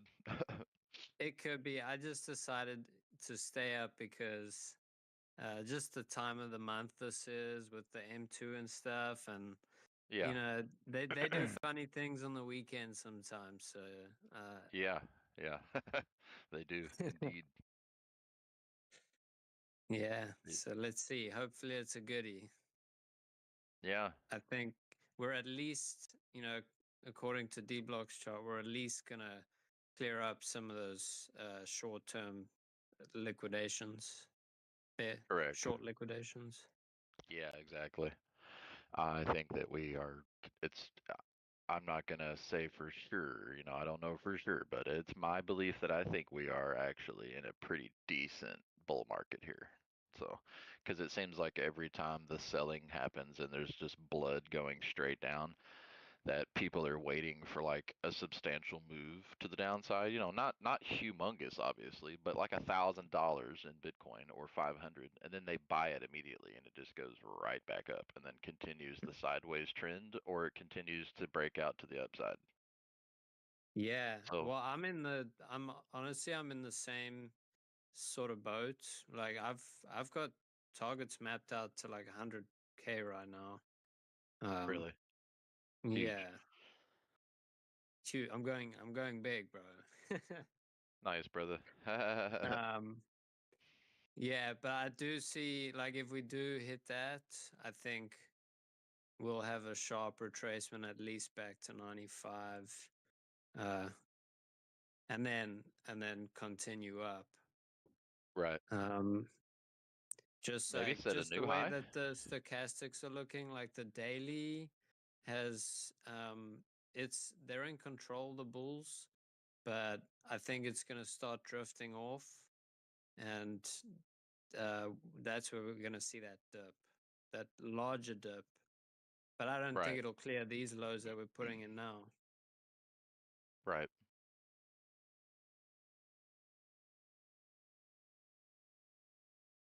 Yeah. Well, let's see. Um, the momentum still looks good on like the 4 hour. Take a look. It does. Indeed, it does.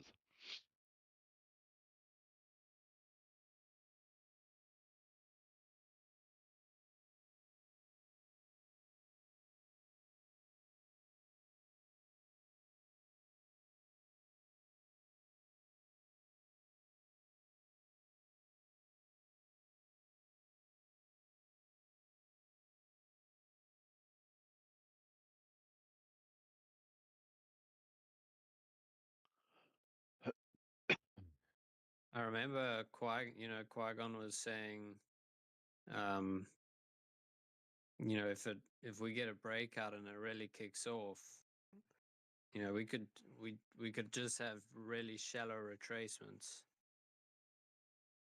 Yeah, yeah.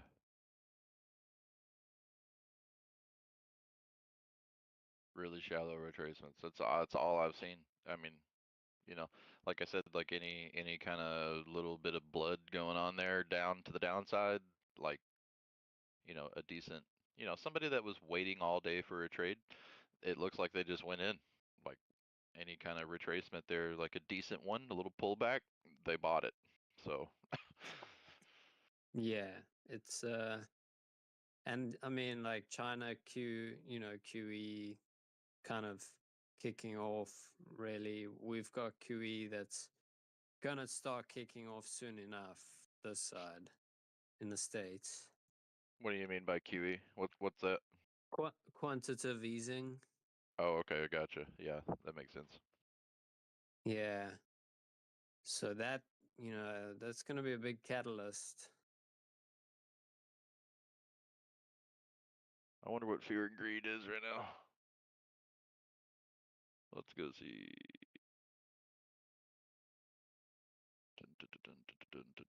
Bitcoin likes to do what people don't think it's going to do, So like if Yeah, we right. just shred it up to 120K, no one's expecting that. Everyone's expecting like 69. The amount of times I've heard people say like, or like 70, back to 74. Mm-hmm.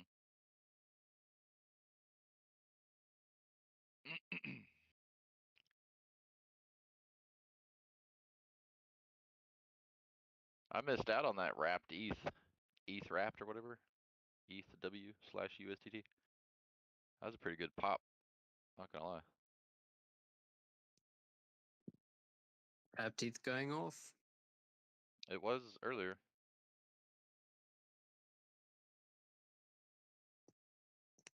Up 34%. It's pretty big.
Yeah, I really like that bounce on Jasmine at that major support level right there.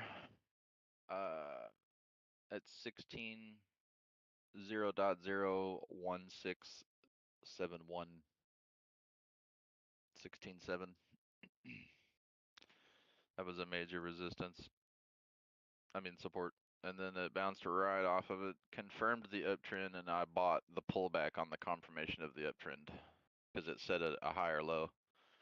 So I bought it right at that higher low.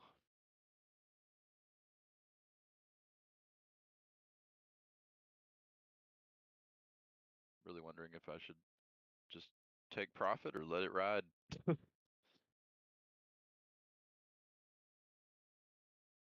Jasmine's been going bonkers lately.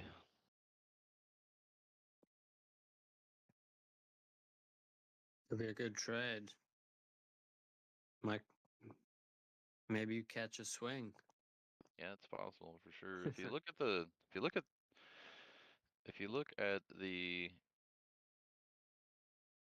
chart for Jasmine, it's a pretty good entry spot.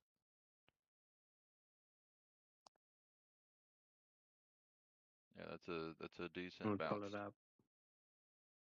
Mhm. You gotta go go to TradingView and go to the 1 day.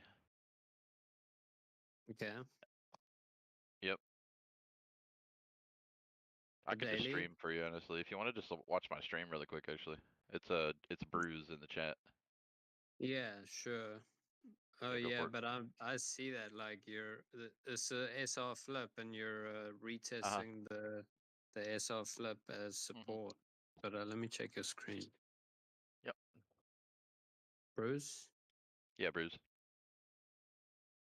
Alright. So this is kind of the big picture. This is when it entered the market, and then we have all this chop, and then finally we're starting to get some like price action here. And it popped.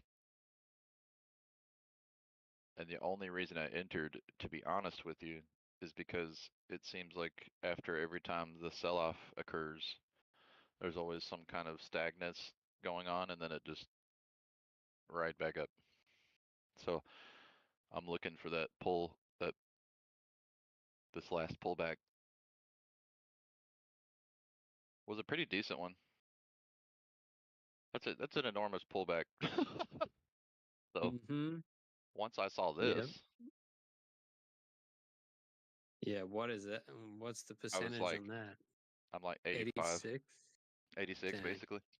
And once I saw that, I was like, wow, that's a lot of potential. And Huge. Jasmine's a pretty known little coin. A lot of people know about this coin. A lot. That's why there's all this fluidity. And you've got So I so managed those to get in. first two spikes My in favorite coin. What's going on, everybody? that first large pump up, that kind of creates to the left of your mouse. Right here. No, to the left. At the basically the first top of the run up. Oh, right here. No, more like way over to the left. Oh, over here. Yeah, In this area. more left. That high that you had, the first high. This one. No, up a bit, up and to the left. Oh, up to the left, right here. Yeah, the other high, the higher high. Yeah, yeah.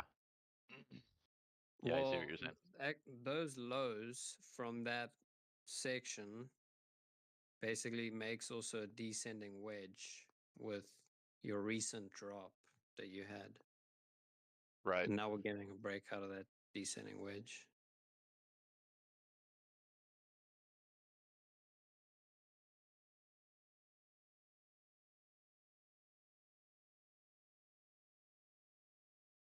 Yeah, I really like this zone.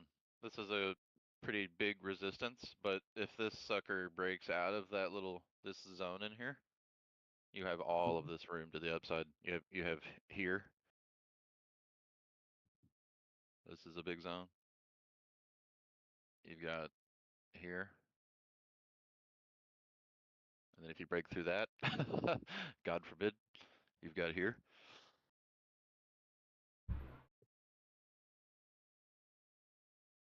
And I'm down here. My entry is right in here. No, sorry. My entry is... Why is my line missing? That's weird. That is not my entry. 167 something. Let me see. Yeah, right here. 1671. This right here is my entry. This area. I bought this No, pullback on. that was where you had that massive wick. Yeah, I saw this like breakout of the structure from the downtrend here, a pretty decent one. We've seen that a few times, okay? But like, look, I mean, this is this is bled. Right here is where it got real stagnant. Nothing happened. So then it started to bounce a little bit, and then I bought the pullback from that bounce. So right in here, 1671. Like right here. Seems like a very solid entry. Yeah, I'm gonna ride it. I'm gonna see. I'm looking to see if it can come up to here. I'd like to see it here, and then I'll start taking profit.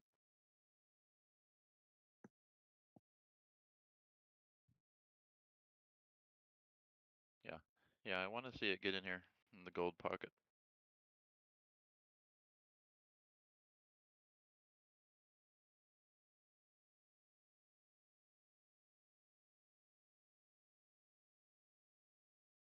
Yeah, that could be a good zone to open up a short hedge against it.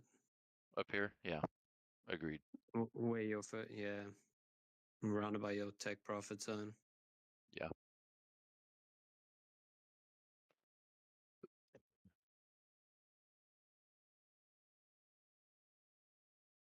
Good old Jasmine. Well, good luck with that trade. I hope it works out. Thank you, man. Yeah, I've got my stop loss already set into the take profit, so if it doesn't work out, I made 20 bucks. 20 bucks is 20 bucks, you know? So, Exactly. at least it'll pay for the fees.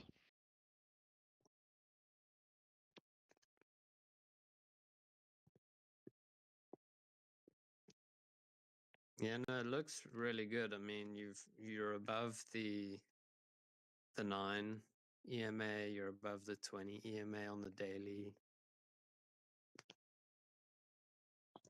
Yeah. Yeah, it broke The, right through those. the And 3 then, days getting a 9/20 cross, bullish cross. yeah. And then once I watched it bounce off of those lines, that's when I was like, yeah, okay. Some kind of restructuring is coming. Yeah. Your entry pretty much looks like a bullish retest of the 9 EMA on the weekly too. On the weekly it's regathering that moving average as support again. Yeah, I see that.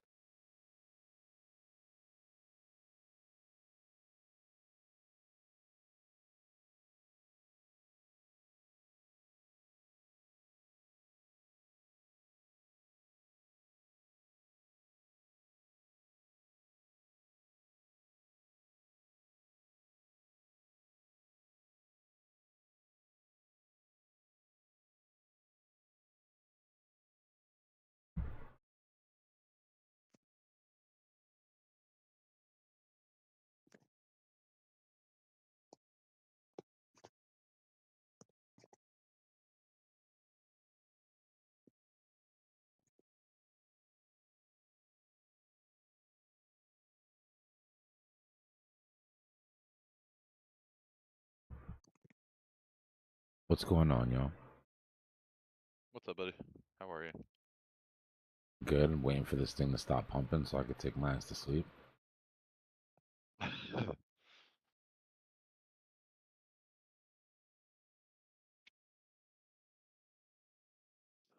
Indeed.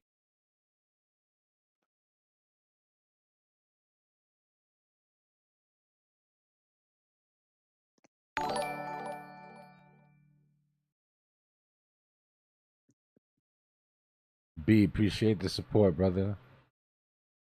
W membership.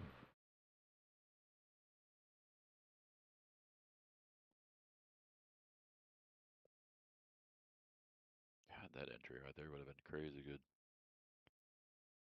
Dbloc heard Jasmine and his ears perked up.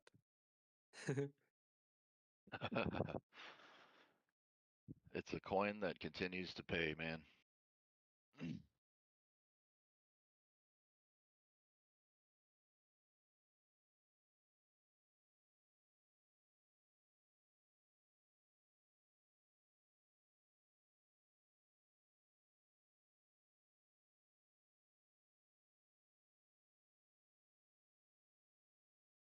Isn't it also like 100 new subs in a week or something? Because last week it was the celebration of the 4K and now you're on 4.1 already.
Dbloc over here looking at ping.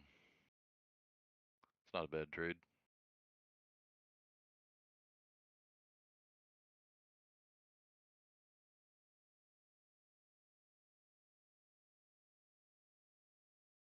Ping. Let's see.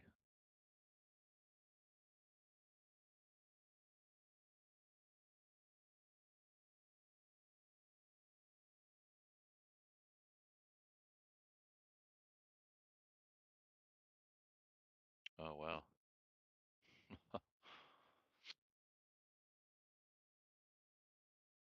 Yeah, that's a nice little trade.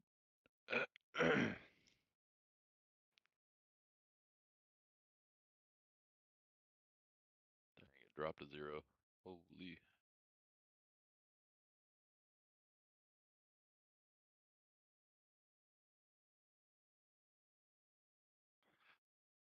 Wow.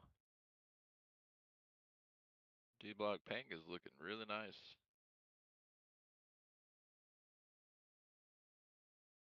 Really nice.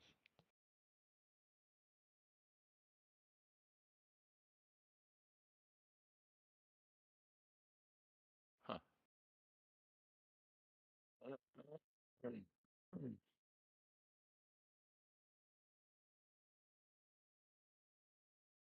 Yeah, wow, I really like ping a lot. That looks awesome.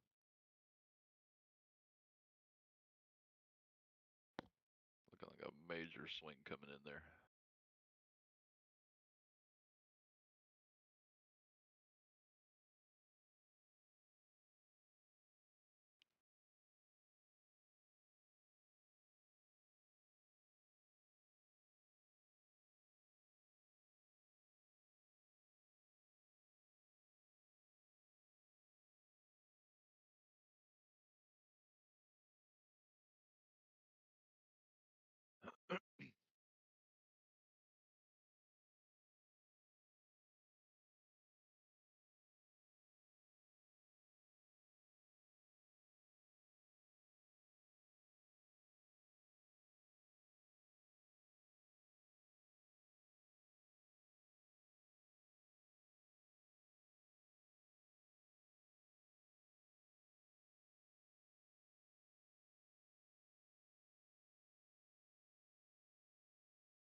Man, I really wish Sui would just have a massive pullback so that way I could get in.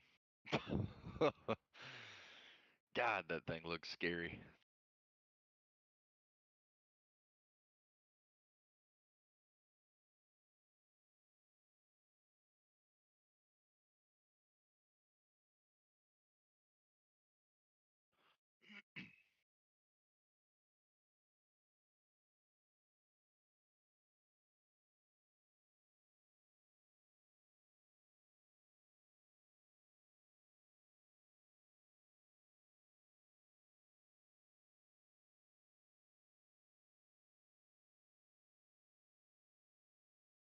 I'm gonna take a play on Worth here. See, You gonna do what? take a long play on Worth, dog with hat. What's Stop the loss. ticker? WIF. WRF. WI. Oh, sorry. Oh, yep. Yeah.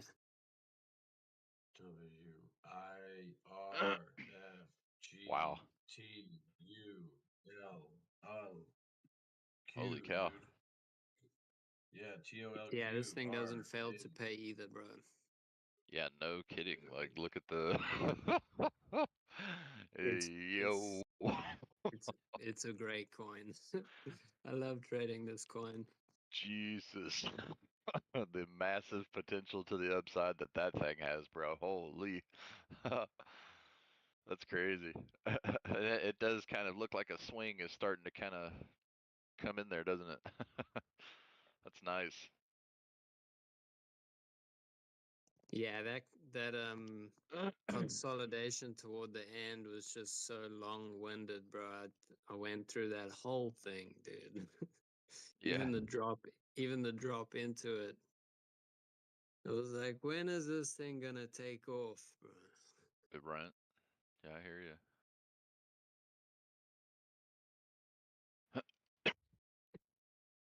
The volume bars are pretty crazy too, down at these levels. Yeah, I see that. That's crazy. That's yeah, I'm gonna put that on my favorites list. That's a good coin. That's a good coin. That's a good potential coin. Good call on that one.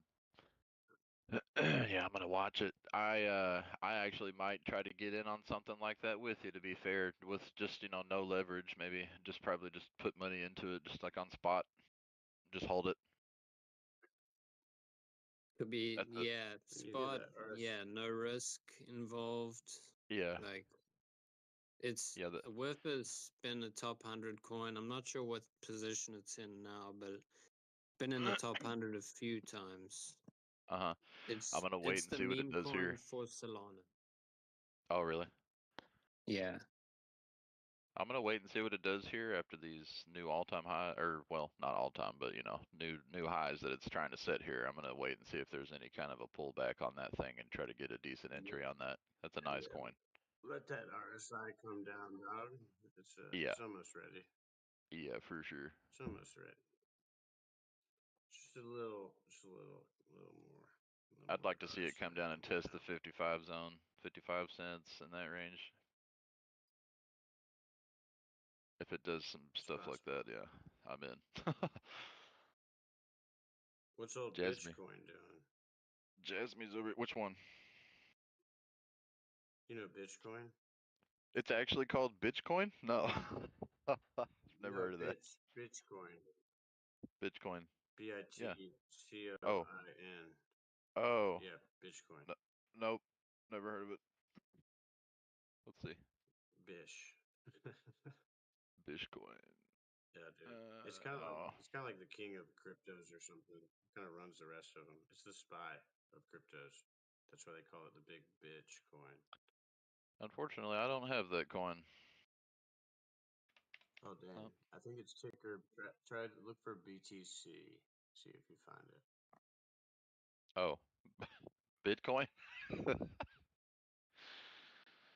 Yeah, Bitcoin. Yeah, okay, I got you. I thought you were genuinely talking about I'm dead, bro. Okay. All right. It looks like it's trying to really pull back from that low that it's at. We in the trenches, dude. We in the trenches. We're pissed. Yeah. Yes, We're coming sir. out though. Mezzo, what you doing, dude? You trying to get whiffs over there, dude? Better be safe with them whiffs. Sorry, bro. It must be my laptop fan. I'm gonna switch to my computer. Jasmine's over here really breaking out. Doing Jasmine really coming good. on that 17th. Turning 17 today, I hear. Yeah, that 5-minute chart on the Jasmine is looking juice. 5 minute looks great. If anybody would like a view on this trade, look at this. I have it set up perfectly on my chart, so. What you got? What you got? Let me see that chart, dude. I'm not a scientist, but I'll be the judge of that. Yep. I'll be the jury over here, dude. They just sentenced me to death. But it's cool. Yeah, I managed to get in down here on this bottom. Once my indicator went off, And I saw the pullback from the indicator. I bought in on the pullback right here and trying to catch that bounce because I saw that lower low. So Nice little hook and sinker. Still down 5% for the day. uh-huh.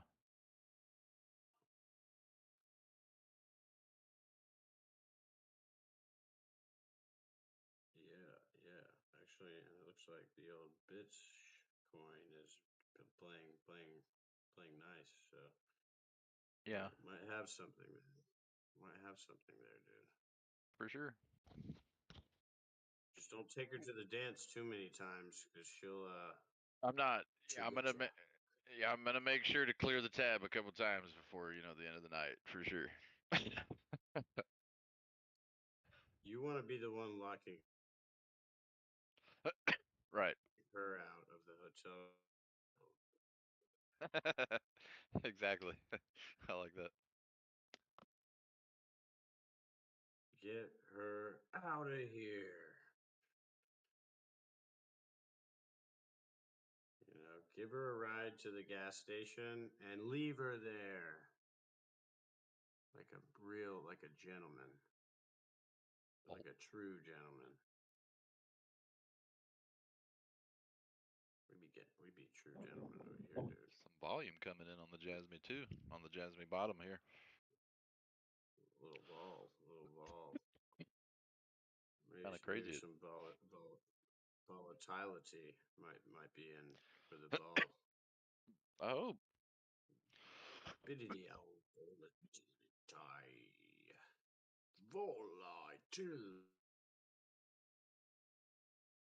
volatility.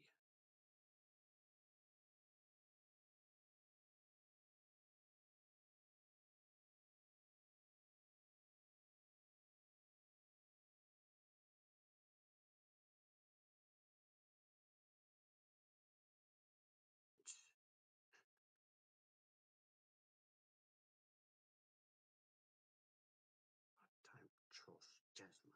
I don't trust Jasmine. No. No faith. No. I got faith, man. She's I'm a gonna be honest. From the history of this chart, Jesus, every time there's like a pullback like that, it just goes right back up. Oh yeah, you're right. You just gotta Oh, dude, watch it at the end. look at this pullback here. Go too many. Don't rob that liquor store too many times, dude. You know what they say. Yeah, for sure.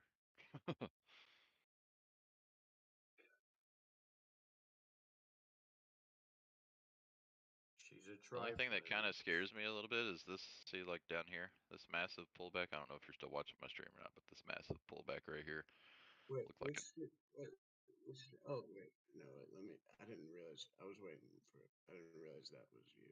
So let me click in. No, you're good. I also have terrible. I'm like connected to a hotspot right now on my phone because I don't have internet at this place yet. So this is a very similar pullback here. So it set a high, So and then it it's been cut set down another now, one, a lower high, but I'm and then just it not. fell through. But it looked like it caught the bottom here, and then it had the fishing hook. The hook. It made that hook, and it looked real bullish. I'm not gonna lie to you. But then it just gave out again to find another low, and then it blasted off, which is very typical. I thought it's very typical. Oh yeah. But this is in the Yeah. history, Oh and yeah. this is not long ago. This is True. literally so. So remember that hook, and then here we are today. No, that's the last time. That's the last time I took Jasmine to the dance, and I remember it well. Here we are with another hook looking thing. But the only thing is about this hook. Looking This like hook, she's. this hook has some structure to it, though.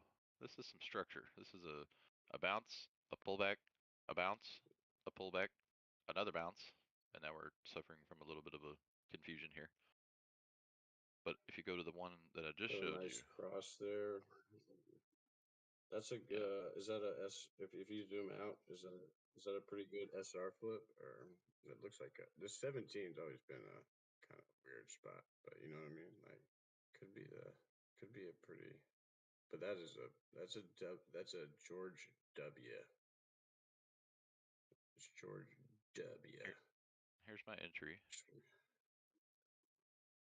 I waited for the bounce and confirmation, and this ticker and the symbol, the buy symbol, came in for me on my indicator. It bounced, it pulled back, and then I bought that pullback at that higher low. Once I saw this line starting to kind of, yeah. Oh yeah, so it's up to you and you alone to get Jasmine off the street so she can I got to quit get hooking. Jasmine off of the street, bro. Yep. I'm gonna bring some beans and some greens and some beans, and we're gonna have a little campfire. You're like We're gonna rejuvenate Jasmine back into high spirits, and then we're gonna send it on its way back to the top. I'll let you know when I get it done.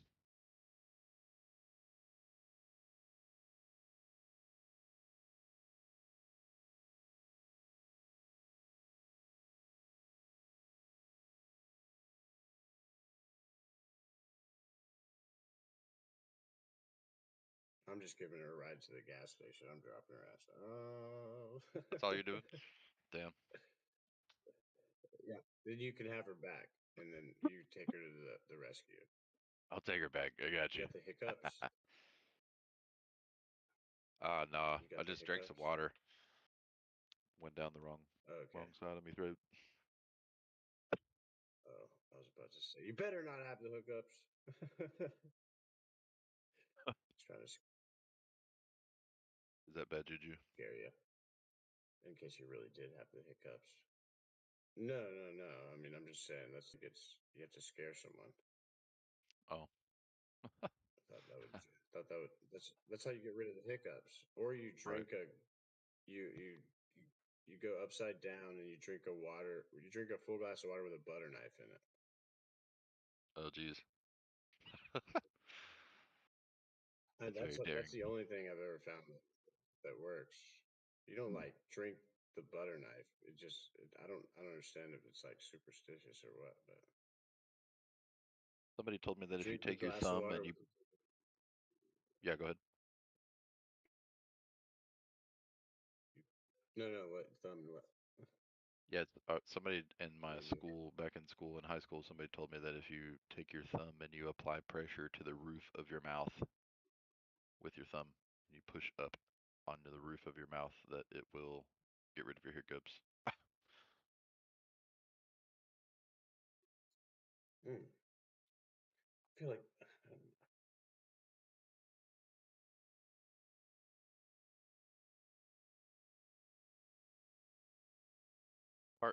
Cartilegu, sorry if I mispronounced your name, but what do you mean? What direction do you expect the false move to be if you expect one? On what, SWI or what coin? no. I mean, when I get the hiccups, I get a real crazy croaking sound. Oh, really? Like, yeah, it's like a, and I can't stop. Like, it's awful. But no, I haven't had them in a while. So. Oh, Cardi, if you look at Dbloc's chart on YouTube here, you can kind of see the expected direction that we think it's gonna. You can see the lines drawn out Back here. on Bitcoin. Yeah, he's wanting to know what Bitcoin, what we think the direction of Bitcoin could do. I mean, obviously it could go either way, but when yes, they don't care. They don't care. This. yeah, Bitcoin historically does not always respect structure. So. Hey guy. Hold on, let me back the chart up a little bit because I was zoomed in a little close to this W. Hold on, let me make sure let me make sure that everybody's clear on what I'm thinking right now. This is next hour, 2 hours. If we go up for that vector gap, if is a big if.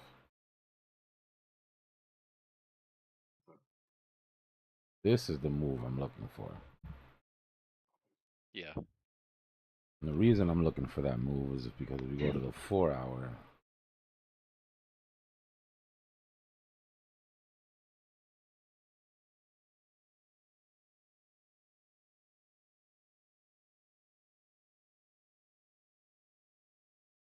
right, that's what we want. We want the retest of the break of that bull flag, and then we can talk about the continuation.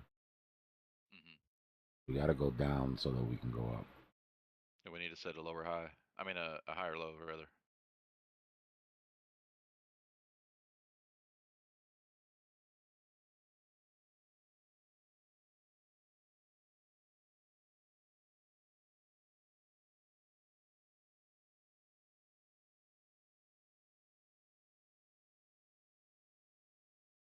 Yeah, that's a good observation, to be honest with you. Like for a healthy structure in the coin, I think you're exactly on par with that. It needs to come down and retest and set a higher low, and then look for continuation after that.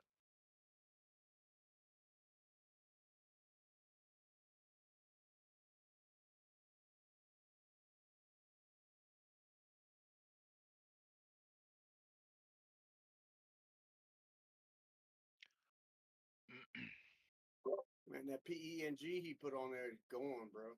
Yeah, PENG is going wild. I really like the look of that coin. It's looking like a major swing to the upside. I'm gonna wait for a pullback though for confirmation. I can't buy that right now. She gone.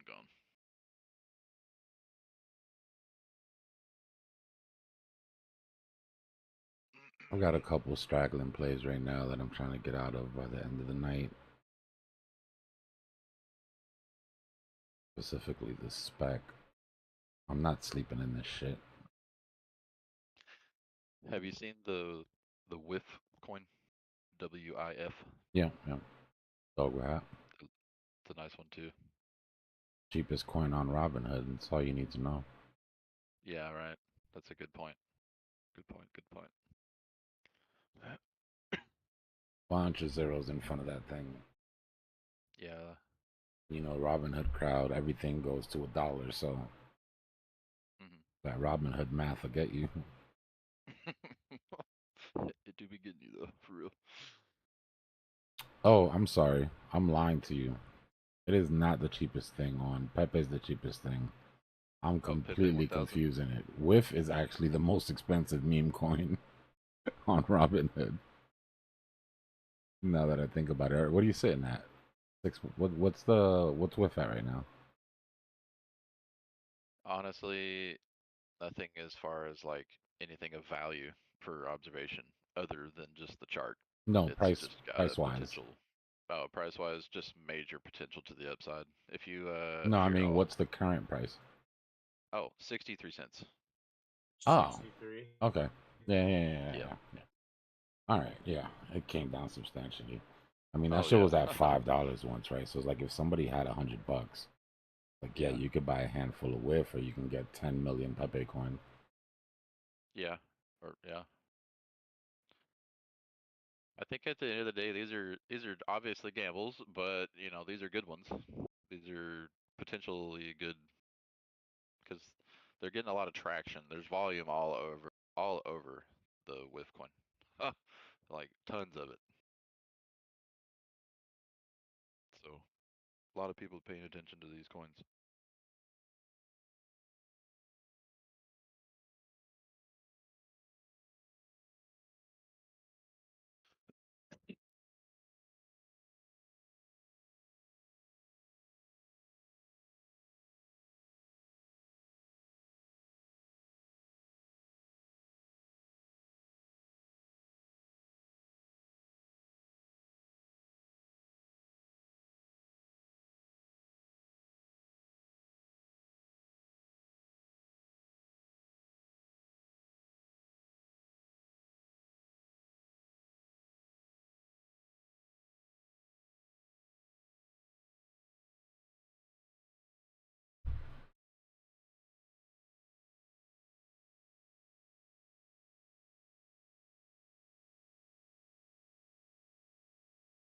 I'm looking for Pengu to hit, and I'm gonna peel some profits. Take my ass to sleep.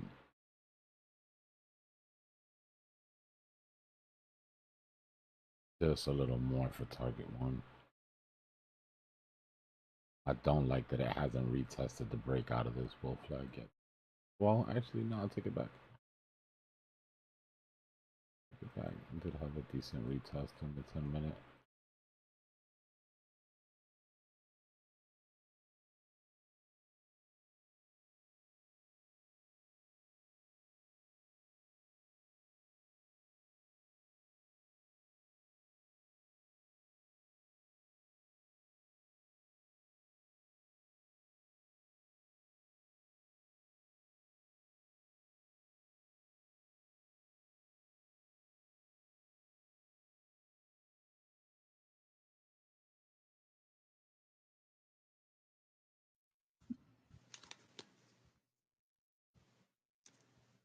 Graveyard traders.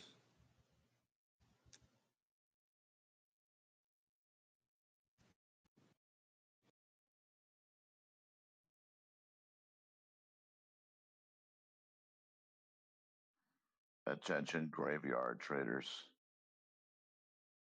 It is now time for sleeping. There's no time for sleep, friend. There is money to be made at this time of night. Trade. Why do you not sound tired? I'm third shift, my friend, and I have the day off. So I got every screen in the house on. Night move. Yep. You slept till he slept till 6 p.m. Exactly, bro. Exactly. No, No. I just woke up at yesterday. I woke up at like 10 p.m. Dang. No, I slept on Friday. This guy just doesn't sleep. This guy had a nap. Yep. Little nappy poo. That's a good idea. I need to start trying that. Yeah. For you, maybe. Well, Not for me, though. Just played the first show. We played this first show of the year. First show of the year, my dude. Come on, Jasmine. Pump. We're still going up. My God, where's the damn long trap already?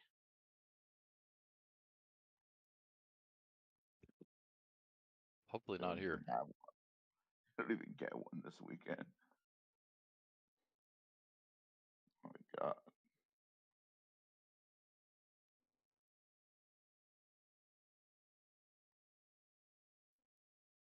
I'm shorting ALPACA.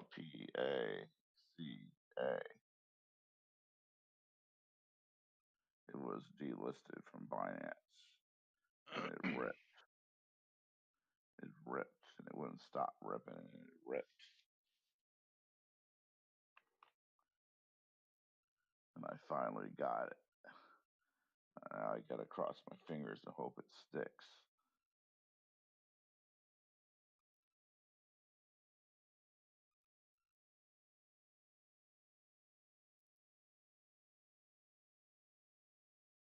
We'll see.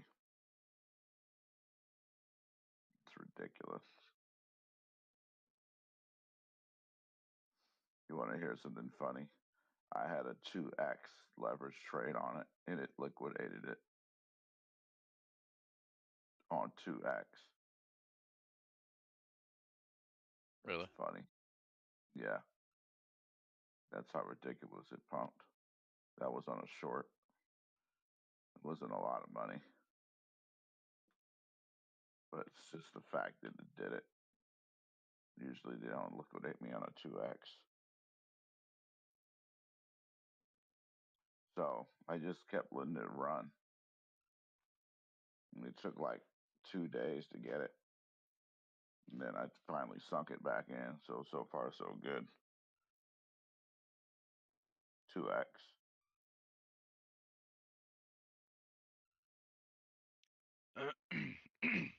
Short, dude. I like my thinking. ALPACA. Nice. Huh?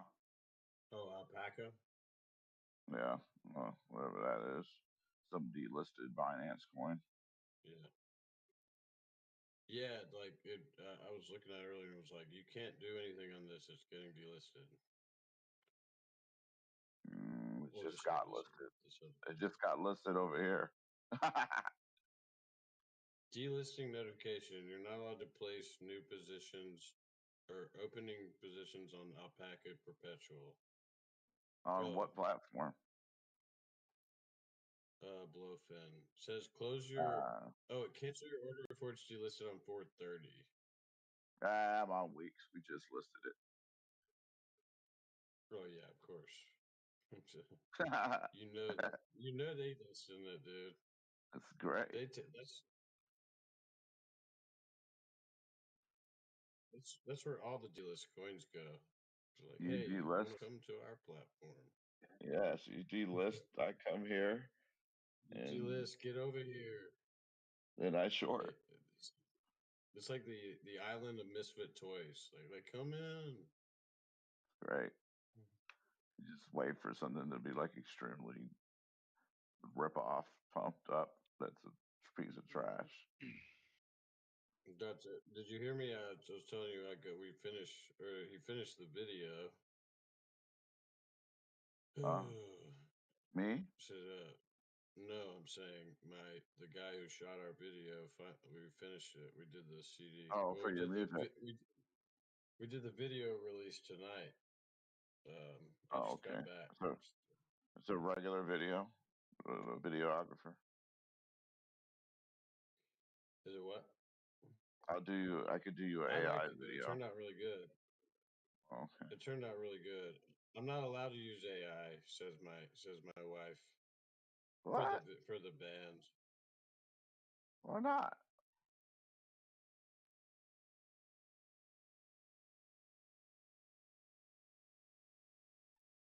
I'm doing a new one now. I got another female rapper, a new one now. This one's pretty crazy looking. She's black and white, and she's got like a bunch of tattoos, and she's pretty aggressive looking. She's an aggressive lady. You like him aggressive, dude. Yeah, I got her on. I got her to rap on the song. We just finished it. The name of the song is called "She's a Gangster."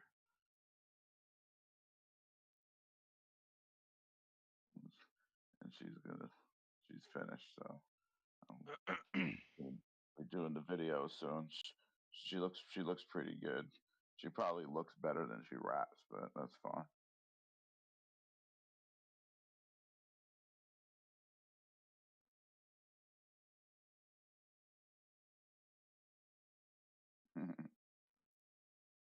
If you got visuals, that can work.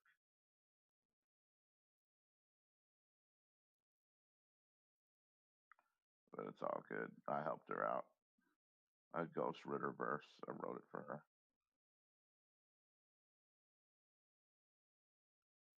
I'm souping her up. Taking her off that whack stuff and put her on some boom bap. Write her verse for writing her verse and changing her around.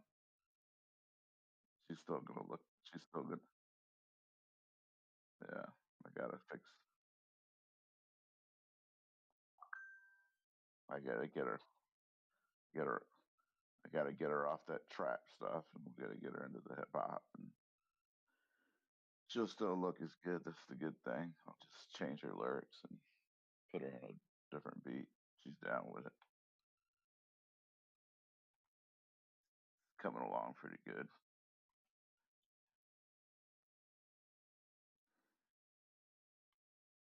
But I got this other female on this other track. This other female. Dude, I got this other female. She's just a freaking beast. She puts this one to shame. She is good. Like top notch. Like one of the best I've ever heard.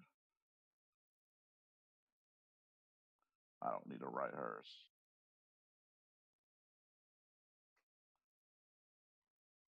She looks pretty good too.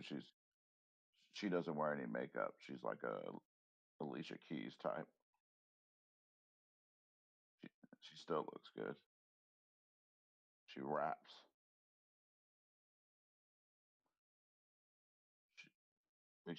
She was supposed to get signed by Tech Nine. I don't know what happened. Tech Nine String. But we got that song done. It's on YouTube.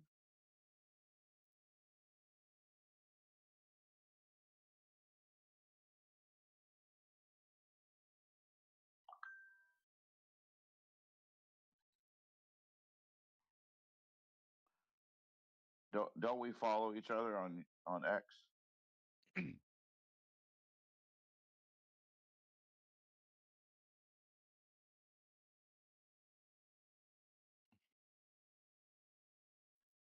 No. I'm about to get rid of that $40. Crap, it's not worth it. I thought I was gonna get more exposure or something. It don't do anything. I'm better off spending $40 a month on advertising on Facebook, and the advertising on X is disgustingly expensive and it sucks. Elon got to make that money. You should be ashamed with that shit he's going on. You can't even choose the parameters. You can just put sex and age. That's it. What the hell am I supposed to do with that? What the hell? And it's expensive, and the minimum's $10. Screw him. And the only thing he has on there that was worth it was Grok, because Grok would do things that ChatGPT wouldn't do.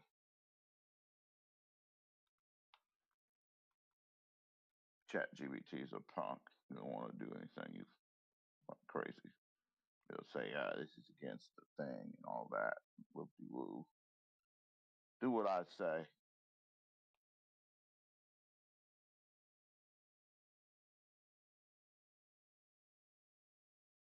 Anyway, I'm about to fire the Premium X memberships.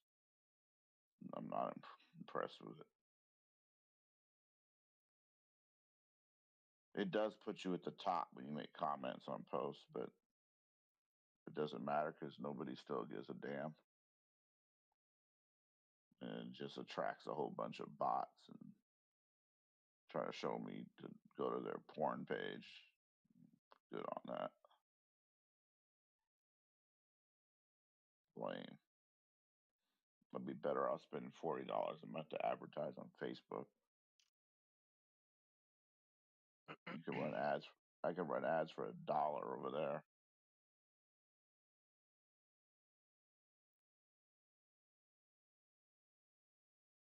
I'm sorry. I think it's better.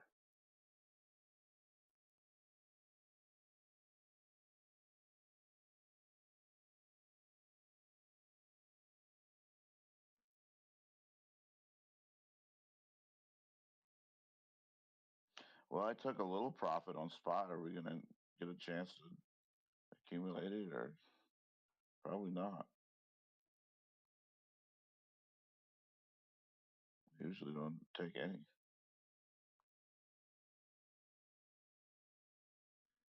I might just put it back.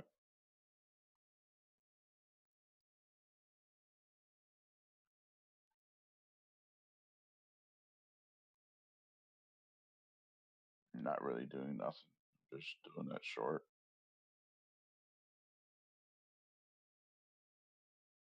Don't worry, it's a complete turd.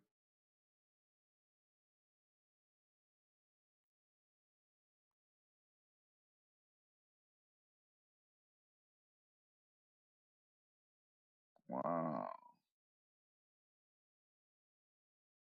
Look at all them liquidations up there.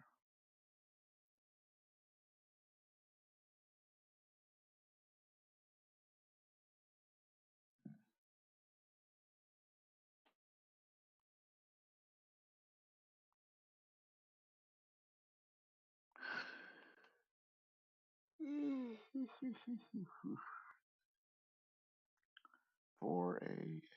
Oh, it's actually 4:20 a.m. 4:20 a.m. in the Midwest.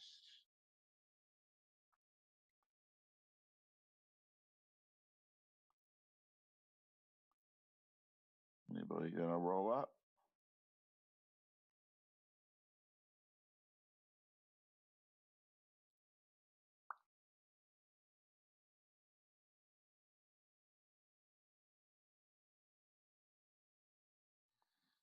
Somebody's calling me a mean name on Facebook. Starts with an A. And it's a woman. My fan. She's one of my best fans, and she's calling me a word.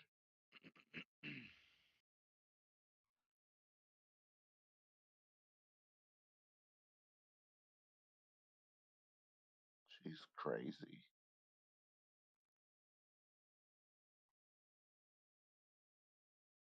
She got mad and jealous because another female was in an AI video and it wasn't her. And then she started cursing me out in comments. And then after that, she started sending naked pictures. Interesting. What do you make of that?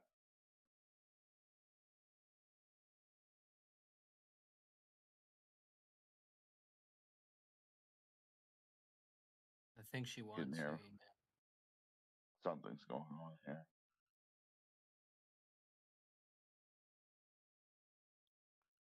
Sounds like you're cutting in and out.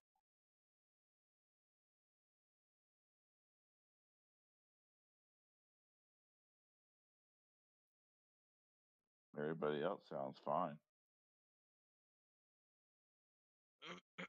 Excuse me.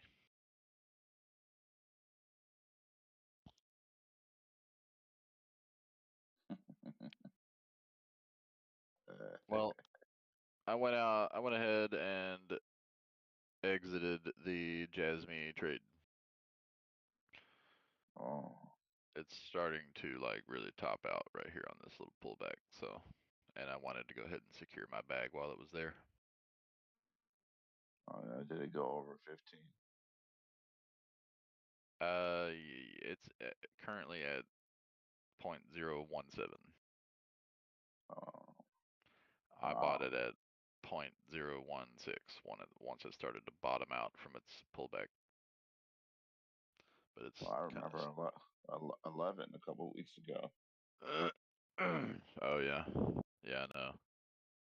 Yeah, I'm just trying to find a good entry though. I wanna make sure I buy like the actual bottom from this pullback here, so I can try to get some decent upside.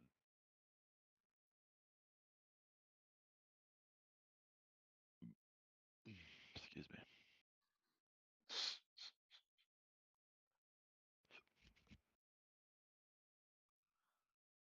Boy.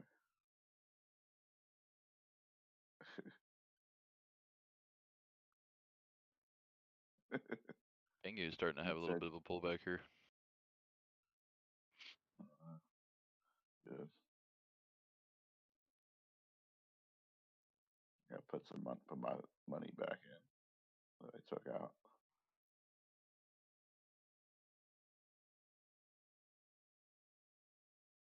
Make it quick. It probably won't happen.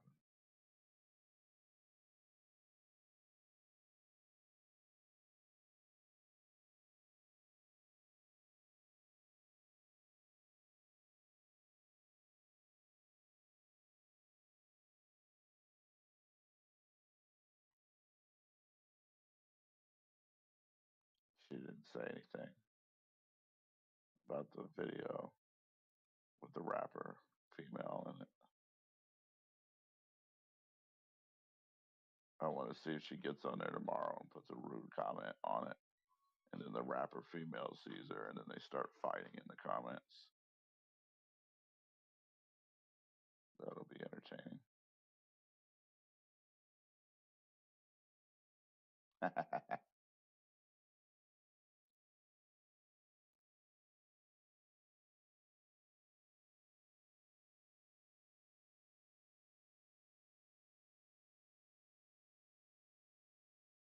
She didn't like it.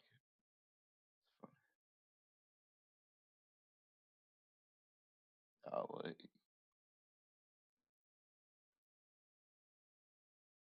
Can a guy make music?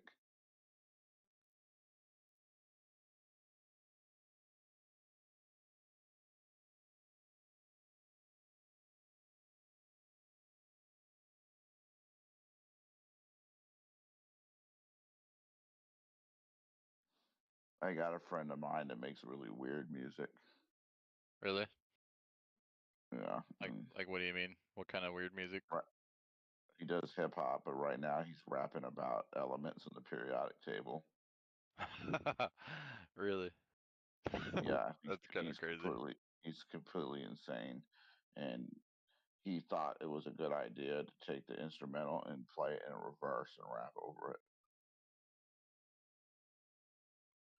And it took me days of telling him that it sounded like shit to do that, and nobody wants to hear it like that. Lol.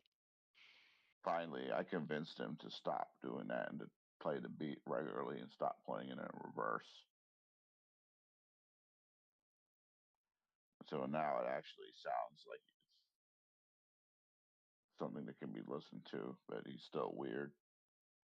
And Pingu might be a good little I don't know.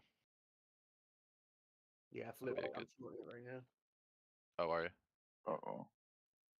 Careful. I don't know. Yeah, I would be I'm very careful on that. That's like one of them coins that could just like rip faces out of nowhere during your short. Yeah, it could easily go straight back. It's acting too good. See, I wouldn't short that. People are looking at Pingu as like a good buying opportunity whenever it pulls back. If you haven't noticed in the history. There you go. See. Yeah. I wouldn't short that. When I go to short, I look for something that's trash. Yeah, dog shit. And it had Like some kind of out of nowhere breakout. Here, let me give you a good one. Binance delists it. It gets put on somewhere where you could short, and it like pumps like crazy for no reason, and then you just go short that. There, done. Yep, there goes Pingu right back up. Lost. And you're gonna short that, bro? Come on now. Tripping. I just took my $30, man, and flipped it back. Hey, there you go, brother. I'm watching it, bro. I wouldn't just shorting it. Get that bread, brother. Shorting it, sleeping. Oh, you doing 40, $50 in my trade. Oh, you did a micro scalp. Micro scalp, baby. Micro. You don't stick it to you. Man, those will burn you up, though, bro. Those will. Listen to me, dog. I've been there. I've done that many times, and that you do that too many times, it will burn your ass. You'll have some good trades, and you'll be like, "Damn, I just made Death by 1,000 paper cuts. Yep. I'm not playing, dude. Shit. Oh no, yeah, my bad. I'm trying to finish up some research for the day. God, I've been in some boring ass shit. Went through like 45 pages of pseudo QE monetary policy options. Like, Jesus Christ, my head is just spinning. Damn. On one side, and then on the other side, degening into Pengu is like the yin yang of what we do, right? Yeah. A decade of If you want to technical. get into Pingu, wait for some kind of a really good pullback here. Not like a massive. I'm not saying anything. I'm just saying like look at the history of the chart. Guys, Look at all go the find pullbacks something else to buy. I mean, this shit. Honestly, I'd like. I mean, guys, this shit is. It's gone. Like, what are you doing? You know what I mean? Yeah, it is. We came on here the other day, less than like 5 minutes after Alex Becker tweeted "Buy Pengu before I make my video." That was like 2.5x ago. Yeah. So right now you're just trying to squeeze blood out of a stone. And the more likely scenario is that you're gonna get in and there's gonna be a deep retracement and you're gonna be like, oh, not again, you know? Yep. There's a lot of other potential out there other than Pengu. Bro, what? There's nothing but potential right now. That's what's great. It's like you don't even have to degen. Like, Yep. With right now has WIF has some seriously good entry points right now. I should take a look at that. listen, I said it in December. I'll say it again now. Memes aren't dead, but just focus on the high market cap community memes, 1 or 2 for each blockchain, and keep it there. And that isn't even a meme play. That's just a meme. That's just a play on the actual blockchain. During this, is the little ones have done great. Like, yeah, there's been memes that have done 1,000, 2,000, 3,000x. I get that, right? But how many out of 10 million did that? Because there's literally like 9.7 million meme coins. So out of those, how many did that? Versus all the top 10 or all of the top market cap on each blockchain and second market cap on each blockchain, respectively, captured 5 to 10x everything that came into that blockchain. Right? Like WIF did like a 5x on what Sol did. It's like a leverage play, right? It's like a leverage play on the blockchain. But for that, you don't have to go way down the risk curve.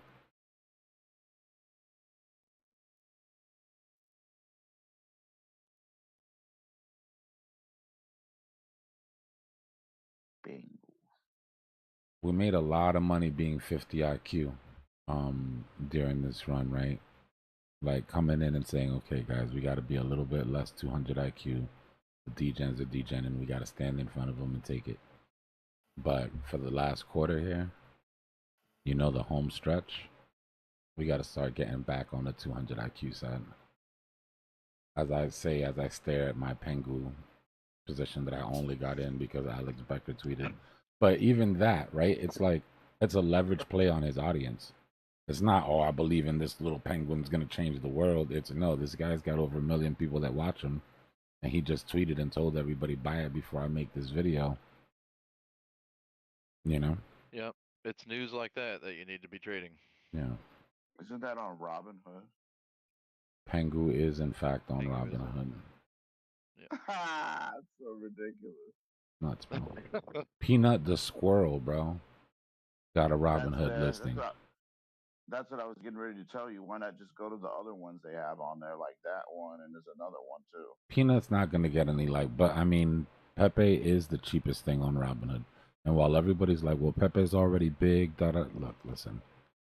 In my opinion, we'll have a $100 billion, $200 billion meme coin by market cap. Dude, these meme coins are liable to explode. They were exploding when the market had no traction. Now the market is starting to become accepted nationwide, like all over the world. Trump's pumping it, Elon pumps it, everybody's pumping it. So the meme coins are liable to just absolutely shred. At the end of the day, too, when retail comes in and you're trying to capture their money, I mean,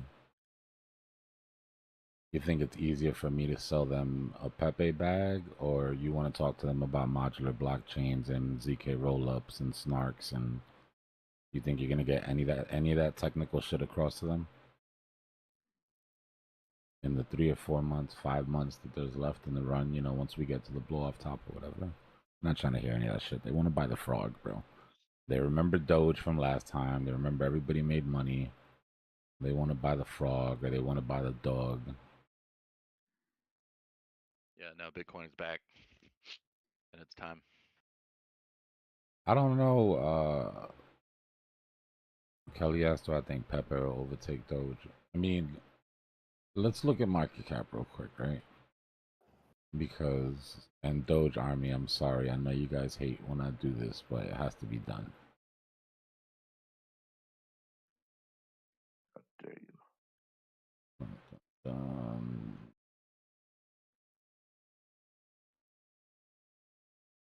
What a regular coin market cap. Why are you taking me to this bullshit? All right, Doge.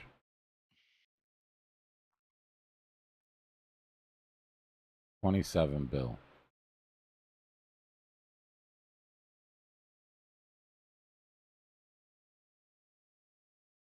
Pepe's at 3. Right? So is it possible? Yeah.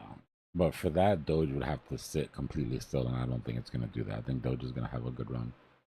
Dang, look at Pingu. The problem he is just tried to short Pingu. I don't know if Pepe can even make it into the top 10 because of how much overperformers there are up top. So yeah, I don't think Doge is in any sort of danger. We hit my target 1 on Pengu. Look at Pingu. Yeah. That's huge. Not done yet. No. Not even. This thing is in breakout territory. You can't even do nothing with it. No. It's too late. It's too late to go long. It's too risky, and then you can't even short it's too it. late to go long. Yeah, go long and forget about it. Yeah, way too late. But you can scalp it though. I mean, the last lot of opportunity to buy this was not a long time ago. The last opportunity to buy this was a couple hours ago when we retested the break of this bull flag. I mean, if you wanted a short sort of play. But as far as, you know, okay, now I'm convinced that Pengu is the future. Is it time to build a long-term bag up here? I wouldn't think so, me personally. Well, it's a penny now. That's huge for Pingu. It's officially 1 penny. It's all going to come down to mind share, right? Like what's holding the mind share, and then being sort of proactive about staying on socials and seeing that pivot when the mind share, like, you know, when is Pengu double topping on Twitter? You know, like you start to get a sense for sentiment, and you got to get out before those waves. The best thing you could possibly do is get in early when it's scary, like when some random guy gets on Twitter and says buy this, but it's Alex Becker, not just some random guy. Like for me, that was a sure thing. Anybody who bought it beforehand, like let's say just bought it because it had got down to the bottoms and they're like, hey, I remember Pengu. Then you think they're gonna hesitate to sell off after a move like this? Or do you think anybody that bought in for the news, buy the rumor, sell the news of Alex Becker is like, I'm already out of most of this Pengu position right after that video drop. You know, so what ends up happening is that slowly everybody that got in the good prices gets out, and then everybody loads up, and then you get that retracement.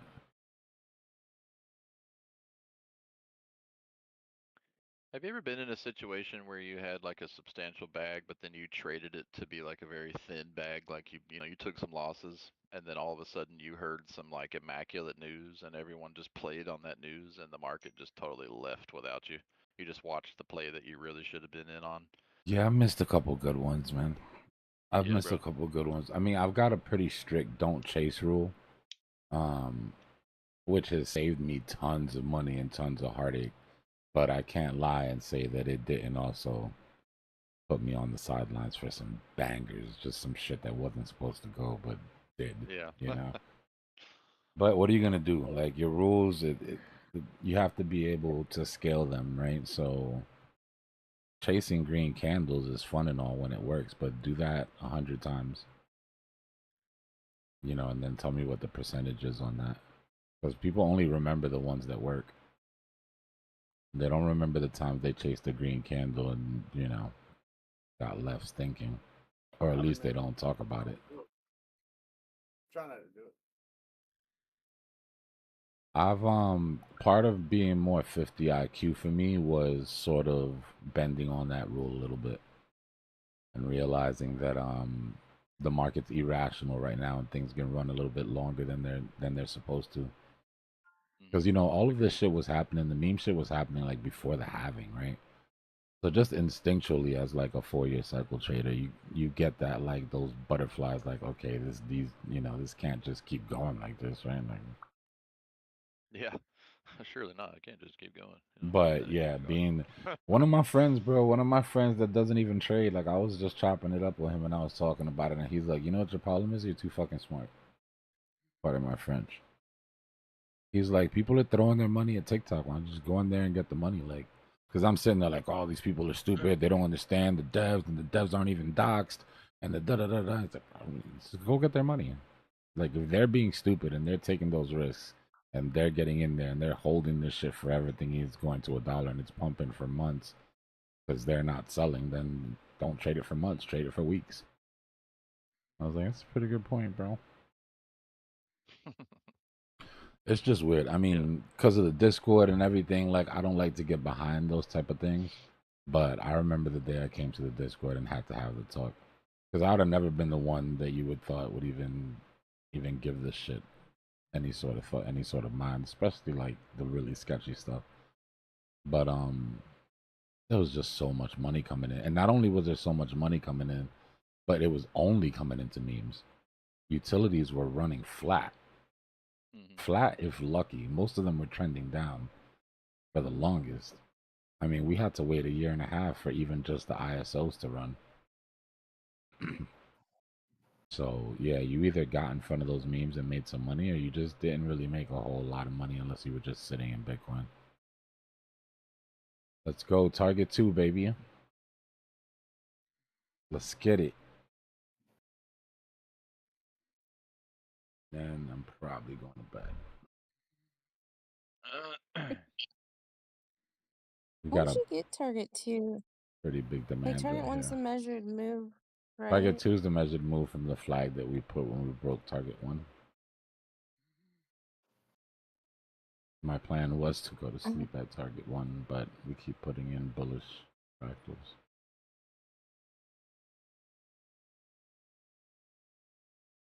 Oh, there's 2. Yeah, Okay. yeah. The second one looked like voodoo or something, like, he's psychic.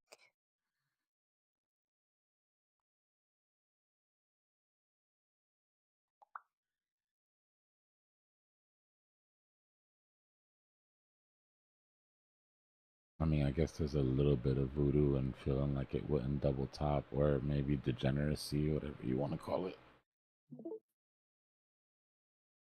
A little bit of everything. A little bit of everything.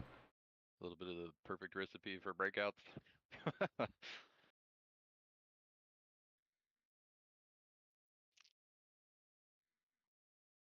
One thing I will say about Pengu, so when I talk about trading the top market cap coin on each blockchain, what I'm really talking about are community tokens, right? Like WIF isn't just like dog with hat. Like WIF at this point is like a Solana mascot, you know, like Toshi and Brett for Coinbase, right? They almost represent the chain. Very similar to what Solana did with Bonk when they dropped Bonk, and they were giving people all this Bonk on the Solana phone. And what it is like, you know, all of these blockchains sort of took their cue from what Bored Ape Yacht Club did. The Bored Ape Yacht Club built like an exclusive community that everybody in crypto wanted to be a part of, and nobody could afford to get into. Right, so it kept the price of the NFTs really high. But somebody in the team, whoever it was, is brilliant. They should really be like get more credit for it. But somebody decided, well, instead of it being non-fungible tokens, why don't we just do fungible tokens, right? Why don't we just drop a coin,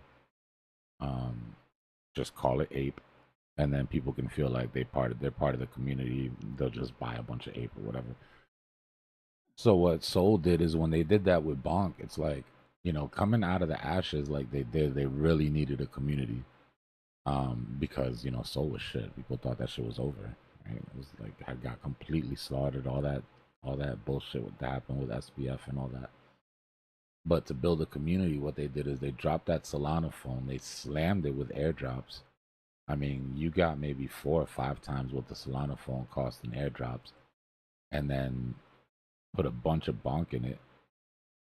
And then after Bonk went to Dog with Hat, and then dropped Dog with Hat to Bonk holders. So like basically what you're doing is you're bootstrapping your community and you're building loyalty. Those people aren't ever gonna go anywhere.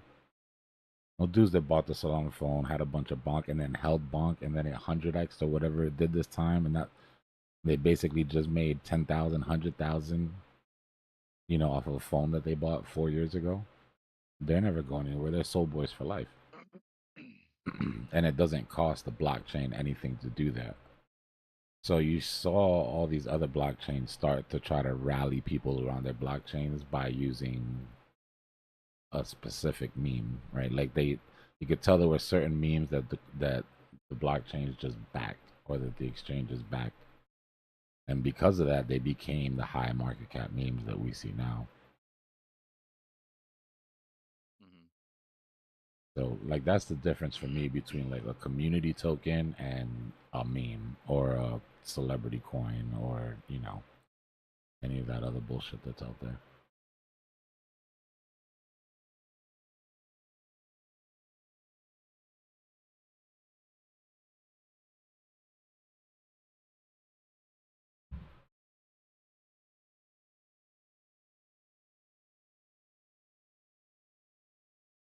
Yeah, how did that happen, Space Cat? Did you link it to were you playing on a DeFi? An airdrop shit, or did you get fished?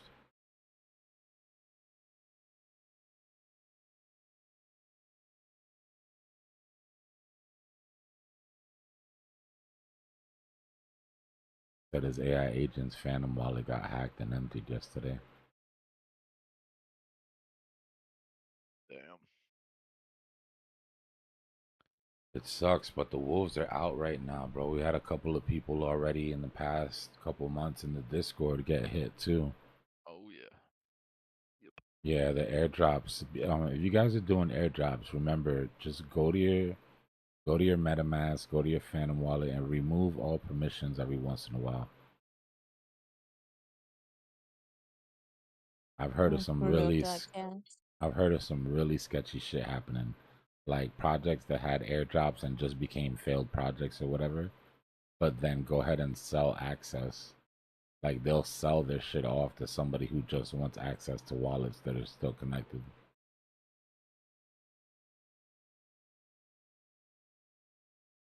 This one dude got fished for his not even fished for the address, got fished to send money directly to the hackers, and they used the AI voice generator that sounded like somebody that he was currently doing business with in the middle of a business deal. Came in, AI, sealed the deal, had him send the money to an address, and then dude found out later it wasn't even a dude.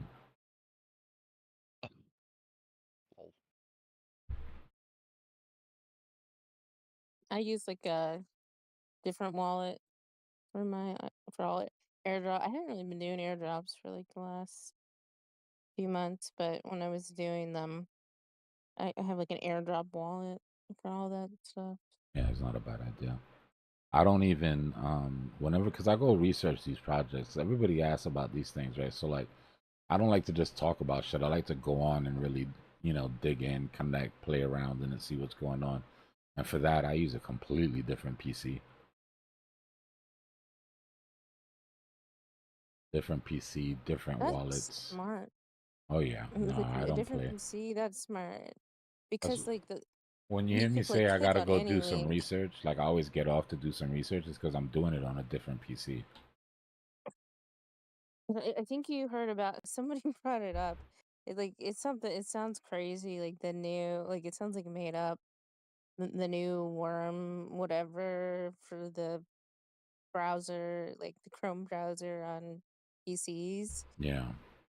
But it's a like major security risk to wallets on wallet extensions on browsers on PCs. We're gonna learn to custody the right way eventually. I keep shit on Hot Wallet, but I don't keep the majority of my shit on Hot Wallets. Hey, Dbloc, what do you think about Jasmine, man? I love Can I get Jasmine. your analysis on that? Yeah. Yeah, I'll look at it real quick. There's a big pullback here on this from the most recent high. So I'm just kind of like, We're digging out, right? We've got a big vector gap above us on the 15. And we guess we can stretch this thing out all the way up here, really. Like this whole thing is a vector. So we're trying to dig out of it now. We had that small W. We broke out. We've retested it. We've got to attempt the highs. The problem is, well, the measured move I don't think will be an issue, right? Because you would expect a mean reversion to the 50. Looks like it probably could do it. I don't know. I don't feel like this is like the fish hook. We're pretty choppy Drop here. down. But yeah, I think it could still go. Problem is that we got to get through that supply. It's not going to be a quick move. Yeah. But it is holding its ground, right? It took a level, held the level, so we've got to respect that for now. Go to the 5 minute. Our momentum is still bullish. Right, if you were trading a 5 minute scalping strategy, your entry would have been around these parts. Then you'd still be waiting for your 13 EMA to cross underneath the 50 to give you confirmation of bearish momentum shift.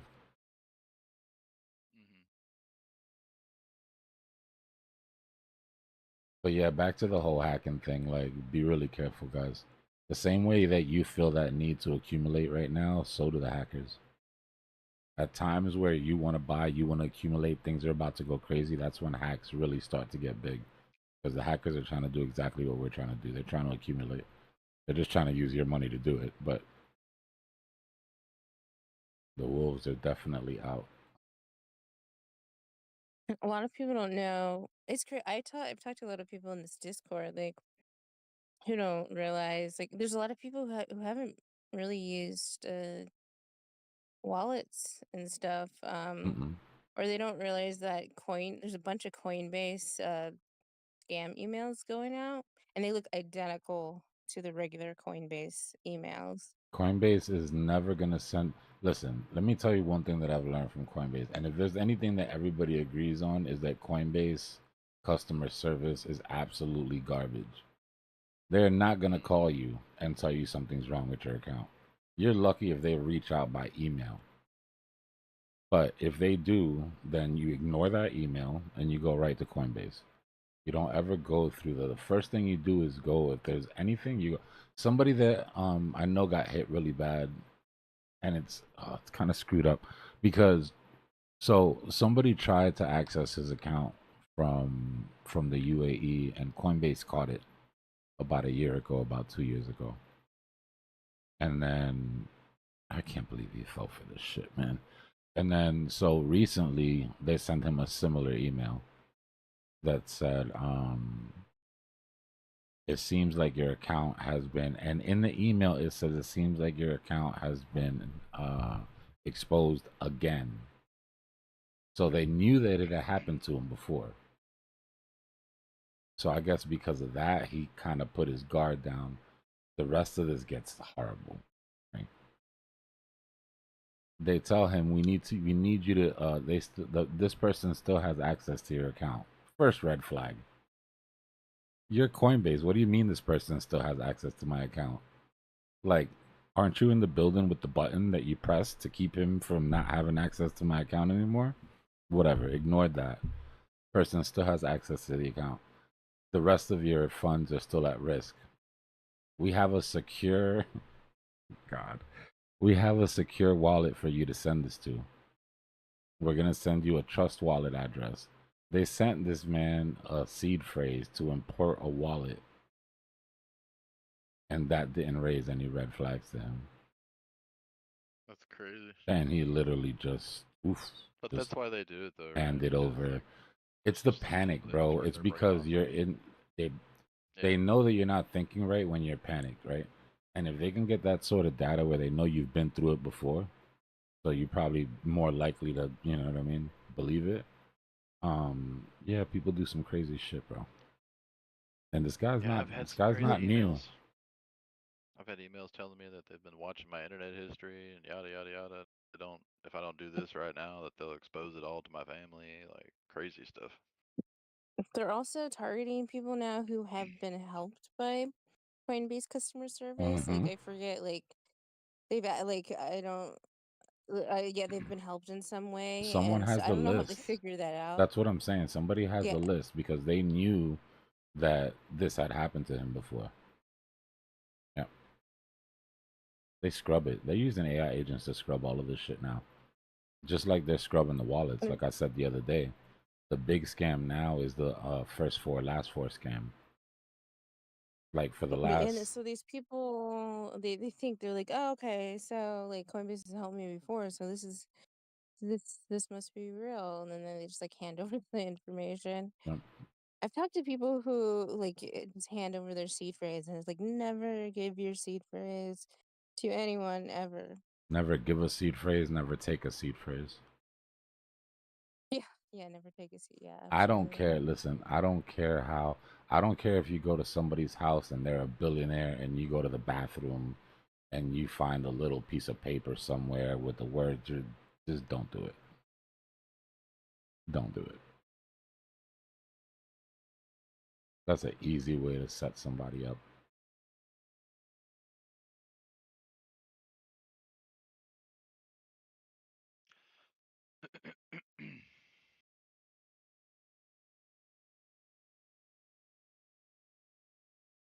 Man, Jasmine's gonna have with to shit or get off the pot here. what Jasmine? Yeah, I Yeah. know. I exited my position. I just went ahead and secured my bag because There you go. I got Tomorrow's in. another day. Yeah, for sure. I got in at a great position, so but I just didn't want to. I'm all about taking my bag early, you know what I'm saying? Because man, crypto's not the place to live on hopium.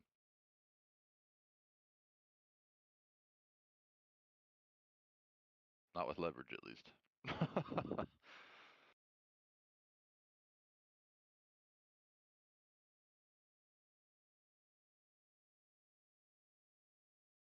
Damn, Sinlos. Yeah, it's interesting.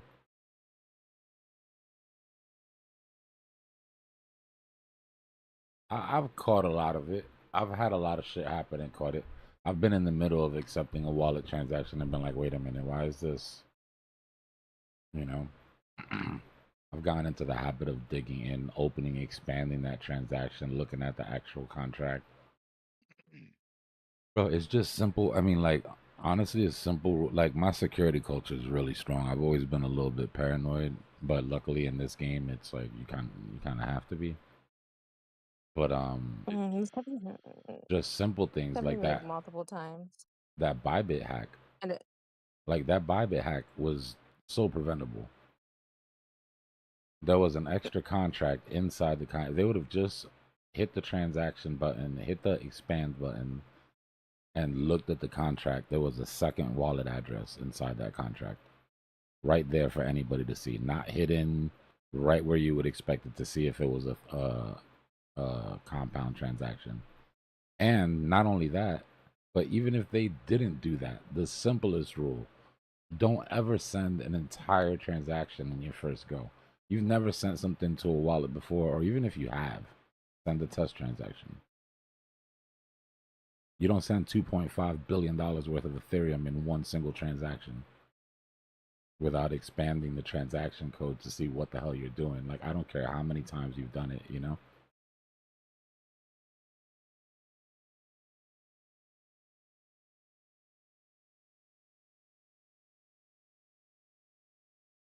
I've come really close, like multiple times, where it just like I don't. It felt like sketch where I was in some site where like I was like, this doesn't. It just didn't feel right. You know, I was like almost clicking sign.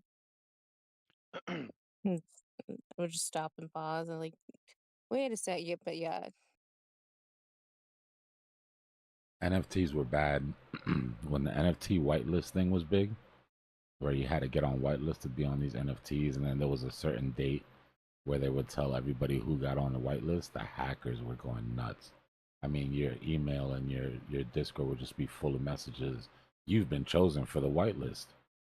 Mint your free NFT here with a link and everything. And it's like, it was so bad because the hype was so big and everybody wanted to be on these whitelists that they just clicked. They just clicked. You wanted to believe it, Yeah. so you believed it. You know.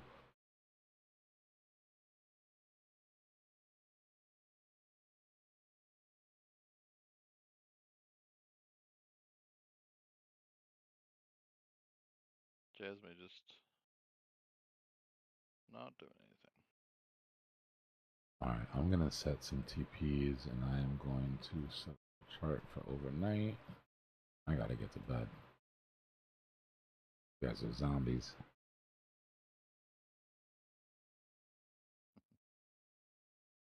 Hey Bruce, if you want another coin that's pretty similar to Worth in terms of price action, check out Goat. Goatius Maximus. I believe it's an AI coin. Okay. I'm looking at Goat. Yeah, Godius Maximus was that AI coin that was spawned from that AI agent sandbox. Oh wow. They had an AI agent sandbox where they just put all these AI agents in there, didn't give them any rules just to see how they would interact with each other. And after a while, humor, right? They developed humor. And then this Godius Maximus, was like a running joke that they had. And then they ended up making it into a meme coin.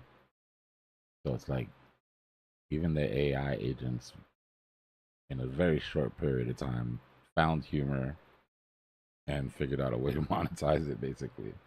Funny because I saw a thing with the dev and the dev was like all torn up because the dev was like, you know, did it break out? Because the whole point of the sandbox was to see if any of them could break out. There were boundaries, right? They couldn't do anything outside of it. And he was like having like a moral dilemma about it. He's like, did I make the meme coin because I thought it was funny that the AI agents did it, or did the AI agents influence me to make this meme coin? I think it's all part of the lore, though. He was just leaning into it.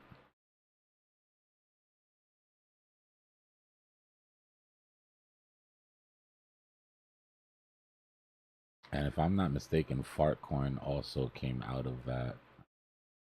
Apparently, AI agents find farts hilarious too.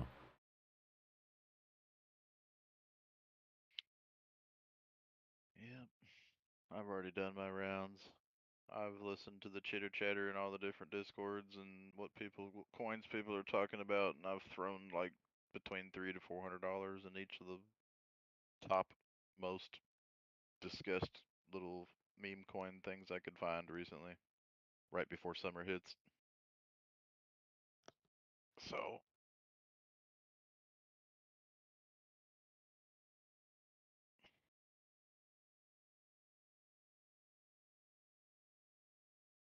It's looking more and more like it's just going to be a rejection and a continuation to the bigger M pattern here.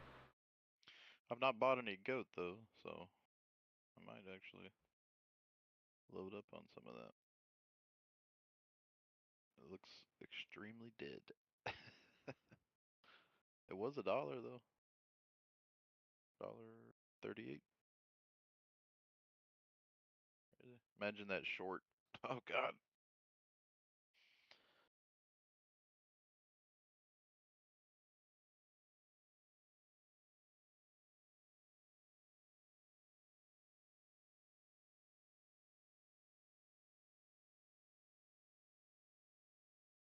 Yeah, Jasmine's kind of looking like it's just gonna poop.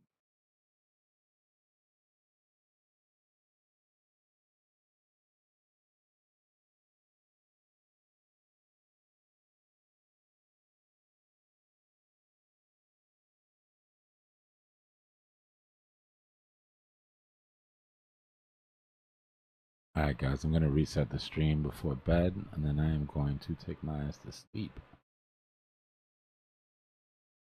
If you're new in the chat, hit the like, hit the subscribe button. We'll be back in less than 1 minute.